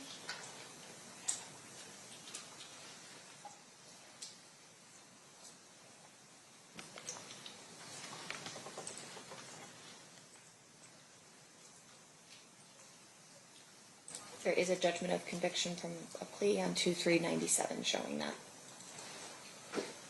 Judicial notice is taken. Thank you. And specifically that he was remanded to the custody of NDOC on August 20th of 1996 and remained there through the time of the homicide. August 20th, there was a hearing, status check on a 120-day evaluation. And then he was ordered committed. The order of commitment was 8/22/96. Okay, I'll take that judicial notice then. Thank you. Thank you. I'm sorry, did you give Michael Darrow's moniker? Yeah, it's called Little Owl. A little owl on the street. Owl like the bird. Within the book, does Mr. Davis use a different moniker for Little Owl? Yes, he calls him the Reaper. We just heard Mr. Davis talk about Corey Edwards in that second interview. Right. Do you know who Corey Edwards is? Yes, he was at the time a close associate of Keefe D's. I think he referred to him as a lieutenant in his organization. And the moniker, he uses the real moniker in his book, correct? His name was Sea Ray. At the end of, well, before I get to the end of this book, early on, does the defendant describe his early criminal career that ultimately resulted in some convictions that sent him to prison? Yes. And Judge, I have marked as State Proposed Exhibit number 73 and 74, a felony conviction for possession of a controlled substance in Municipal Court of Compton, Judicial Court, County of Los Angeles, State of California, in case number A636901, as well as same charge, case A637226. Any objection? Or you're asking to admit those? Yes, no, Any objection, Mr. Samp? No objection, Your Honor. So admitted? Mr. Davis also describes going to prison for 3 or 4 years in the late 80s. Yes, he refers to it as Gladiator School. Now, at the back of the book, he calls out some people that he's upset with. Yes. One of those people is... Objection, Your Honor, is the leading. Okay. Will you rephrase? Do you know... Well... Who's Uchis? Uchi? Yeah. Uchi, I think we believe, is Win Prince, who was a very good friend of his, that he believed had snitched on him at some point. Your Honor, I'm going to object to this as speculation. What's your response, State? Well, I'll lay a little more foundation. Okay. So it's sustained at this time. You may attempt to lay more foundation. What does Mr. Davis say about Uchis in the book? He says that Uchi has been a good friend of his since they were Before children. he answers the question, may I approach? Yes.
All right, you're to disregard the last answer to the incomplete question.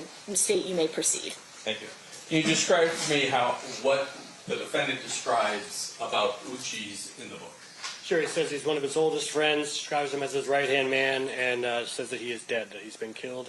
All three of those things line up with wind prints. I'm going to ask you the next question, which is, what do you know about Wendell Prince? Not a whole lot other than just he was really tight with Keefe. There's a great photo of them together. There's actually several photos of them together over the years. And I know, I think Wendell Prince was ultimately killed, I think in like a backyard over a drug deal or something like that. And I believe Keefe was listed as a pallbearer at his funeral.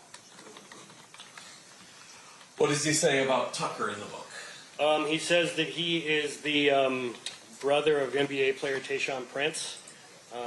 And there's only two brothers of Tayshaun Prince, and only one of them is involved in any of the street business, which would be Thomas Lamar Prince. And I'm not sure what else he says about Prince as far as, but I think he's listing people he has grievances with. And finally, you don't know, there's a person named Menace. Right. You're unable to identify. We've never been able to figure out who Menace is. There was a Southside Crip with that street name, but we don't think that that's who it is. Now, you've been involved in this project, well, I guess it's 2012. Correct. In 2012, did you go and look at all the publicly available information there was that you could find? Yes. Did you, I'll start with Defense Exhibit A. Can you put it on me?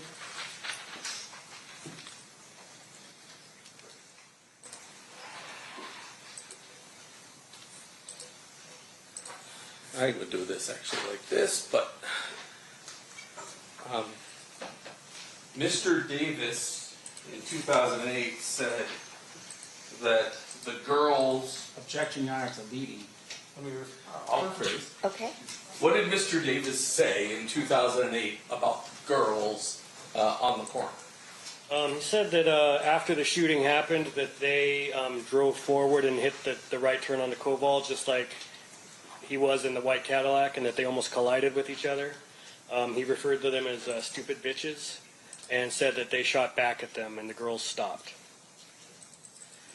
As of 2008, when that statement was made, was there any public information of a car chasing the Cadillac?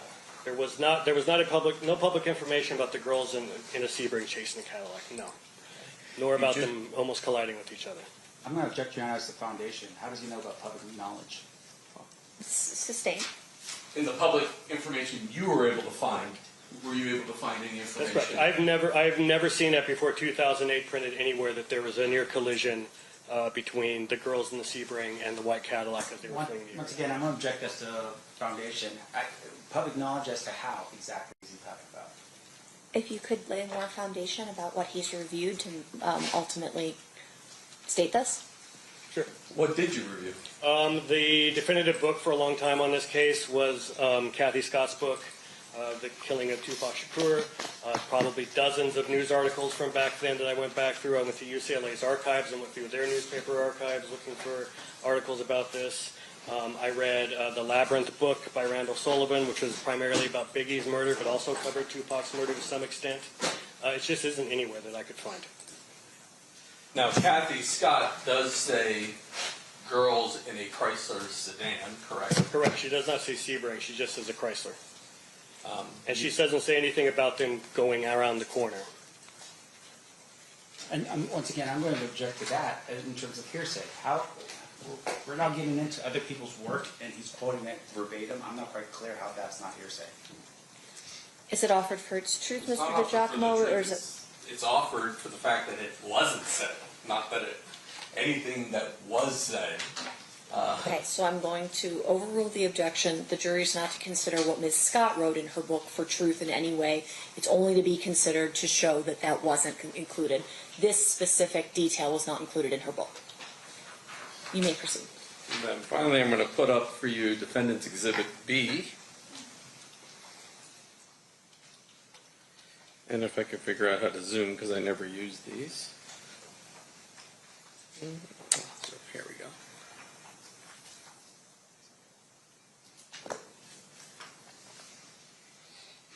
I want you to read that to yourself.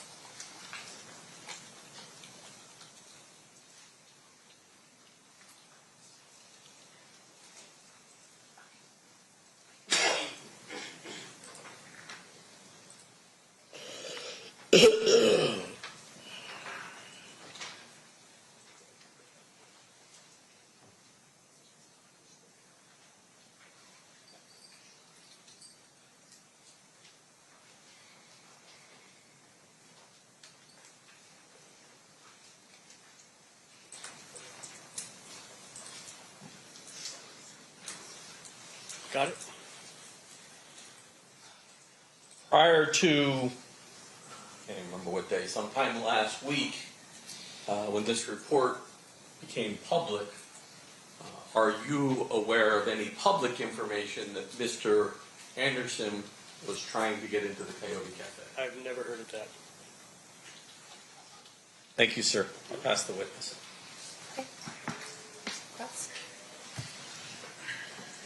Mr. Dorsey, are you a detective with Metropolitan Police Department? Nope. And your testimony here today is really based upon your work for this, let me make sure I got the right book here. Murder Rap? No, I had nothing to do with the writing of that book. I don't care about the writing of the book, but you're here because of the Chronicles, the Death Row Chronicles thing that you did, right? Let's make sure we're talking about the correct things. I did not write that book. I had nothing to do with it. I made the Murder Rap documentary that came a few years later that was based on that book. And then I was a consultant on Death Row Chronicles series that we've been playing Andrew from here.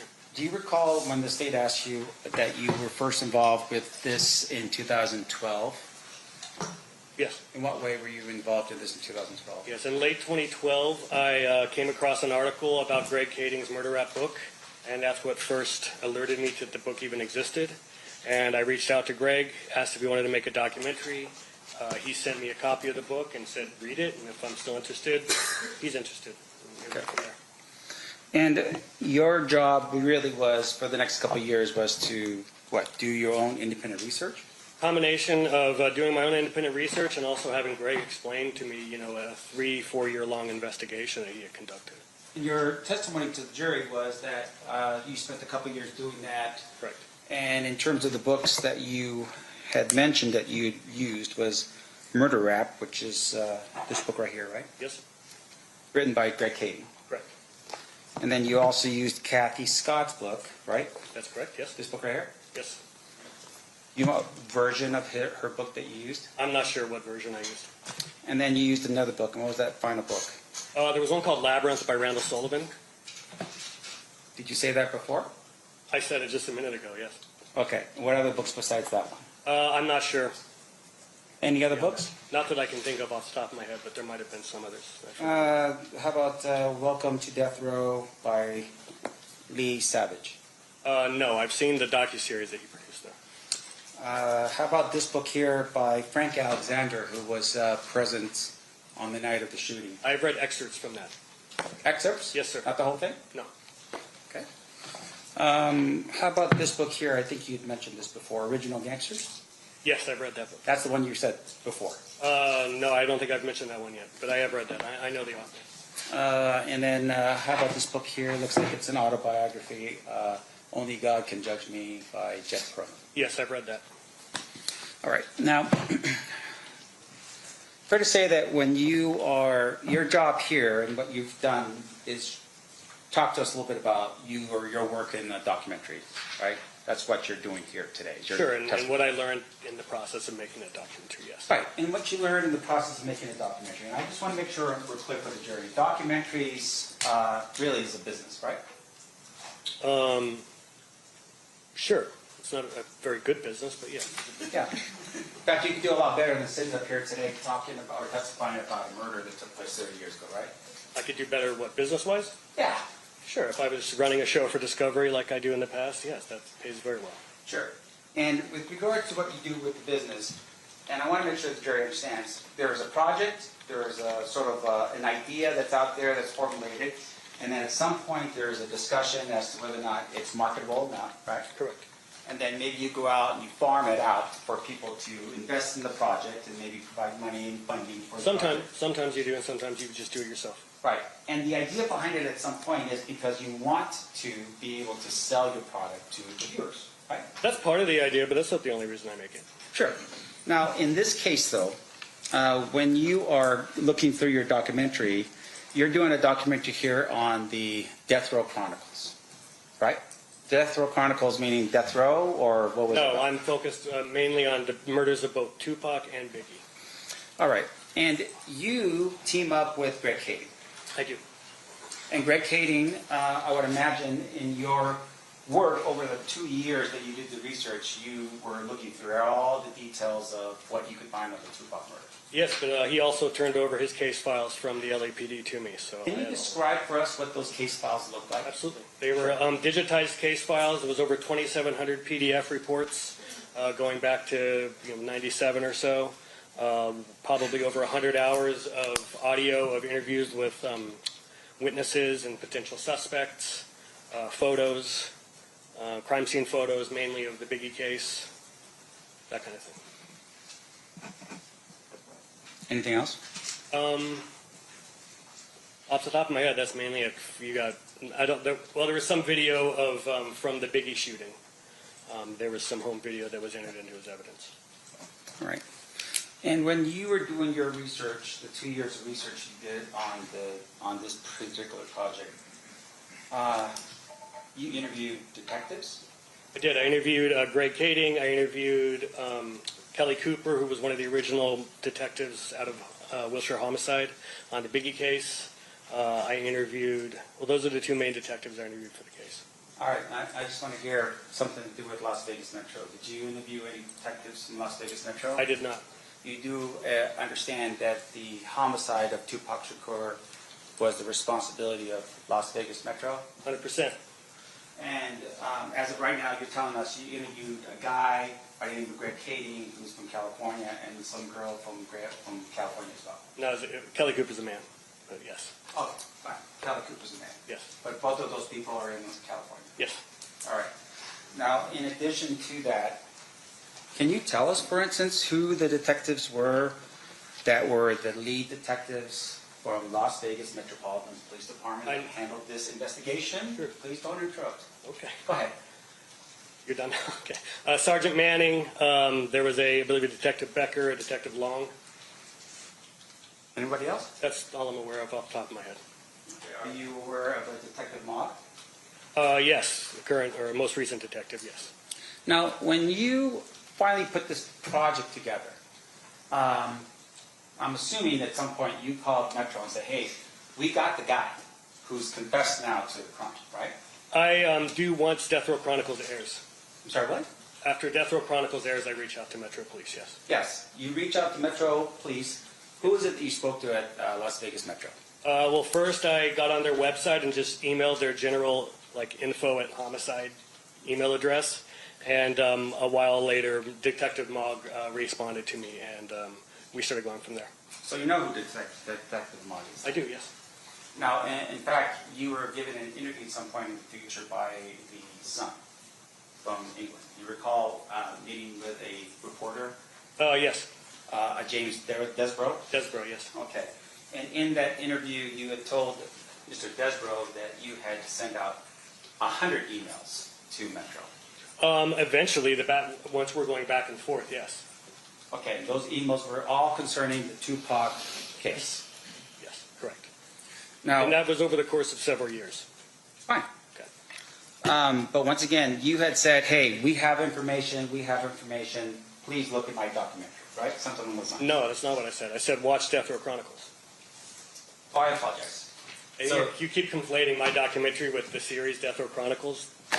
I did not make Death Row Chronicles. I was just a consultant on it. Okay. But that's the one where Keefe first went public with his interview, which made it noteworthy enough for me to be like, you should look at this. This is new information for your case. And when you sat down to actually start working on the project Death Row Chronicles, yes, we are listening to audio of those two interviews that happened, right? Correct. Now, up until that point, fair to say, Mr. Davis had never spoken about this publicly.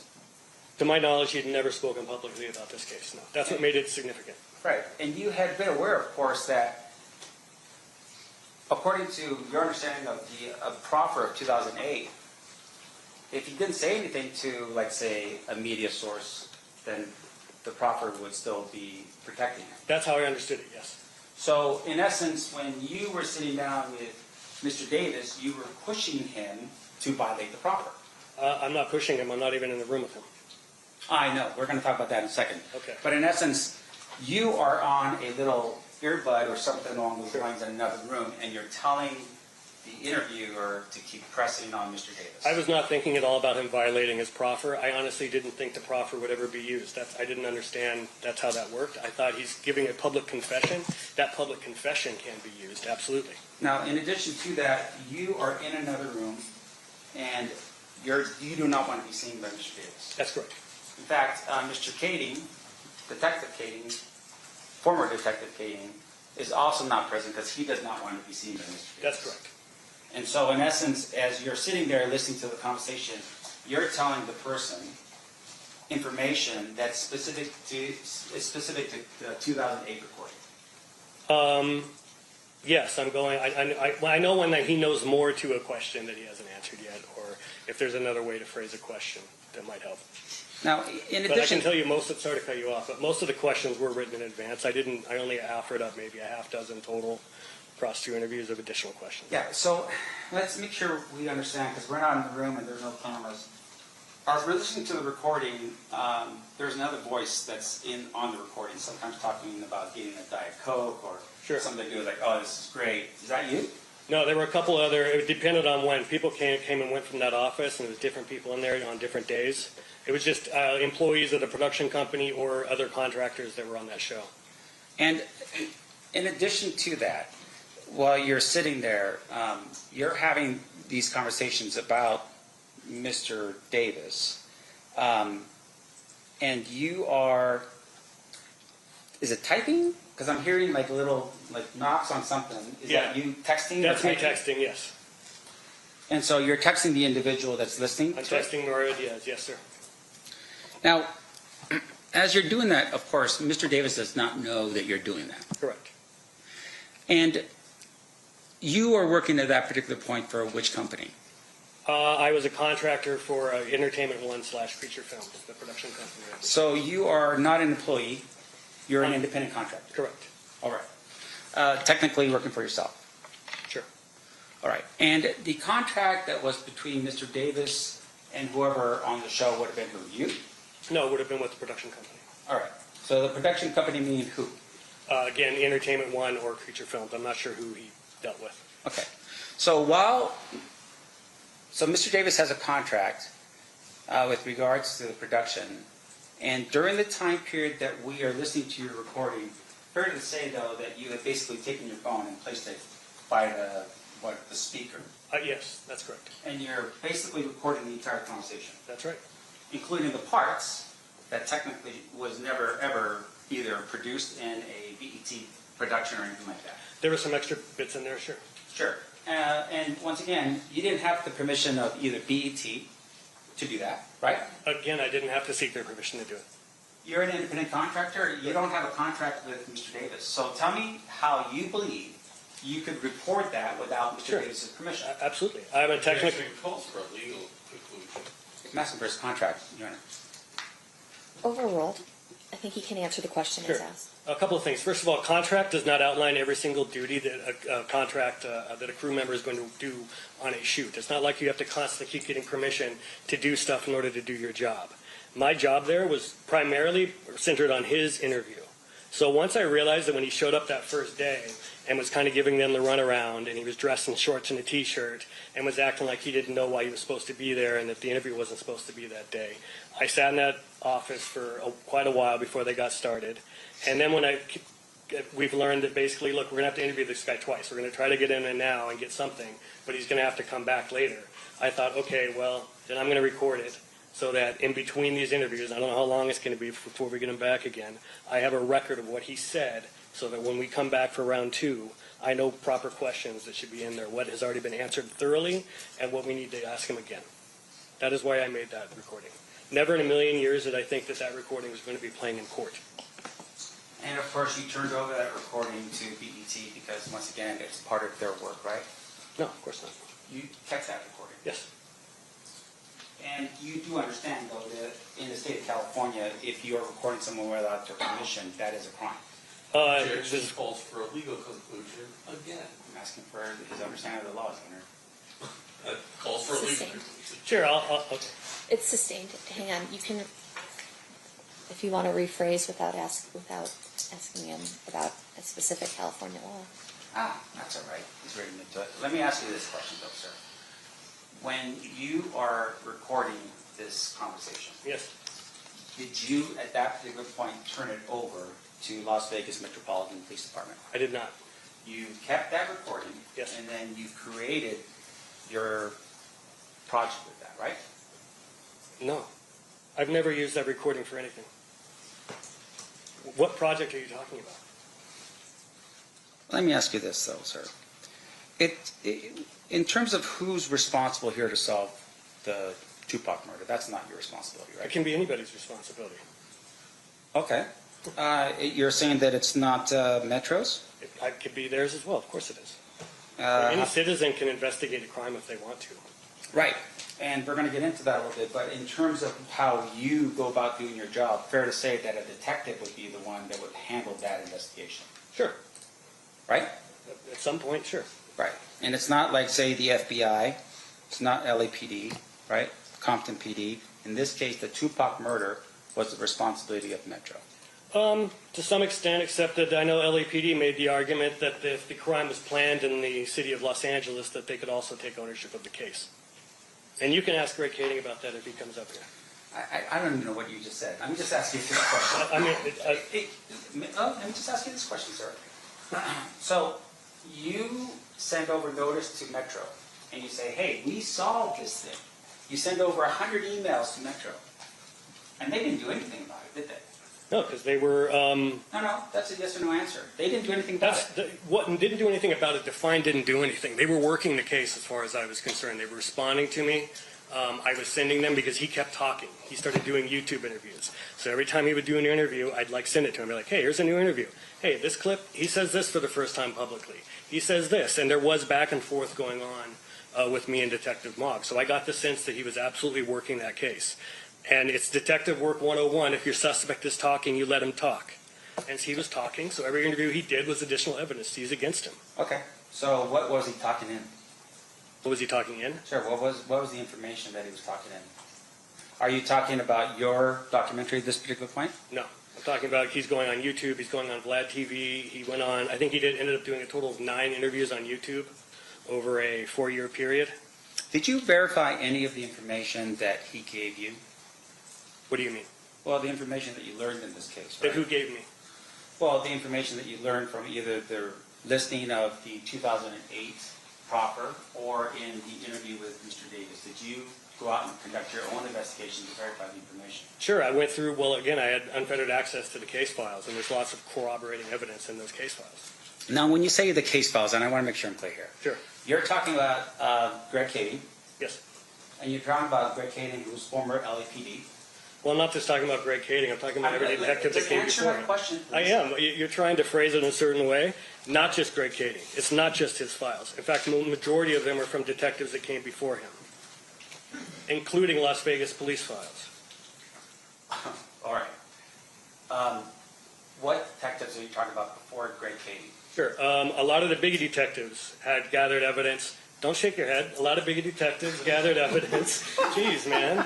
A lot of big detectives that gathered evidence that pertained to the Tupac case because the two cases it became known or believed were connected. So they had informants coming forward to them on the Biggie case that were saying, hey, these two things are connected. Okay. So once again, evidence or information that would have gone to the detective, right? Eventually to Greg Kading and his team of detectives, yes. Once again, you got to understand, Greg Kading was not responsible for the investigation of the Tupac murder. Correct. He was part of the task force specifically for the Biggie Smalls murder. That's correct. And you are aware at some point he's removed from that task force, right? Yes. And one of the things he does is he steals the Tupac file. I object to the word steals. I'm sorry, he Oh, you borrowed. I'm not, I don't mean in like a legal sense I object to it. This is a person I object to it. I guess I would. I'm not wagering an objection. I take issue with the word Okay. steal. Okay. Any detective can take case files with them when they leave the department. It happens all the time. It's extremely common. In fact, I just did a series on Ted Bundy last year based on the same exact thing. One of their lead detectives on the Bundy case in the 70s took a box of files with him, and we were able to obtain those files, and we made a show about Ted Bundy based on his files. Are you a detective, sir? No. So you can't sit here and tell us what a detective can and cannot do. Fair? You're not a detective. Like legally, I can't say that. I can say based on my experience as a true crime producer for the past 20 years, it's very common in my line of work to come across files that detectives have taken home with them. That's fair. So I want to make sure I'm clear. You're telling us that Detective Kading took a file that he wasn't even part of the investigation on? You're saying that that's what happened here? Well, that objection, I assume, a fact, not an evidence. No. I think he mentioned that, Judge. What do you mean? He took a file that was not a case he didn't work? Yes. As soon as Keefe confessed to the Tupac's murder, they took ownership of that case. And again, you're going to have to ask him that question because I was not there for that. So, once again, that's something you're saying that Greg Kading should come here and testify to. If he wants to, sure.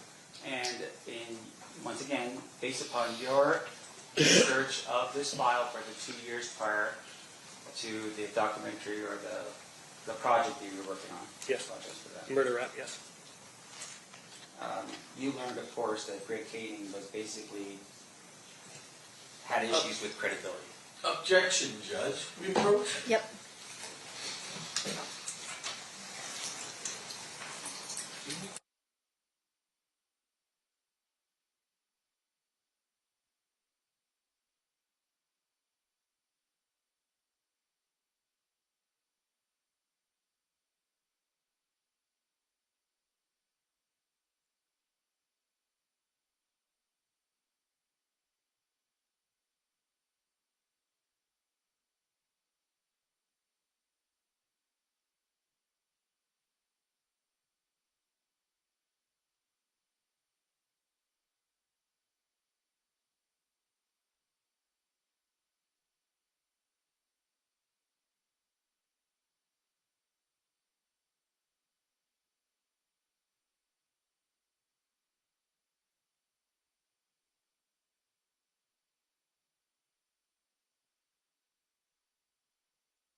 All right, we're going to take a recess at this time. During this recess, you are admonished not to talk or converse amongst yourselves or with anyone else on any subject connected to the trial, or read, watch, or listen to any report or commentary on the trial of any person connected with this case by any medium of information, including without limitation, newspaper, television, internet, and radio, or form or express any opinion on any subject connected with the trial until the case is submitted to you.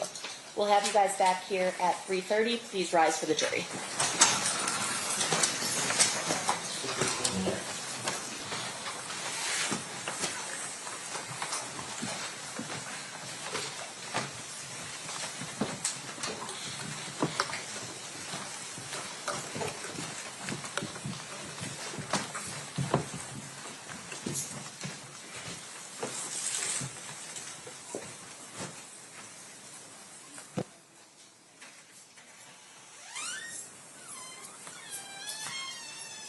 All right, for the record, the jury has exited the room. So going back to our initial first issue regarding, can we actually have you step off the stand for a little bit, sir? Thank you, Mr. Dorsey.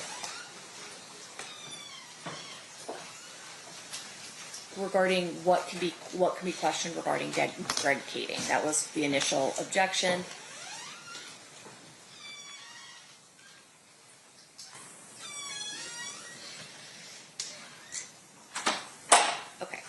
So the initial objection had to do with Detective Kading. Your objection is that you can't impeach someone through the testimony of someone else. Your position is that the credibility of the report that they're relying on is important. I do think to some degree he can explore the credibility of the information that he is relying on as long as it's accurate. And so I think there is a concern regarding what the actual federal judge did find regarding Detective Kading being maybe elusive or however you want to phrase it. Well, can I ask that question on direct? I asked no question as to his opinion of Greg Kading, either as to his credibility, as to his quality of his detective work. Anything that would allow the defense to then go into specific acts and ask questions about someone's character.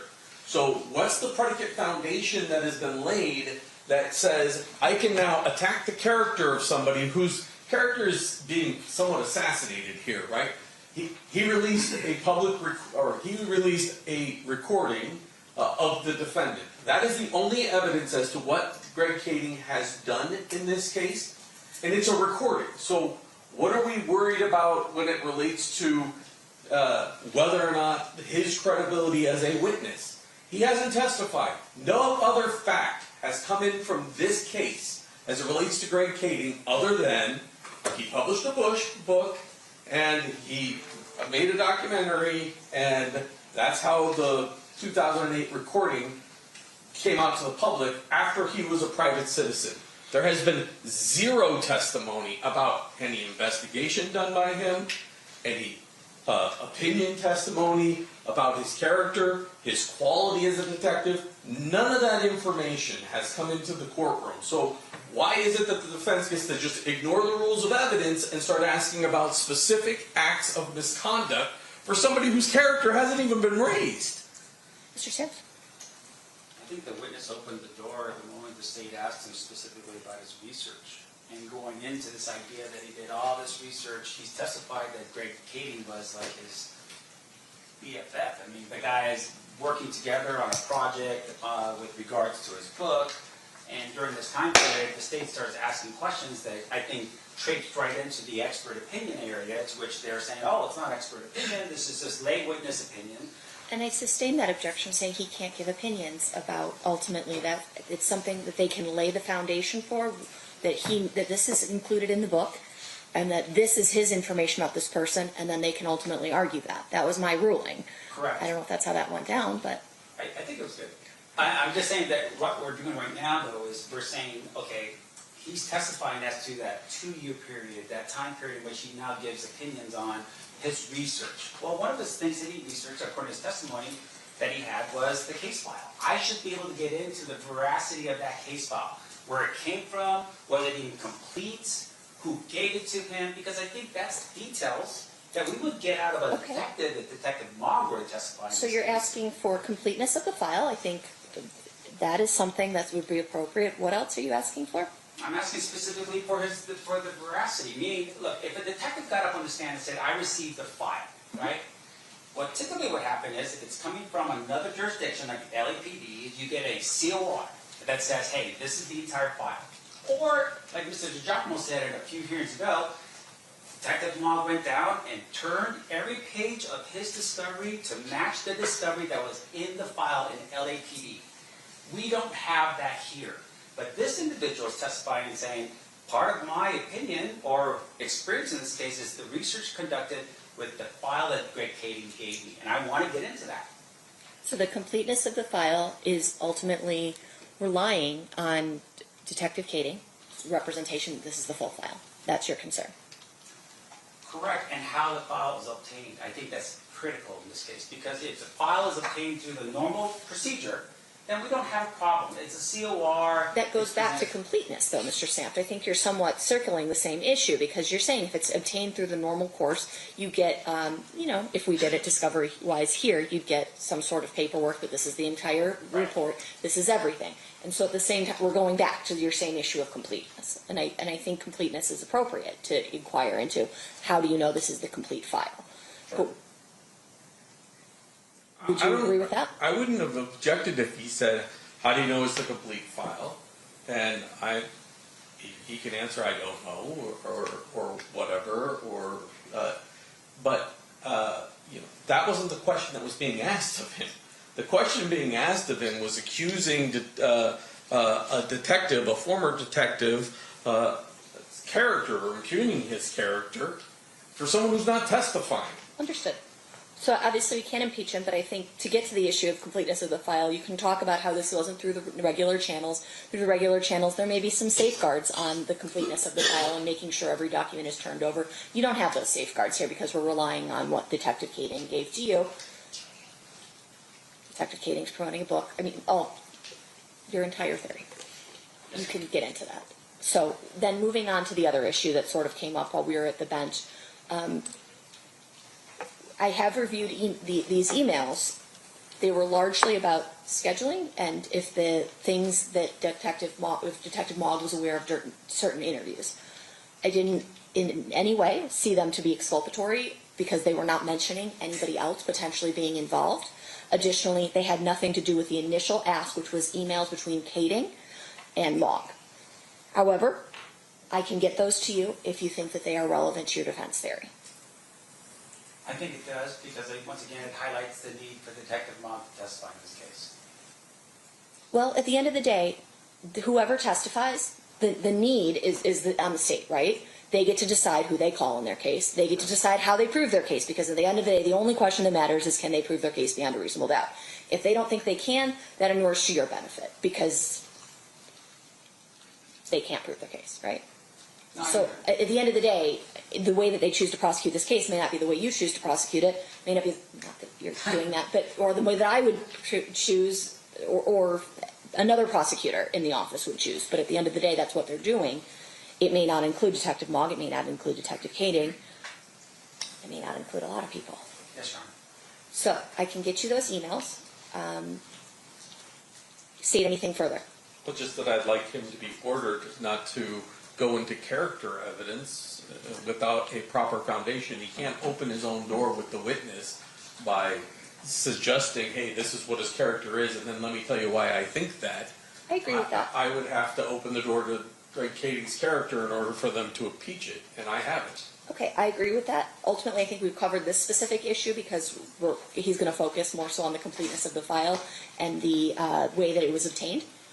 But if there's another contemporaneous objection regarding that, we'll address that. But I agree with that. Okay. Emails. How do you want me to get them to you? You don't really answer your email very well, so. I don't read well, Your Honor. If I could just have maybe, can we print it out? No. All right. That's Then you. I can have a link sent from what we had sent to you to Mr. Singh. Okay, sounds good. Or to Megan, really. Yeah. So I've reviewed them. My initial in-camera review was that they weren't relevant. But at this time, because you're requesting and have sort of opened another avenue into them that I didn't realize was necessarily relevant through my initial review of the case. We'll have them disclosed through that exact same link. Yes, ma'am. Okay? Use the restroom before we come back. Of course. I need to do the same. All right, we'll be in recess.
Back on record in State versus Davis, C-377-407.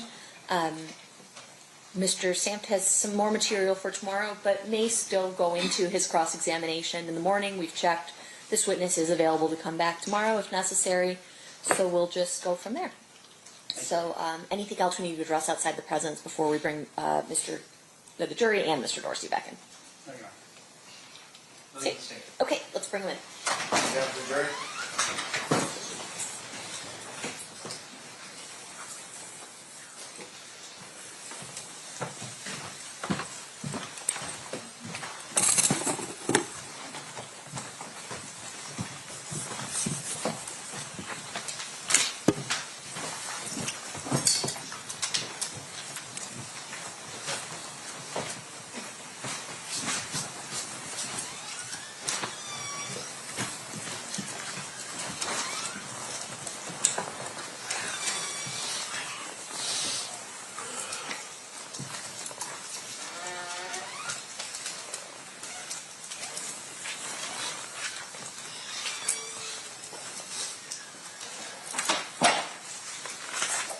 All right, welcome back, Mr. Dorsey. Do the parties stipulate to the presence of the jury? Yes, sir. You may all be seated. Mr. Dorsey, you're still under oath. Mr. Samp, you're still on cross-examination. You may proceed. Referring you back to your previous testimony with regard to Kathy Scott, just for the jury's edification, Kathy Scott is not a detective. Correct. She is a reporter. She's a journalist, yes. She's a journalist, all right. And she wrote a book with regards to her information she had gathered as that journalist, right? Correct. Not her own investigation, but what she had heard on the street. And from detectives that she talked to, yes. Right. And so when she first published her book, fair to say what I'm holding up for you, and I want to make sure I'm accurate for the jury, this is the 3rd edition, right? Okay. Are you aware that Kathy Scott's first edition that was published was actually in 1997, a year after? Something like that. It was very fast after the crime. I remember that. And then there was an update and another update, and what I have right here is the 3rd edition. Okay. But with regard to that first edition, it came out a year after the shooting of Tupac. Sounds about right. All right. Now, your testimony has been around your research, and you had testified that you had listened to the recording of 2008. Yes. That recording was given to you by Greg Cady. Correct. Did you ever compare the 2008 recording to the 2009 recording in this case? I did not have the 2009 recording. Right, because Mr. Cady did not give you a 2009 recording. That's correct. And that was not information that was public, right? Correct. Now, with regards to your 2008 recording, did you compare that against the 1998 recording in this case? Was that like a federal No, I did not. And once again, Greg Cady did not give that to you because he did not have that information. I don't know if he had it or not, but he didn't give it to me. Okay.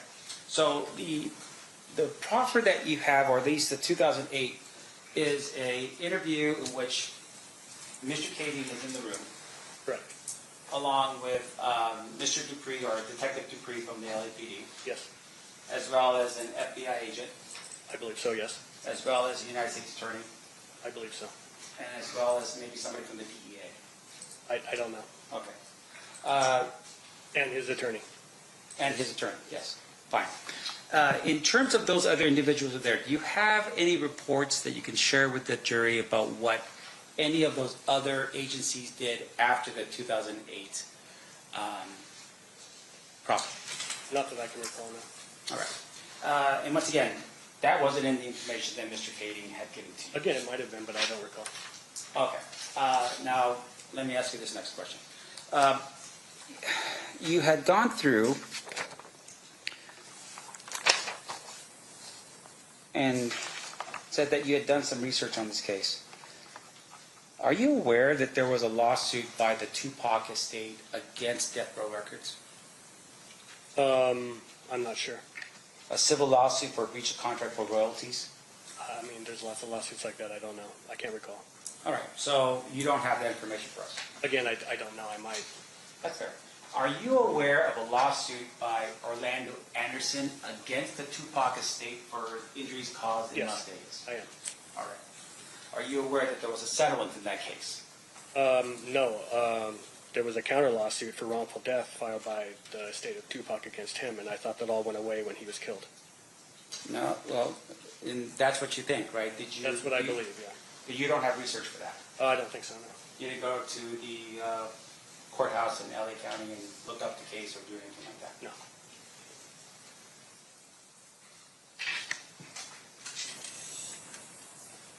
Now, fair to say, though, of course, that with the civil lawsuit, there would have been what's called discovery propounded during the course of that case, right? Meaning information. Again, I wouldn't know. All right. You never looked into depositions taken of Mr. Orlando Anderson or anybody else for that matter. Now, in addition to that, were you aware, based upon your research, that Tupac was actually leaving death row prior to his death? That is... assumes a fact, not evidence. What's your response? Based upon his research, Your Honor. He testified about his research for this case. I think what Mr. Dujac was saying is that's not true. No, I'm You're saying assuming a the fact. predicate of his question is assumes the fact that has yet to be established. He's asking the witness. So in other words, it's not true, the thing he's asking? I don't know if it's true or not, but he is assuming a fact, not evidence. Can you lay more foundation? Sure. In your research of your project in this case, did you ever look into the relationship between Tupac Shakur and Suge Knight? Yes. And during the time that you looked through that relationship, did you learn that Tupac was not happy with Suge Knight? I did not. There's conflicting accounts about what was going on at that time, whether or not Tupac was going to leave death row because he was unhappy, or whether the idea was that he was going to set up his own label that would then be distributed through death row, and that is what Suge Knight wanted his big superstar artists to do, was to branch out, start their own companies, but with death row continuing to be the central company that it all flows through. And that information you're providing to us, is that in some document somewhere? I don't remember where I got that from. And regarding Tupac's position here, he had finalized his 3 album in terms of his obligations to death row. As I understand it, yes.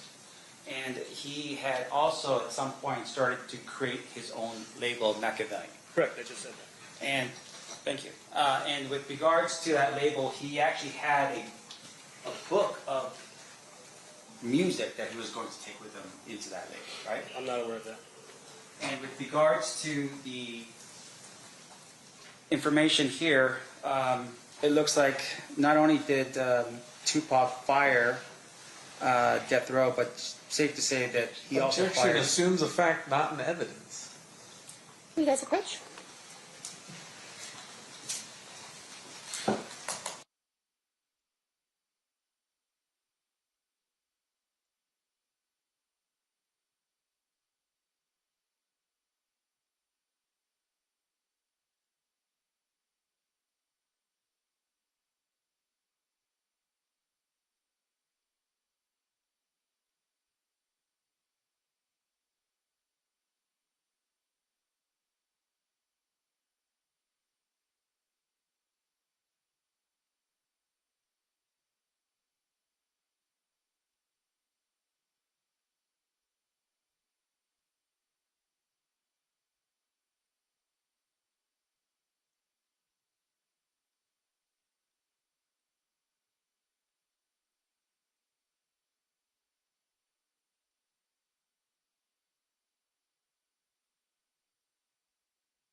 All right, Mr. Samp, you may proceed. Okay. Last question I asked you was, are you aware that Tupac had fired David Kenner? Objection. Are you aware if? Oh, I'm sorry. Let me back up here. Are you aware if Tupac had fired David Kenner? I've heard that claimed. I don't know that for a fact. And just for the jury's edification, David Kenner was death row's lawyer. Correct.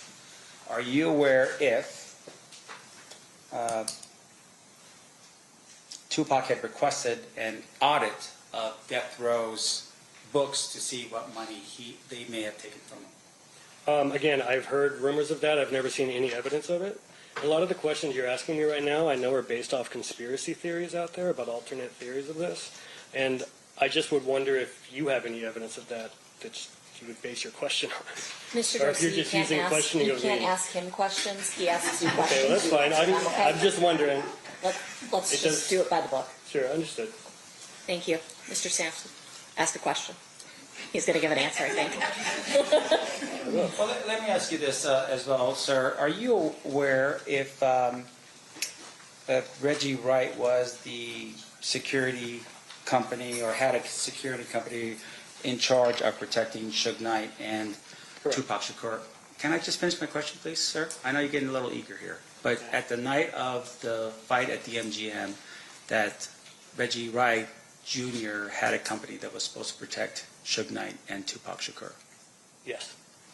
Are you aware if on that particular night, Reggie Wright had 20 to 25 either retired or off-duty police officers in a club called 666 on the night of the shooting of Tupac Shakur? It's Club 662, and I'm not aware of the number. You don't know? No.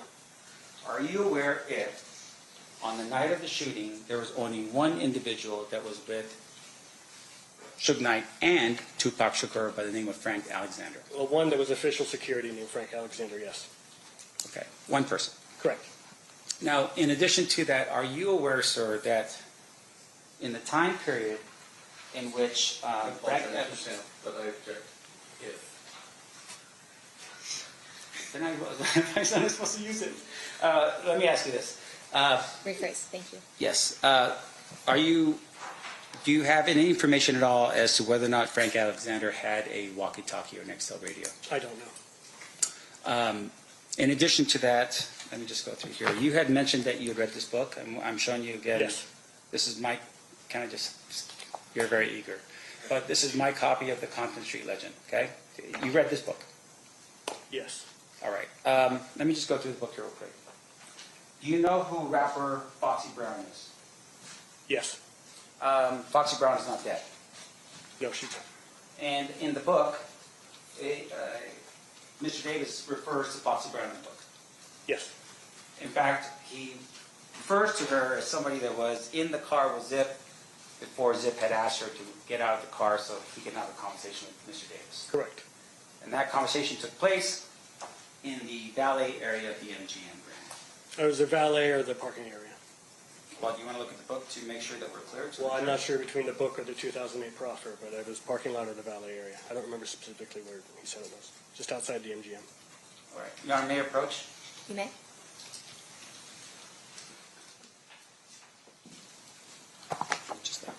Are you refreshing recollection? or I are am you refreshing his impeaching? recollection, Your Honor. I don't want him to read it, but just read He it. didn't say he didn't remember. Oh, he did say he didn't recall which of the two accounts. Okay. Yeah, he says, while we were waiting at the... Hold on, no, there's no question pending yet, sir. You're so eager. You're so eager. You can keep calling me that, but just trying to answer your questions. So. We're going to keep your own. So with regards to the question is, this conversation or at least event occurred at the MGM at the valet area. That actually is ambiguous in that book. It says while they were waiting for their cars at the valet, Zip called them over to his car. Does not state where his car is parked. Right, so Zip could be anywhere on the property. Correct. Wait until I'm done with my question. Including it's a multi-level parking structure, right? You're saying that that's big. Yeah, I don't know if it was in a parking structure. I'm just saying it could have been anywhere in the parking area of the MGM Grand. Did you verify that Foxy Brown was actually in Las Vegas on the night of fight of September 7th, 1996? I did not.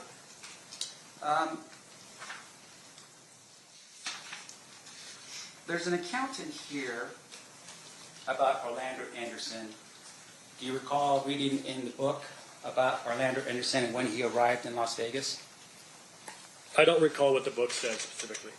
All right. So if you would turn with me, I think, to that book right there, to page 96. We're looking at page 96 of the book that you read. Refresh your recollection. The page numbers might be different here because this is the Kindle version, but let me see. Can you just wait until I'm done with my question, sir? Can you stop saying that to me, man? Jeez, dude. Just having a normal conversation with you. You don't have to keep cutting me off and making me sound like I'm eager. The page numbers are going to be significantly different between the Kindle and the book, so he's going to have to just approach them with the book to show him when it's fine, because the Kindle completely repeats. Nobody else has a copy of this book? Keithy, Well, you there didn't bring is. one? No? Just kidding. Sorry. Sorry, I think we have another copy. We're bringing another copy. May I approach right now? Yes. Whose phone?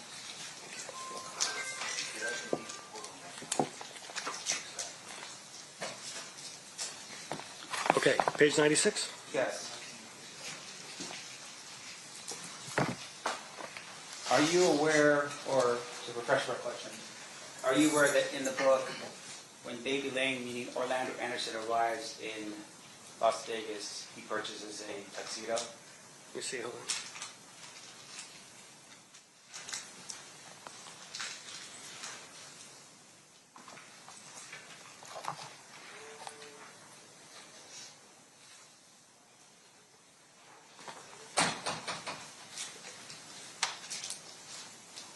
Yes, I see that here. And the reason why he purchased a tuxedo is because he said he saw former Major League Baseball player Barry Bonds with a badass brown Versace tuxedo, so Baby Lane decided he wanted to buy the same tuxedo, right? Yes. Are you aware of the whereabouts of Barry Bonds on the night of, or the day of, September 7th, 1996? I am not. You didn't look into that? No. Now, in addition to that, on that same page, sir, are you aware that in the book, Mr. Davis says he rents 3 rooms on the same floor at the Caesar's Palace? Yes. Did you ever verify whether or not he had actually rented any rooms at all at the Caesar's Palace on September 7th, 1996? There would be no way to verify that. That's a yes or no answer. No. Okay. Now, in addition to that, he mentions his purchase. We'll keep it on the same page. You're fine. I got it. Page 96.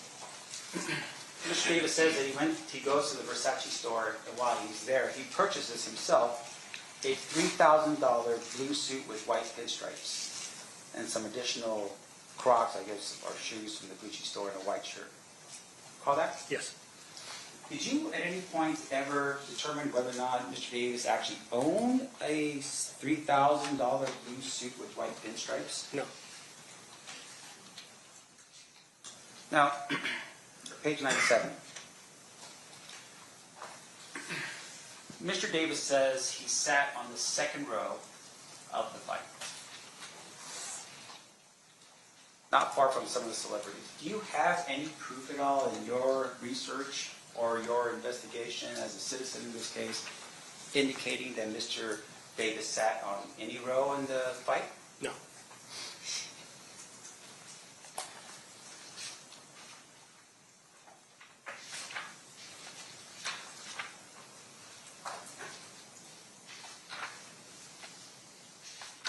Turn with me, if you could, page 92. There are 2 pictures that are there. You see those pictures? Yes, sir. The picture to the left there, underneath the caption reads, "Me and my sister at the fight." Do you know who it is that's standing next to what proposes to be Mr. Davis? I don't. Do you know when that picture was taken? I don't. And do you know where that picture was taken? I don't. All right. Now over to the right, you have another picture underneath that says, "Me and my nephew, Baby Lane." You see that picture? Do you know when that picture was taken? No. All right.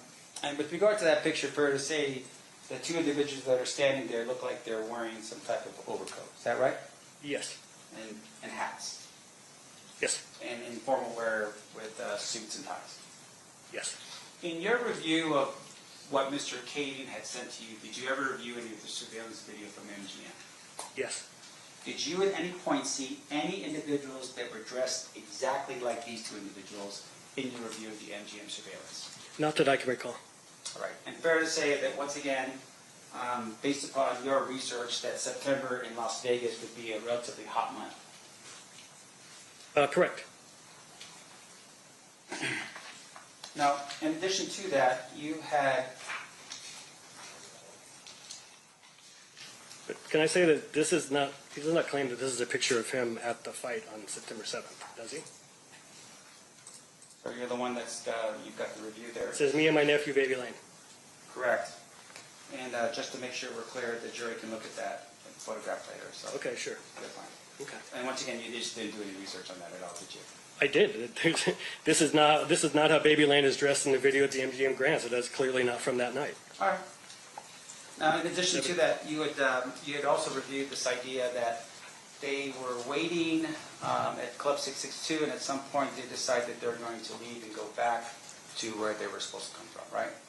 Is that a yes? Yes. Or not? Is that back to the Caesar's Palace? They were going back to the Strip. They were going back to the Strip. Yes. And they were going back to have fun. Correct.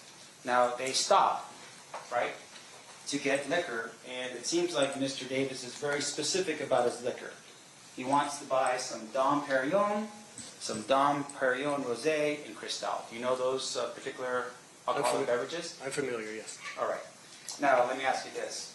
Where does he go to buy the liquor? Are you talking about, do you want me to quote what's in the book? So it's on page 103. Review of the page 103 helps refresh your recollection as to where he bought the liquor. As to where he bought it is what he said in the book, yes. Liquor barn. Okay. Can you tell us where in Las Vegas in 1996 there was a liquor barn?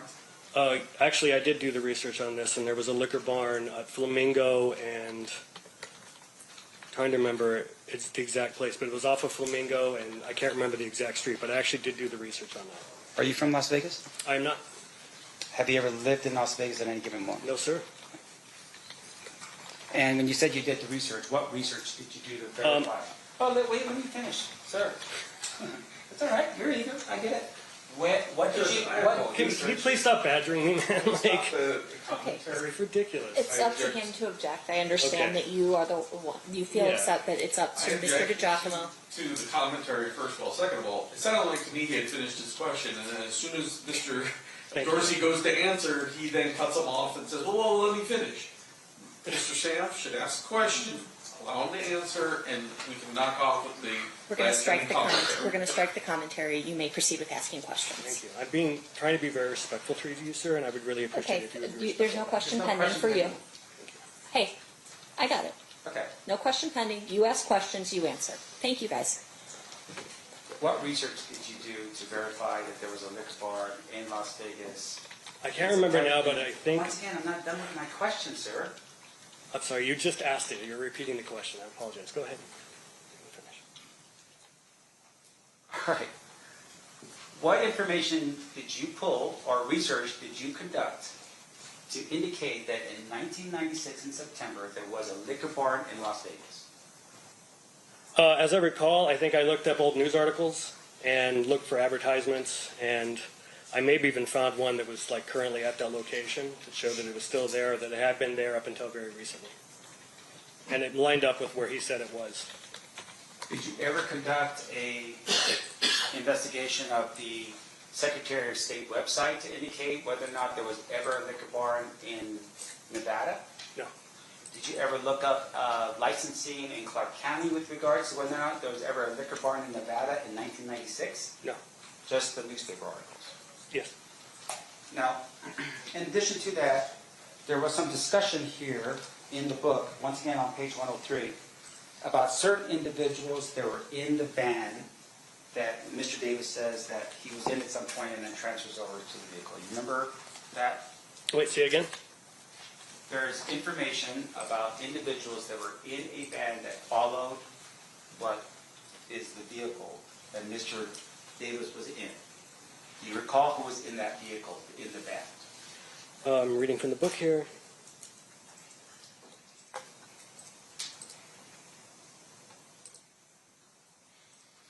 Yeah, he wrote C. Ray, who's Corey Edwards, who he lists as one of his top salesmen. His cousin Trey, and BMF's Big Meech out of Detroit. Are you aware that BMF's Big Meech out of Detroit is still residing in Detroit? I'm not familiar with where he's located. Did you at any point do any type of research or private investigation on your own to interview Mr. Meech, Big Meech out of Detroit to see if this was true? No.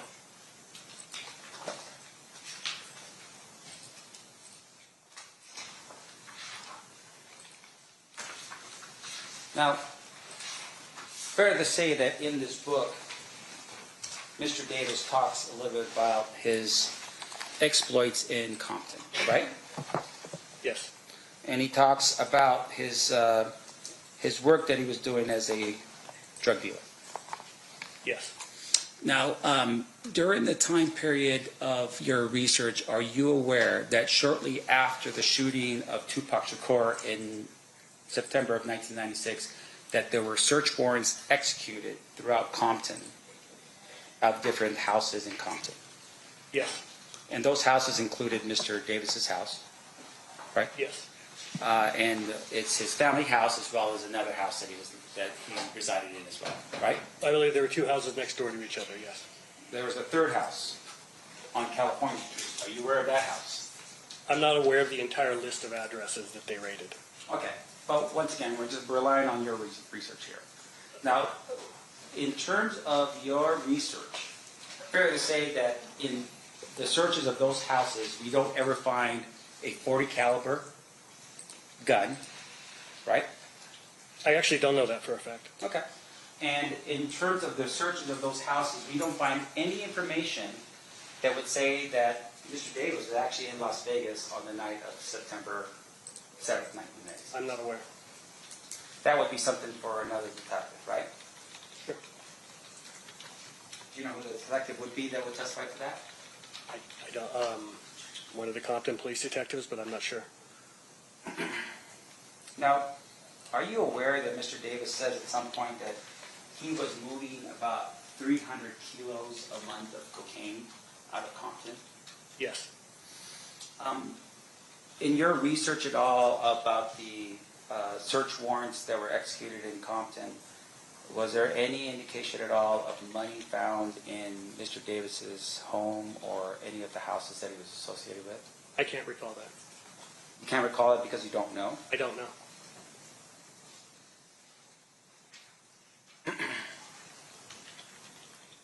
Now, in addition to that, I want to make sure I'm clear here.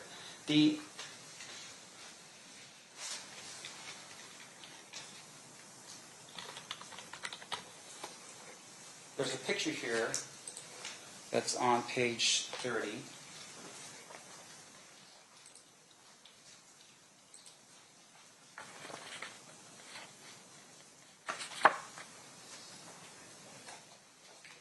It looks like a Pop Warner picture, maybe, or something like that. Football picture?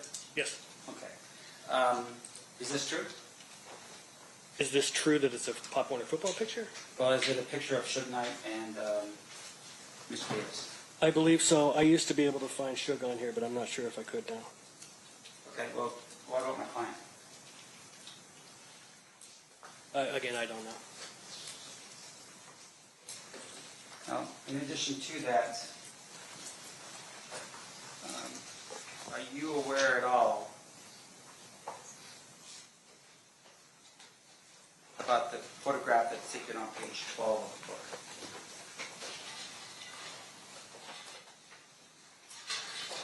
Only in that it's in the book. Okay.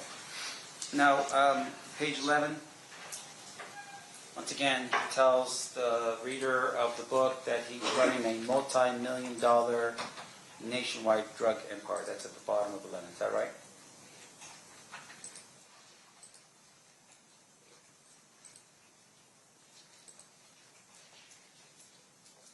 Yes. Do you have any proof of that? Actually, yes. I've interviewed 3 former Compton gang unit detectives, and across the board, they told me that Keefe D was a high-level drug trafficker, and that basically by the 90s, they rarely saw him on the streets anymore because he was effectively too big for them. They were only running into his soldiers at that point. Okay. So you're telling us something that somebody else said. Who are the detectives? I interviewed Bobby Ladd and Reggie Wright Sr. and Ray Richardson. Are you aware that Reggie Wright Sr. was a member of the Compton Police Department? Yes, sir. And are you aware that in 2000 the Compton Police Department was dissolved because it was corrupt? Objection. That's assumes the fact, not evidence. Can you rephrase? Are you aware that they were dissolved? Well, yes, Your Honor. Let me ask you this way then. With regards to the Compton Police Department, are they currently Compton Police Department as of today? No, sir. Why not? Well, there's conflicting accounts of why it was shut down. And I believe it may have been 2002. I don't know if it was 2000. But the city said that it was corrupt and they were shutting it down for corrupt reasons. Of course, if you talk to the police that were there, it was their contention that City Hall was corrupt and they didn't want the police department investigating them. And then once they shut down, the Las Vegas Sheriff's Department took over policing for the city of Compton.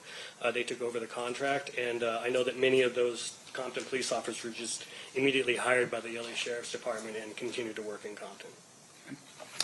Now, in terms of your evidence here today, or the things that you have, fair to say that what you're telling us is basically based upon what other people have told you? Sure. Do you have any physical evidence that we can look at to help us determine whether or not Mr. Davis was actually in Las Vegas on the night of the fight? Physical evidence? No, I don't. And with regards to the raids in this case, and I want to make sure I did not miss this point, were there any indication at all of very expensive $6,000 suits in any of his homes? So I can't recall because the search warrant and the return on the search warrant is literally dozens and dozens of pages long, just lists after lists after lists of guns, ammunition, jewelry that were seized from these. I mean, it was something like 30-some addresses, I think. Like 2/3 of them, I think, were actually Piru blood addresses. The other third were Crips.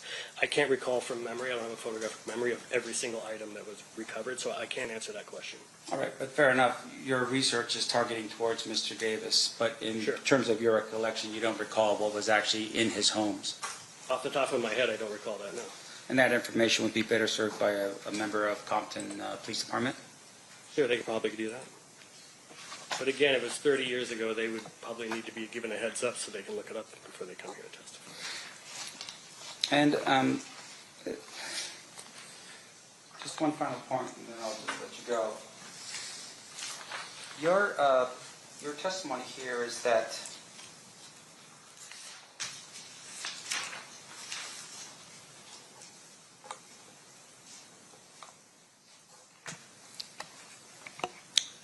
let me pick up here and make sure I'm clear.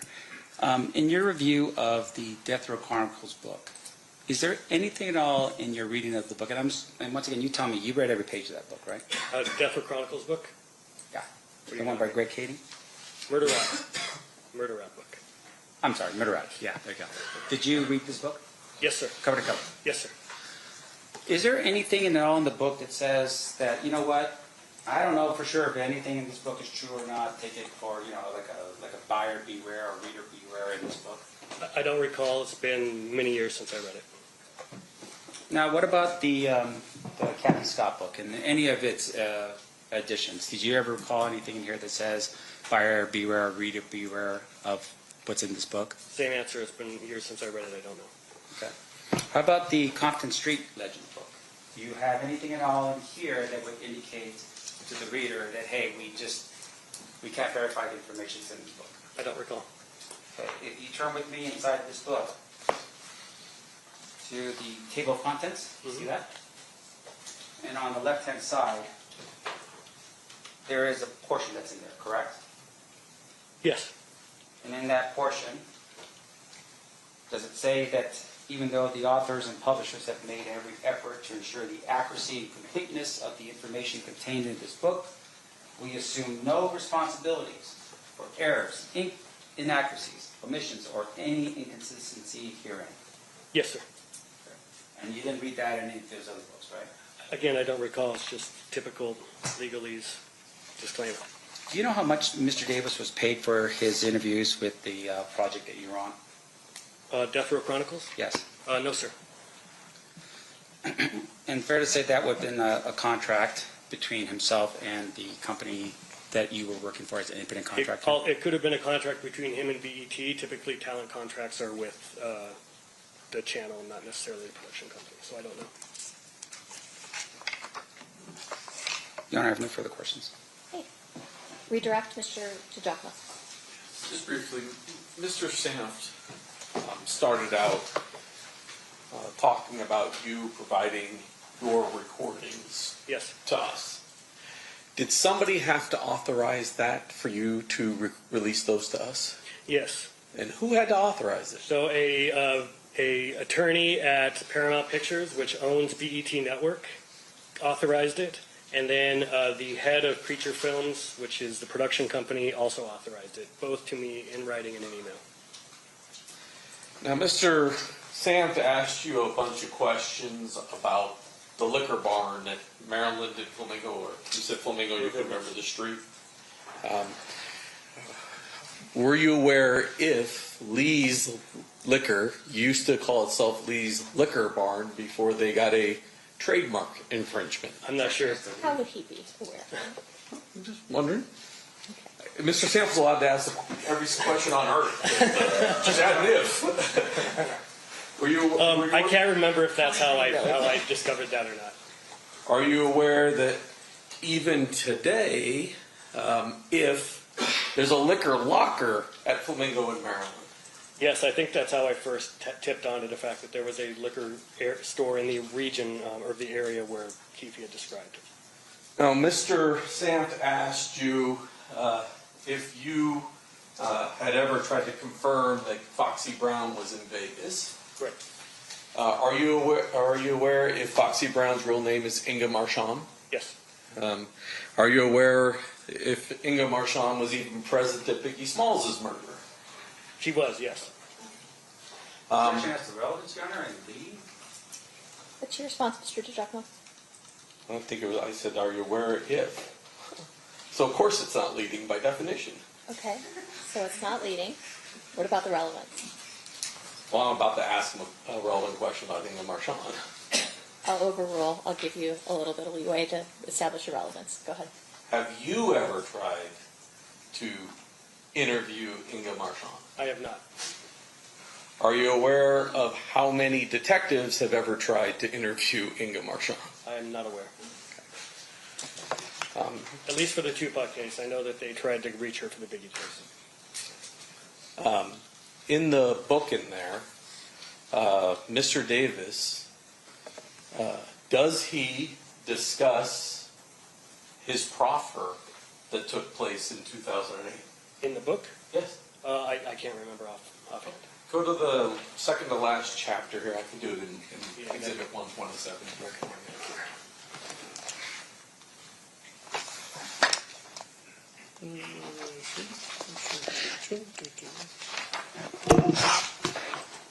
Sorry, I gotta get to the page.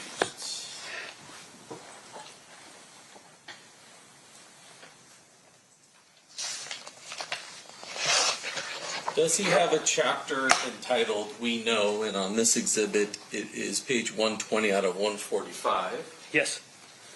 And if you briefly review, I don't know, maybe the first 4 or 5 paragraphs.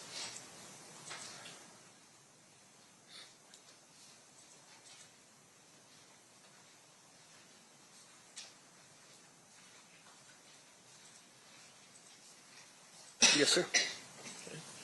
Have you got another part yet where he talks about the decision to go down and speak with the police about this event? Not quite yet. One second.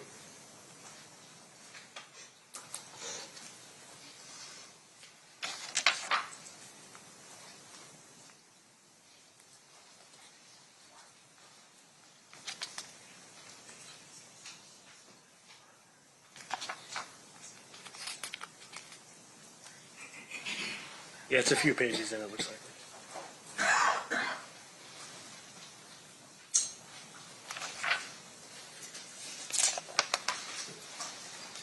Yeah, you can keep reading, but that paragraph is talking about that subject matter. Is that fair? Yes. Or that chapter, I should say. Correct, yes. The task force and how they got him.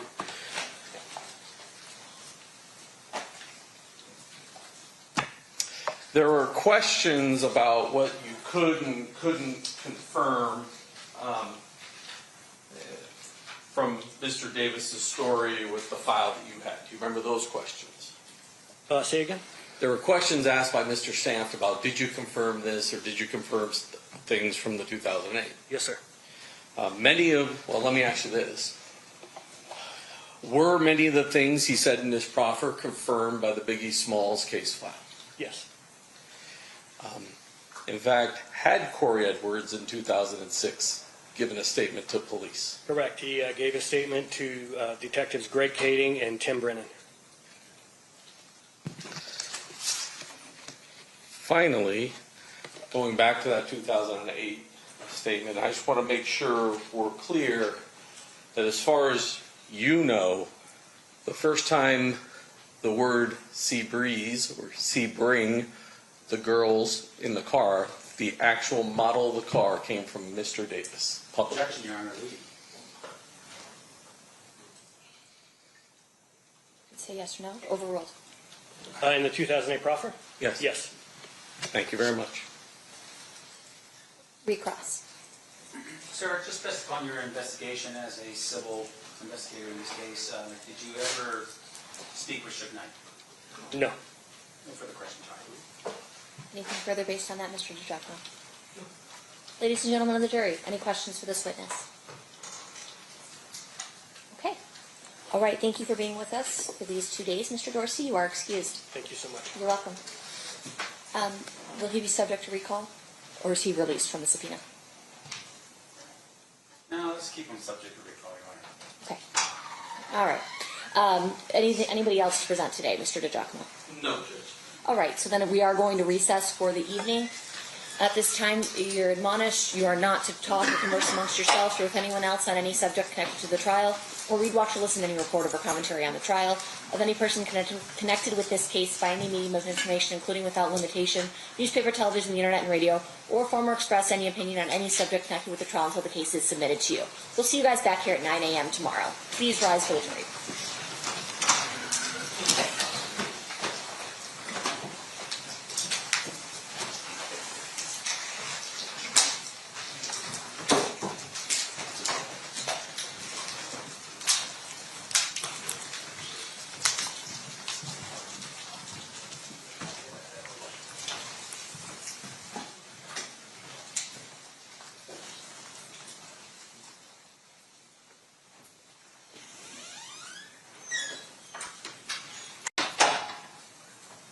For the record, the jury has exited the room. Anything we need to address outside the presence?